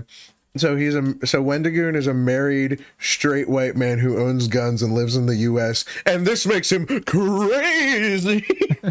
Yep. Of his religion as a shield from criticism, to the belief that he at one point followed many far-right. Take it from a Canadian, you got lots of guns up there? No, I believe you. The social media website where the January 6th insurrection was in part planned. People said, oh, he only followed them. But that doesn't mean that he agrees with them. But there are screenshots of tweets that may have been deleted. They clearly, in my mind, show a support to Rittenhouse. Although, since I did not take a lot of the country did support Rittenhouse. This isn't surprising. Wendigoon't is openly conservative. Actually, I don't know if he's even conservative. Yeah, I don't know. It probably is. I'm just gonna make an assumption. Probably, yeah, leans that way. Soon, but I'm just assuming based on what I've seen, but you know, it could surprise me. Like Jews for Palestine.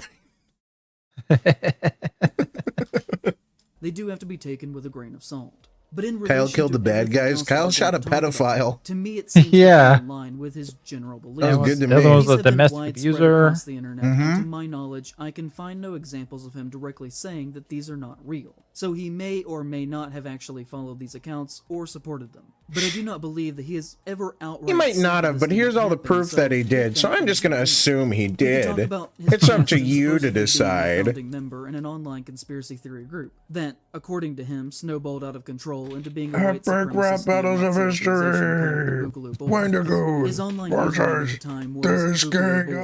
And he claims to be the first to have started using it, but that he left the group and became Wendigoon't after things started to get out of hand. And this is not a conspiracy theory in itself. Shockingly, he literally has said so in writing. As you'll see, he was just like, oh geez, sorry guys, about starting a violent hate group, guys. Sorry that people got killed. What? I totally didn't mean to do all that. Wendigoon't was apparently part of like a conservative gang or something.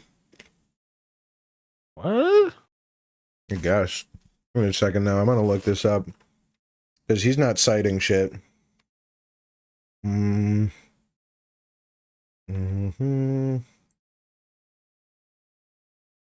I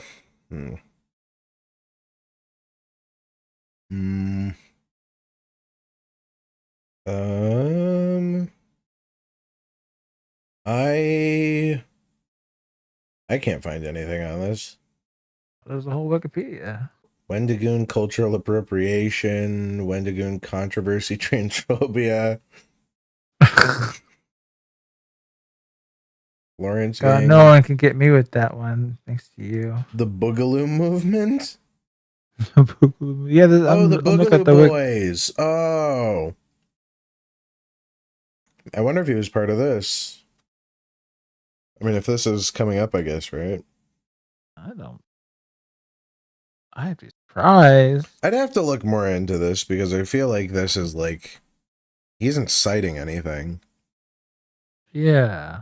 My bad. I'll do better next time. Also, like, I believe this guy's interpretation of Wendigoon's past. Oh yeah, the Boogaloo Boys. And guess who else always has on a Hawaiian shirt? Despite oh my fucking god, it's so over for me, dude.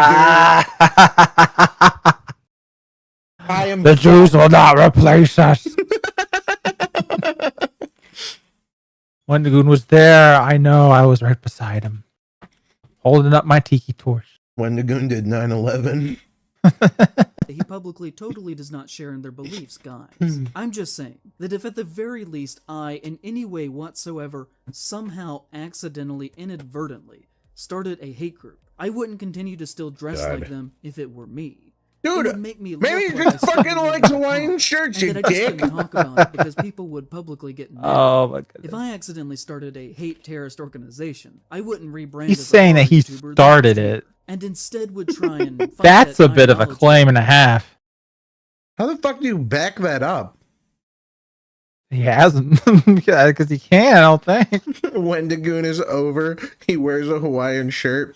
That is the new title of this video. Hawaiian shirts as the dog whistle. As much as I could. I can't believe he made that claim. It would probably be fair for people his to old Boogaloo Boy persona. At one point, he posted on his subreddit and wrote, "Someone asked me about my old Boogaloo Boy persona, so I made my response and thought I'd share it to set the record straight. Again." So this video is him complaining about other people being more popular than him, and then this turning into a hit piece on Wendigoon't. With this read. Alright, so I'll go ahead and make my official statement here. I have to know how he got from point 3 to fucking here. I was among the first to begin using the term Boogaloo. Originally, it was a rendition of Che Guevara's, not that he was a good person by any means, code word for revolution, and I have always been a proponent of freedom and liberty. I believe in the divine rights of every human, and therefore, aspects of self-independence Wendigoon't is a real fucking Chad for that one. In small settings, and then decided to make a meme page using the name as no one had yet done. Boogaloo Boys is such a fucking good name, actually. My name was Damn. Boogaloo Boy, and several have pointed to me. He was wearing a Hawaiian shirt. He's Quagmire maxing. However, as the term became mainstream, more ideas. Do you remember when Quagmire went giggity goo white supremacy?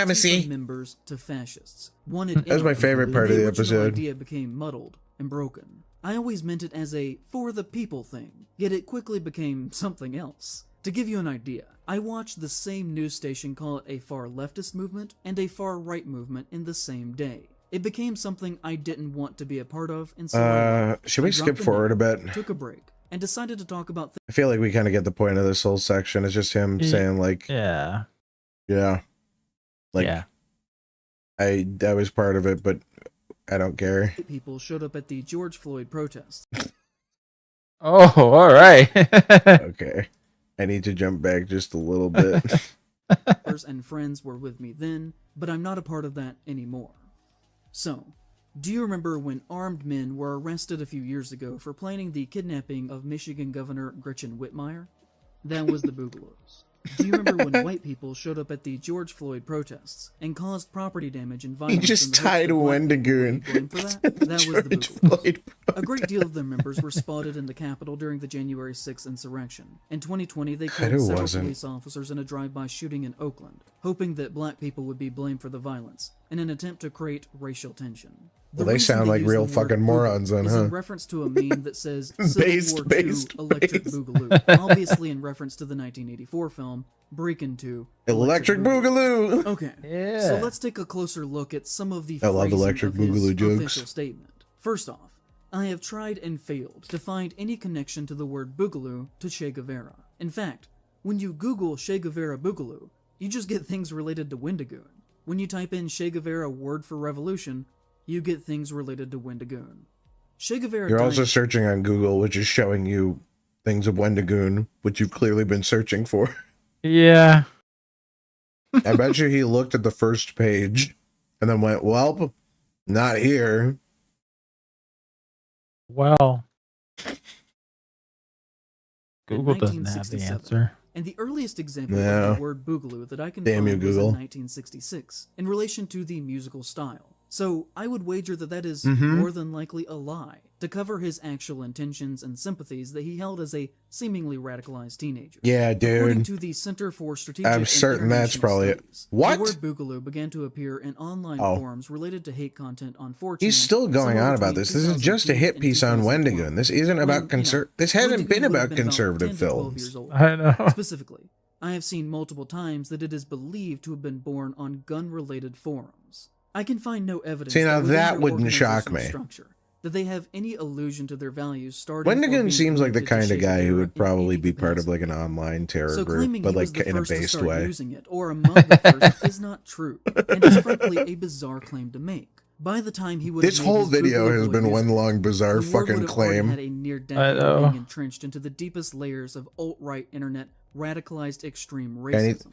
I feel at this point he's given up on video editing from the organization, but still dresses like them on a daily basis, and fully takes responsibility. Part 5 is just a sound wave for him. Their movement that was already in motion at least 7 or so years before his involvement, which to me just kind of seems like he enjoys taking the credit for that.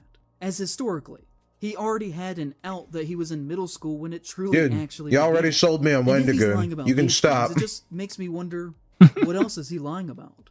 And the difficulty in seeing the lies. There's literally nothing gayer than exposing someone's politics. Agreed. Who say, for instance, that they do not believe in far-right hate, while doing something else at the same time, such as wearing a distinctly coded Hawaiian shirt that would be understood by the recursive Wendigoon't, recursive Nazis. Who works with the Transnational Threats Project that focuses on the evolution of digital terrorist networks. Boogaloo memes and digital terrorist networks. What? The title of this video relates to maybe less than 30 minutes total. If that. Yeah. This is driving me nuts. This is insane. I actually can't believe he made this. Like, I genuinely, like, have I agreed with him once during this whole stream? I feel like he's made like some okay points, but fuck me, dude. He provided nothing of substance to support his claim, but talks like he proved points. Yeah, exactly. But then he like tries to cover his ass by saying it might or might not be true, but that's up to you, eh? This is actual insanity? No, my friend. This is virtual insanity. Ba-doo-doo. I fucking love me some Jamiroquai. Some Jamiroquai? You don't know Jamiroquai? They're the dudes who did Virtual Insanity. Virtual Insanity? I actually don't know that. Oh, it's that song. I don't know. It's pretty famous. Oh, okay. Yeah, I'm not good with song shit. Okay, I've seen this. Yeah, no, it's all good, fam. It's famous for the music video, but I genuinely love the song. Eshy. It's just a theory, a gay theory. All right. And using similar language to more mainstream internet discourse, creating a challenge and parsing the difference between complex inside jokes and memes that are used as a tool of Boogaloo extremism. Then say that the organization was corrupted by the left and the right equally. Is it a dog whistle that I can't take Boogaloo movement seriously? Yeah, I know. Boogaloo how clever. In America. Just on the surface, that makes no sense. And on top of this, video makes no sense. I hate this guy. guy. On the left, do not use the phrasing Antifa members. The only people who say that are the ones that see Antifa as some sort of homogenous radical left-wing activist group. That's what it is. For anti-fascist movements. It's not a general term for anti-fascist movements because Antifa is a registered terrorist group. Yeah. Fuck. He is kind of telling He's really himself trying by to like saying do a Antifa hit piece members on Wendigoon't as if and they are also part of defend an organized Antifa. political militia, Yep. like many There's no way alt-right Wendigoon't groups under are, the water. such as the Boogaloo's, and saying that there was harm and violence perpetrated on both sides. I duplicated myself. It's true. Like Trump, I'm running as my own vice president. Far-right extremism for what it is. He makes the bizarre false claim that he invented the use of the word Trumptosis. as a for-the-people kind of thing, and he doesn't believe in what that group did with his idealization of anti-government ideals, and also wants it to be very clear that he is not a political person.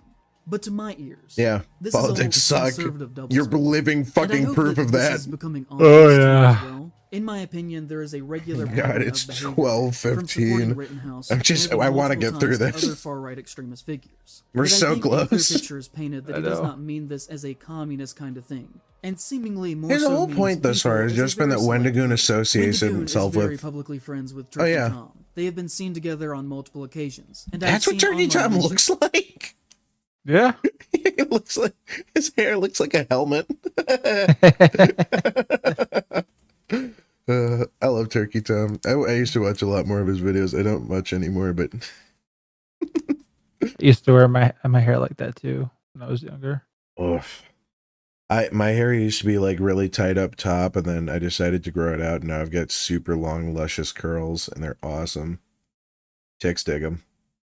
Oh, well, good for you. Hell yeah. Guys, he doesn't know I'm lying. He got a haircut to look worse somehow.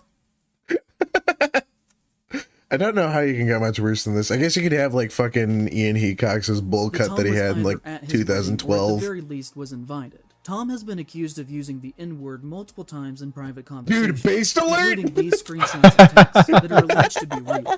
And he's also been accused of saying that the upper tiers of his Patreon were intended for Jews with deep pockets. And has even appeared in his videos. The internet historian publicly said that his birthday was April 20th. It is not. And has only said that as a joke because that is his birthday. I love Wendigoon't internet is historian. He has some publicly great friends vids. Yeah. Man and Cave is so great, actually. Actually, it's like the one I haven't seen. Really? It's pretty good. I mean, as always, I skip over the sponsor segments, but no, it's really good. Okay. Operator, and even retweeted a photograph of the two of them hugging. Donut Operator is a Donut Operator is fucking very far-right awesome. YouTuber with 4 million. I love Donut Operator, unironically. His videos are great. I haven't seen him, but now he seems like he might be a cool guy. Yeah. No, he's awesome. He's I think he's a former police officer, and he does like gun related content and talks about the police and stuff. He's got some fun vids and some fun commentary, and I like his stream sometimes. Okay, cool. Million subscribers, whose career consists of him reviewing footage of police officers shooting and killing people. He was once a cop himself before he made making YouTube videos and retired. His content is very pro-state, pro-cop, pro-gun, and pro-death. Guys, if he says he doesn't like anyone in this video, go subscribe to him. Videos is titled, Predator takes shotgun giving you a great list of and YouTubers features to a watch. picture of him smiling in the corner of the thumbnail next to an image of a terrified man about to be executed by cops with the text that reads, Hi everyone, Donut here. We got a couple of shootings for you today. The main shooting just warmed up. And you know, for someone who supposedly is so very he's like the moist critical of fucked up police content. As living worshipping violence committed by the state. He's a man of I wouldn't call them people. claiming to be very against the government and for the rights of the people, while at the same time giving a warm embrace to one of the biggest fascist bootlickers on the internet. And the only thing the only fascist bootlicker in this video is this guy. He too is a fascist bootlicker himself. He has collaborated with This video has gotten progressively more mean-spirited towards people. I feel like he's assumed he's proved his point that Wendigoon't is a quote-unquote bad person and can now ridicule him without turnaround. Yeah. Wendigoon't took this shit graciously with that comment, But this dude is like, it's just fucked, man. Yep. Who constantly makes Yeah, money Donut with the most Operator's morbid and great. shameful true crime content of showcasing the last minutes of people before they are suddenly and unexpectedly killed. I love shooting people, bro. On the surface, they seem fairly edgy, but clean enough. But then you notice that he follows less than 200 people on Twitter, and among them are the same circle with names like Wendigoon't, Plagued Moth, Turkey Tom, Mr. Ballin, and Donut Operator. Wendigoon't has collaborated with... It's like a community. Plagued Moth, a completely shameful content creator who reviewed snuff films on his Patreon before it was taken down, and has been accused of showing genuine gore content to minors on Discord, and whose main YouTube channel consists of him reviewing censored videos of horrible acts of real-life violence and death. He is publicly friends with Shoe on Head, who is a conservative Shoe on Head! who has built a career off of Shoe on Head, best girl. content, complaining about Shoe on Head's got me blocked. Who says stuff like Karl Marx rising from the grave. Shoe on Head blocked you? Yeah, I think I made fun of Bosch somewhere, and I think she caught wind of it and was like, "Don't you dare make fun of my daddy," and blocked me. Wait, Shoe on Head's his friend with Bosch? Yeah, or at least at the time, she definitely was. I was gonna. They could not be on more opposite ends of the political spectrum. It's what it seemed like, but I don't know. That's weird. That's really weird. Shoe on Head, a known conservative. Yeah. Huh. I wouldn't even say she's. Finding out I don't his even know what the movement has fuck been she taken is. over Maybe more by neutral, fat, if ugly, anything. mentally ill losers. He is friends with Brandon Buckingham, a gun YouTuber who has been accused of threatening rape. He is friends with Oompaville, a gun-obsessed content creator that has taken advantage of Nakado Avocado's mental decline for fame and for money. And on top of Did that, he shoot him live on? Oh, dude. He should shoot Nakado Avocado on live stream, and then Donut Operator should react to it. Oh, and then Wendigoon't can do a video on the controversy. It goes full circle. Perfect. Trafficker Andrew Tate. He is friends with Mutahar, who argued against Andrew Tate being deplatformed from social media websites. Mutahar's and has alright. recently showcased a great deal of transphobia in his most recent video. My He has God. publicly interacted in a friendly Based way alert? with the Based account alert? rock solid Oh, wait, hang on. multiple occasions. Wait. I have a based alert bell.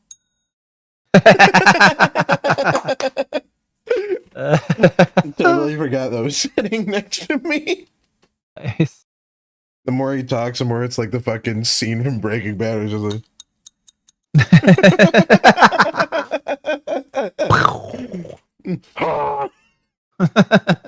I fucking love Breaking Bad. That scene is the best. It is. Muda is a normie, lol. Muda is alright. I like some of his videos talking about tech and stuff, but he started talking about politics and I lost interest. Take a quick look at their profile. I saw them don't really liking watch 'em anti-trans posts and anymore. neo-Nazi content. He interacts positively with Disclose.tv, a far-right propaganda website. I love Ted that uses hate Kaczynski. speech, engages in Holocaust Put me on a watch denial, and list. platforms neo-Nazis. He has appeared in content with Mr. Gunzengear, whose Twitter bio reads, dedicated to restoring the civil rights of Americans. But despite that, This is Twitter great. account about trans people Follow all many of these times. people on Twitter. He's interacted positively with Garant Thumb, who has said, the traditional family should be encouraged and strengthened. I see little to no support from Evil. the government. Evil. or big media." Condemn him. He has said anti-trans statements. He has called people degenerates, and has said that non-traditional sexual interactions are a disgusting, hedonistic lifestyle. That is I know who I'm following after this. Dude, I was trying to avoid making cuck jokes. But come on. They're literally writing themselves. I can't. You can't condemn this guy for things. It is. It totally is. Based alert. the breakdown of the family unit. Wendigoon't is publicly friends with Brandon Herrera, who has made jokes that implied that he was sympathetic with public Brandon Herrera's great too. Leftist, and collaborated with Kyle Rittenhouse, who has posted If you're images making of cuck himself jokes, with an I can MP40, which is a too. gun used by the Nazis that he I'll described steal 'em as and make 'em the mine. original ghetto blaster. Like, this guy made his best friend his wife's boyfriend. The days of being part of the Boogaloo movement, but I cannot find substantial proof on if this is true. Boogaloo boys fuck my wife. I've seen several comments saying this, so online it is at least culturally believed to be true. He has appeared in gun-related content with Haley Luan, an influencer whose content is based entirely around making the United States military appear bizarrely appealing. Don't feed into their lies. I don't care how many hot women you show me. I will not join the military. He sure does seem to have a lot of wealthy white friends who actively work to uphold the values of the American empire.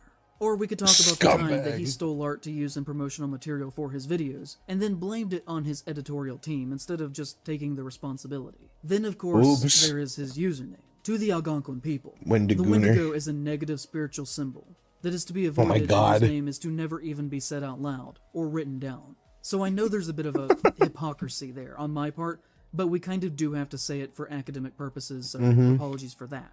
Starting with Algernon Blackwood's horror short story called The Wendigo. People have for hundreds of years... Is he just going to go on it? I'm sorry. He's run out of things to say, so now we're on to the dude's username. Because it's... Wendigoon't uses ancient Native American black magic to get his subscriber count up. He just said the Wendigo is a negative fucking spirit.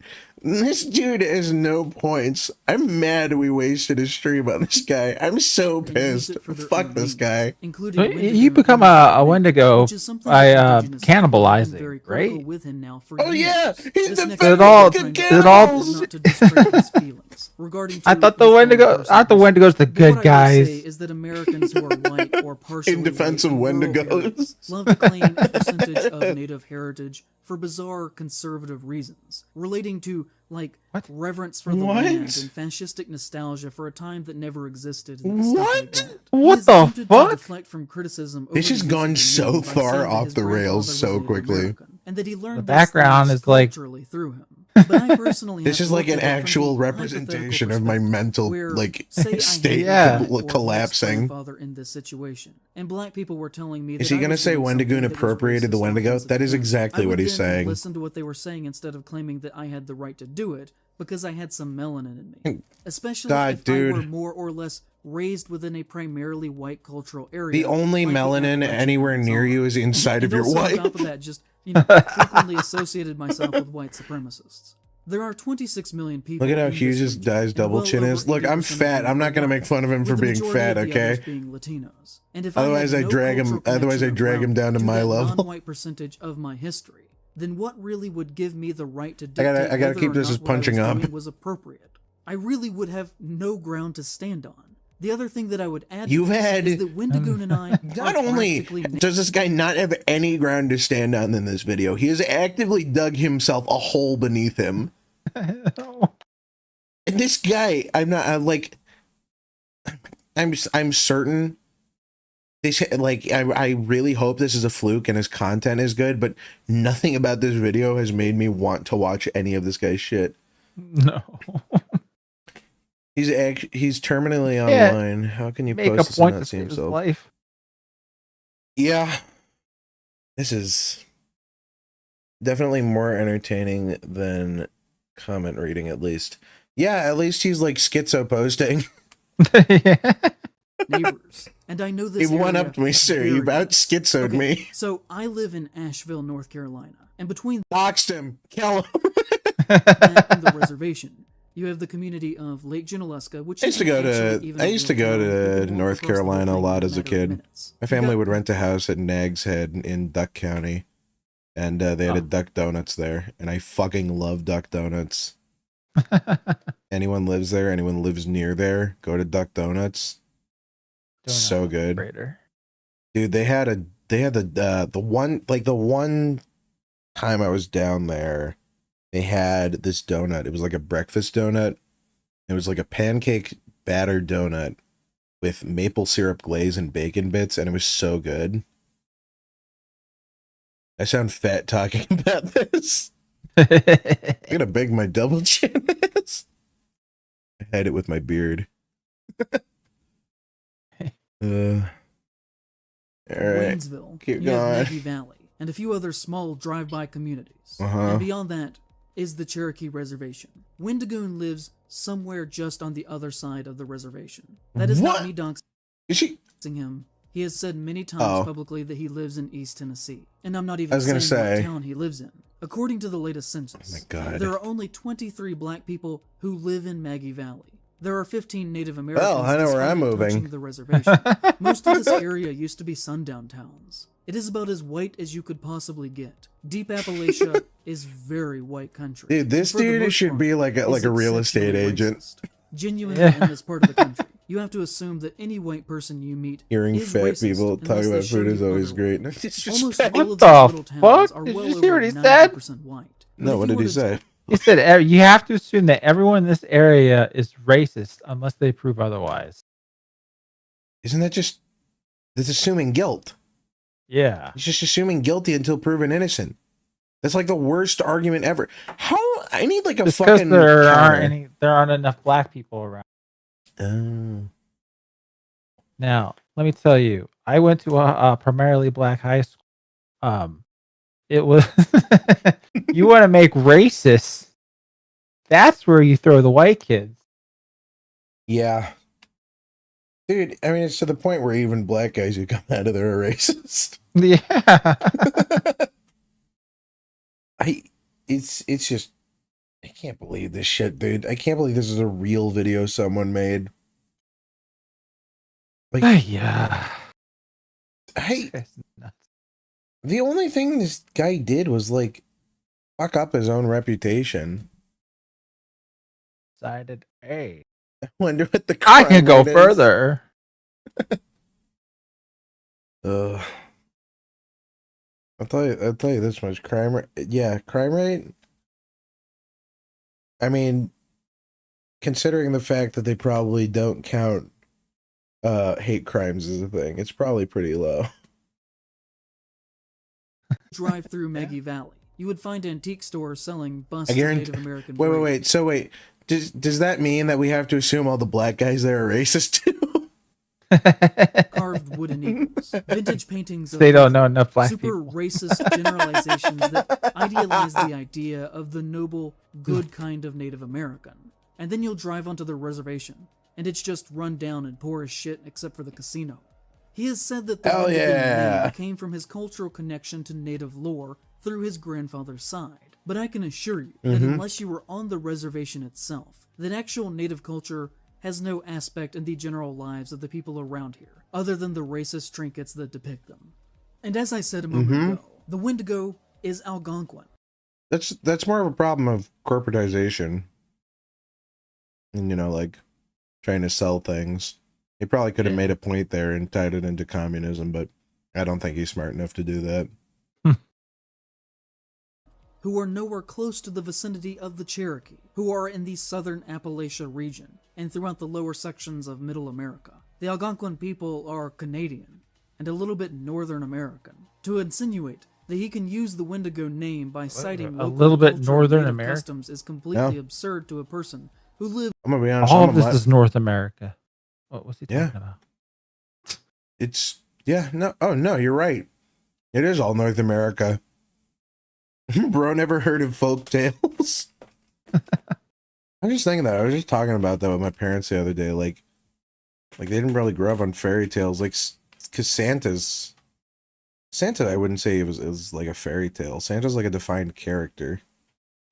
Well, he comes from European fairy tales, but then he's a real guy. Commercial. Yeah. Yeah, St. Nicholas was like a real. Well, he was a real guy, but there's also like other versions of him. Oh yeah, no. Across Europe, and then what we have now. Yeah.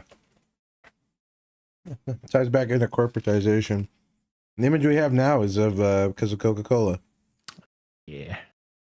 Same with Rudolph. I love me some Rudolph, but that was another like product. He just thought Wendigos were cool, and has come up with the history behind it's actually really interesting. That is easily proven to not be true, unless his grandfather is Algonquin and just moved to Tennessee. But if that were the case, I think it was the song first, and then a company paid to have like the movie made as an advertisement at some point. Because it isn't true. There's a lot of I think it was actually a story first. Was it a story first? Yeah, this is I forget where exactly it happened, but this guy, this very poor guy, he lost his wife, and he wanted to console his daughter, and so he made up a storybook for her. Turned out to be Rudolph the Red-Nosed Reindeer, and he shared it around his place of work. I think he was a journalist, I want to say. And it was a story first, but it was a book made for Montgomery Ward as a Christmas story to give away like a promotional item. Yeah. Yeah, he wrote the story in Riding yeah. Crows for his daughter, inspired by his own experiences, including a shy child and feeling downtrodden. Oh, I didn't know this actually. So and then it was the music. Yeah, and he got sold the rights to be into a song. Yep, and then Huh. I love me Rudolph though. That's easily my favorite Christmas special. Yeah, I would agree. Year Without a Santa Claus is also pretty good. Yeah. Was Year Without a Santa? Which one is the fucking Burgermeister Meister burger? Cannot remember it for the life of me. It wasn't Year Without Santa Claus. It was something else. That one's great just for the atmosphere. I love the atmosphere of that movie. All those old all the old stop motion flicks. Yeah. Yeah. They just refurbished and sold a bunch of the Rudolph puppets actually. I think they found them in an attic somewhere. Oh, cool. Yeah. Which is weird. You wouldn't expect a Christian to be hiding in an attic. Oh, you got me. Mythologizing around his past that I particularly hate. It's going to be about that time where I'm sick of this guy's shit and just want to end the stream. Because this guy is like... that are passed down and told to children. I assure you, as someone who lives near him... He's just going on, dude. Life, this is total bullshit. And is some weird, false, cultural, imaginative idealization of the American South. Who cares? That is not actually true to the real Appalachia. We aren't sitting around at night talking about the goddamn Mothman and shit. I even came from a poor family. He is. That's his content, though. That's what he does. I don't... Yeah, This has just made me mad. When I was a kid, I have seen people riding into towns on horseback. He admits to being raised by millionaires who got their money from crime. He just likes spooky stories. Just showed how he lost all of it, though. So do I, obviously. No, it's, but to come up with some weird folksy reason as to why he became a folklore YouTuber.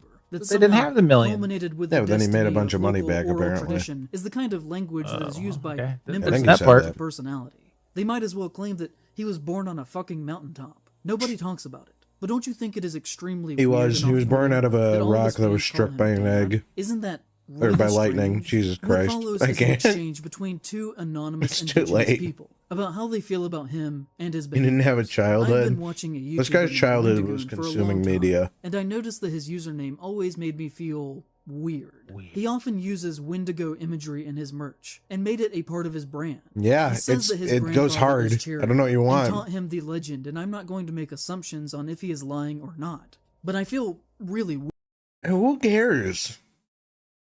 It's the Wendigo has become like a corporatized symbol. Let's be fair. He's not like complaining about the what was that game? It was like the story-based game with the Wendigo. Until Dawn, yeah. Yeah, he's not complaining about Until Dawn using a Wendigo as a concept. No. I remember one of the early episodes of Supernatural. Yeah, we got to cancel. It's all over the place. It should have been canceled a long time ago. Like the episode where they're in Scooby-Doo. Oh yeah, that's the thing. I love Scooby-Doo. Scooby-Doo's my favorite. If I had to pick like a favorite franchise. Mostly because I genuinely don't think there's... Well, I was going to say, I don't think there's a single piece of Scooby-Doo media I wouldn't at least enjoy, but Velma exists. Yeah. That show makes me mad. That show makes me so goddamn mad. Everything. Did you see how how it ended? Season 2? She got killed by Scrappy Doo, I think. Yeah. Scrappy Doo redemption arc. Hell yeah. Rabbidoo was a hero. I just couldn't see it. Weird still. It feels really disrespectful to me to use that name. I'm not sure if I'm being a baby about it. Quoted by source, anonymous guy. He's also said some shit about cultural appropriation that put up some serious red flags for me. Cultural appropriation is bullshit. Comes from the Algonquin. Unless you're a company. I don't think Cherokees come from... The one time I will support, like, the cultural appropriation argument is in terms of, like, companies. Yeah. Same thing with the gay shit earlier. Yeah, if a company's trying to sell you gay shit, don't buy it. Because they're just appealing to an agenda, and by the end of June, they're going to change their Twitter photo back. Yep. Unless you're Opera GX and you choose to have two sweaty black men making out.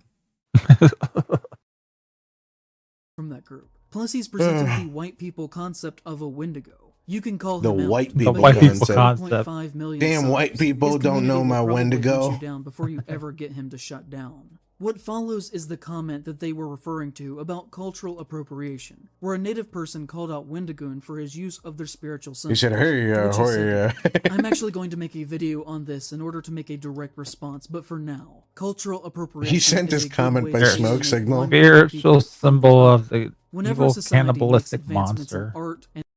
What? Their spiritual symbol of the evil cannibalistic monster. Yeah, that's it. That's all it should be. Literature. And then another society gatekeeps others from interacting with it. It makes the creators seem inhuman and odd. The easiest way to create prejudice is to convince others that a group of people should not be interacted with. I have spoken to several natives who love the concept, yet only I'm gonna speed this up to 1.2 times 5. This guy talks too goddamn slow. Who have no value in its existence say I shouldn't talk about it, inciting an indoctrinated superiority. Furthermore, Papa Gut had the right idea. Cultures, they die. This is especially applicable to Native Americans, who use spoken word to pass down their stories. And if we do not continue to speak their stories, their culture dies before we do. Lastly, I was raised in Appalachia, and my entire life has been filled with stories of the mountains and they creatures probably are. that lurk in the dark. My culture is as American as any, and I recognize the importance. I believe in more there because where I was raised, we really don't have any like local legends or anything. Like I feel like everyone's heard of like a jackrabbit and stuff. Yeah. Mothman. The Wendigo is like one of those creatures, you know, like Loch Ness monster or whatever, Dracula. Yeah. It's kind of it's a movie monster now. That's about it. I in no way mean this to attack or to be direct. Just a simple reply. If we develop the idea that we can't speak of certain people, then we're no better than those who silence them. He's basically using the I have a few black friends excuse to tell indigenous people to fuck off. And This guy has a few black friends too, and they all fuck his wife. A lot of money by selling plushies of a monster that was invented by a white British man that is ultimately making fun of their culture. As well as you Jews! I hate you Jews! And other merchandise that depicts Wendigos. I don't know if he fully realizes the irony of being a rich and famous person taking a symbolic figure. You think you'll ever get a U2 ZR? That he is not connected to in any way. Don't that is know at about least in part that. of them originally used as a metaphor. Dude, that would be the for easiest YouTubes to reason produce that this ever. comment is publicly I still know, available right? Is because Wendigoon't archived I should by pitch posting it to them on a that screenshot of it basis early in alone. his channel's life to his Totally. Reddit page. I mean, As a I clarification- can't see a world in which people wouldn't buy a U2s of you. Yeah, I think it'd look cool. Yeah. You want your own little Funko Pop of yourself? Why not? I have $2. I hate Funko Pops. I'm all for any petition that wants to ban Funko Pops from conventions. I'm sick of half the booths just being fucking Funko Pop resellers. Sucks. I saw a guy carrying around bags of like just Funko Pop cases, so he didn't have to bring the whole thing for the people to sign. Oh jeez. On one hand, it's genius, but dude, don't you want like something cooler and something more collectible? If someone has a bunch of anime figures, I assume they like anime, but if someone has a bunch of Funko Pops, I assume their wife gets fucked by black of his official position on why he should be able to use the name, saying, hey everyone. So, I hate getting political, but this keeps coming up. I'm showing this comment reply. Guys, Wendigoon's evil because he uses the name Wendigo in his name. Please do not show He's an hate if you evil, see it on terrible the video. man. Also, I'm at 50K. And he's Christian. I love you all so much. Also, And I have him. received comments from natives who advise me not to use the term Wendigo, as it is a bad omen and is dangerous. That is entirely different from not talking about a group of people altogether. They genuinely I believe like the your legend funny and words, believe Magic it's Man. cool. Thumbs up emoji. It has become a more common thing for people to call him out on his beliefs, his behaviors, and at the continued use of the Wendigo in his name. Because the internet is stupid. You can't let people have so much of a opinions. conversation that he even put out a statement trying to shut this down, saying, this whole "Some really goddamn slanderous things have video. been said about my character, and I just want to clarify that I am not right-wing or bigoted or anything." This video is like actually draining the life out of me. The only thing I believe in is loving God and my wife. Donut Based alert! The ex-cop who makes death content. The Wendigoon't shared a picture of the two of them hugging not long after this. Can be found in the comments of this post asking if Wendigoon't wants him to start killing people who said that he was right-wing. I think that this is a all-time bad public statement that says absolutely nothing substantial.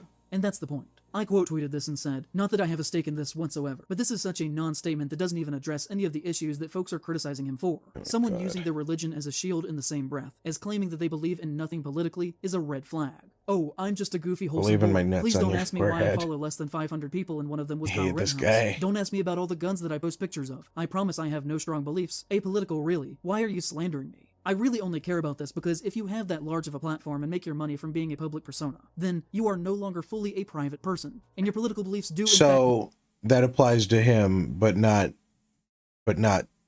In Praise of Shadows. Well, he's not a big YouTube. He doesn't have a large enough platform and make enough money. Right? Yeah, he's only at which he was 400,000. whining about at the start. He wishes he could have this. This guy is a master at complaining. It's insane. He might as well, honestly, he might as well be Jewish. So tired of this guy's bullshit. And are a fair topic of debate. You can't get mad if people call you unquestionable things that are said or done if you are making money off of them. And what resulted from some good faith criticism of his use of language was dating upon debate, amongst other things, but that Oh my god, these are so good. They're just calling him retarded and gay. Was their go-to word. And to be honest, if you're a public figure who is being criticized and the only people who come to your defense Shane Gillis, where are you? Two ways. Either that you're sympathetic to their views, or that you're perfectly fine making money from them and are comfortable with it. Yeah, I'm fine with both. Base. And this did go on for like at least a week. Didn't he just complain earlier about people not being allowed to spend their time and money how they want to? Yeah. My mentions were just filled with just double checking rhetoric from Wendigoon't fans. And if anyone ever criticized me, and people's reaction to it was to immediately start using hate speech, I would shut that shit down so fast. I think that most decent people who work online would do the exact same. And if they don't want to be seen as a big shut down this video. I hope you watch this. Because I hope he sees this. And I hope he watches all 6 hours and makes a response. And that Wendigoon't followed me on Twitter. I was not following him at the time. He never told people to stop calling me. What a power move. He never once reached out to me privately, but he did follow me, which means in my eyes that he 100% knew what was happening because I did tweet about it several times, and then followed me to let me know that he knew, and that he was watching, and that he intended to do nothing to stop it. Why else would he follow me? He's not stopping the mean people online from calling me retarded. We are not friends, but he does follow me. He follows next to nobody on Twitter. God. What other motivation could he have had there to follow me in that specific moment? Other than no one would come to his defense. Intimidation. Give this man some Reddit gold. If you think it was entirely coincidental, which this video is coal, then I've got a sack of magic beans I'd like to sell to you. That was the moment that pushed me over the edge. I have a sack of magic beans I'd like to put on your fucking forehead. There are other very public instances from him of transphobia and homophobia, like when he allegedly said, calling Chris-chan, a man who mutilated his body with a box cutter because 4chan said he was a girl, holds a deep hatred for men and most women, decided to be a girl so that he could hook up with lesbians, and now abused his mom. He about to defend Chris-chan? Is disrespectful to and delegitimizes trans people. Like he, a very publicly straight Christian cis man, somehow is the authority on what legitimizes a trans person's identity. He's not defending Chris-chan right now. He's not defending Chris-chan right now. Are you fucking kidding me? In no world does someone defend Chris-chan and come out the other end the good guy. This guy has the Sonichu medallion, and that's why he's spiraling. It's like the fucking symbol for Haster, the Yellow King. Just drives people mad. Yeah, exactly. Oh my god. Cries about not getting attention and money, and 3 hours later cries about getting attention. He has tried to cover this up and has denied that it happened, but I think there's enough evidence to say that it most likely did. One user said at one point, he's been constantly misgendering her on Twitter despite being corrected numerous times. It's Christian! Stop defending him, please! Actually, please don't watch my content if you're going through my replies and monitoring followers, who may just be unaware of Christian's entire lore. Perhaps people just not knowing something doesn't mean that they're a transphobe. But if we go back and look at old screenshots from this time, you can see that this account is quote tweeting Wendigoon't's transphobic tweet, but if you go to that account today, that post is now quote tweeting a deleted tweet, which to me shows that more than likely Wendigoon't went mask off with his transphobia, and then deleted the tweet sometime afterwards. I would too. He realized that people would be mad because it's Christian. There's a very small chance this is not true because I did not take the original screenshot, so make of that what you will. We could talk about the time that Nick's Fears did a video about the iceberg. Wowza. That is a look. That's the egghead. There.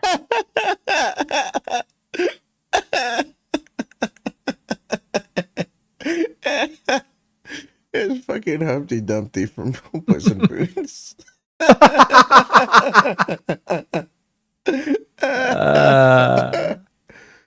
Who is a great horror trans creator, and I really hope that she's not mad at me for that explains a couple things. Her here, because I think she's very cool and you should definitely go read her books. But Wendigoon't famously did a very popular video on that particular iceberg challenge as well. And in the comments of her video, I refuse to disparage the trans community because I know some trans people who are pretty cool. I will disparage trans people who are assholes though. Fuck them. I'm a trans-inclusive male misogynist. Trans-inclusive radical misogynist, a term. A term. Yeah. You hate trans women because they're trans. I hate them because they're women.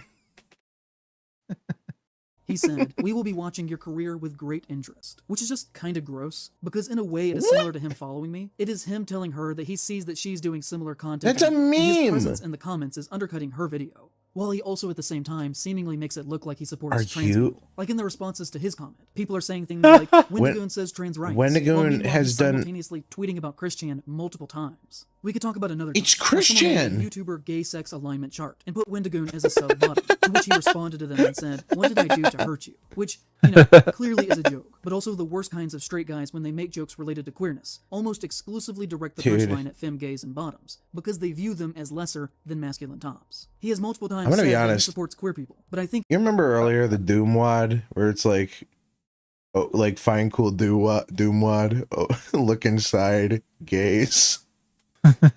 This video advertising conservative horror films. Look inside of the gay agenda.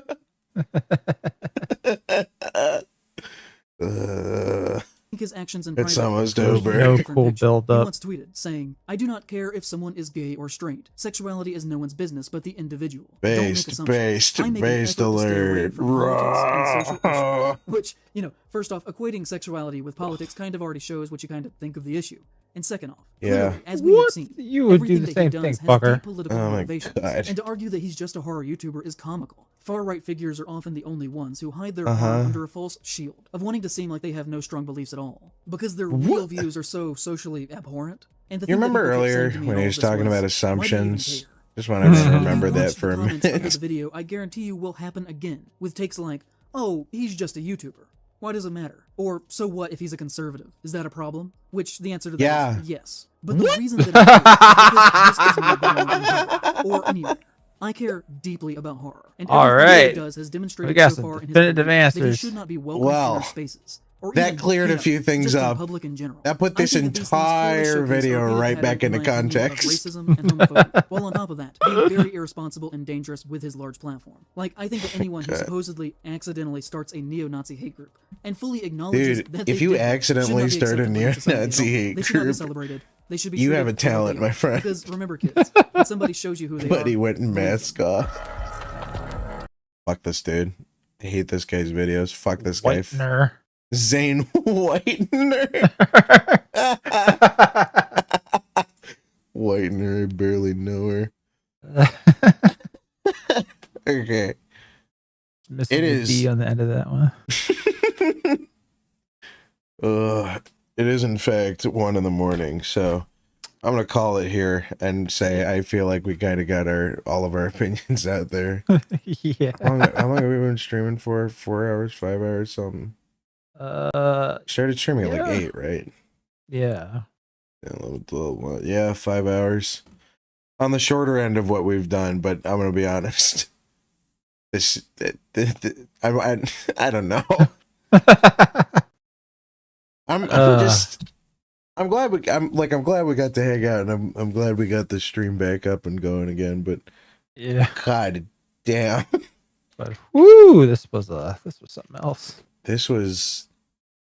Hey, I hate to say it, but he needs to take his meds. All right. Oh, wait, when would the next one be? I gotta double check something there. Yeah, okay. So I think due to scheduling conflicts, we're probably not gonna be doing Today's Show Tonight for the month of June. I don't think so, at least. It's the 27th today, right? That is correct, yep. Yeah, I'm going to be out of town on both of those days, so we'll be back on, like, the 1st of July, I think. Would be... Or no, wait, that's Monday. Jesus Christ, I cannot think. Yeah, because we normally stream on Fridays, don't we? Yeah. That'll be, I guess, the right 14th. Independence. Oh, yeah, the 5th. Okay, yeah, okay. Yeah, so... Unless something happens to come up, I suppose expect the 5th. But nothing for June, y'all. You're gonna have to be on your own for news and shitty takes by dumbasses on YouTube. That have nothing to do with conservative horror movies. There's nothing. There's nothing. Nothing. I'm skipped a bit. Maybe there's like a tiny section on it, but I even doubt that. The first hour of that segment was going to be talking about AI art. I could sense it. It's Sunday, Lamau. Yeah, I know. Wait, today's Sunday? No, today's Monday. It's 1 a.m. It's 1 Monday a.m. now. Yeah, normally we would do Friday, but this was a little bit different. Yeah, it was just schedules didn't line up, so I mean, I don't really. I mean, I'm just glad we got to do it at all. I like doing this stream. It's fun. All right, then I'm gonna call it there. It's been a pleasure, ER. It's been a pleasure, everyone. I'll miss you all during June, but go follow me on Twitter, I guess. And I'll probably post pictures. All right. Been a pleasure. See you, everyone. Later. Have a good night and good working. Supreme awesome. Nighty night. Don't let the bed cucks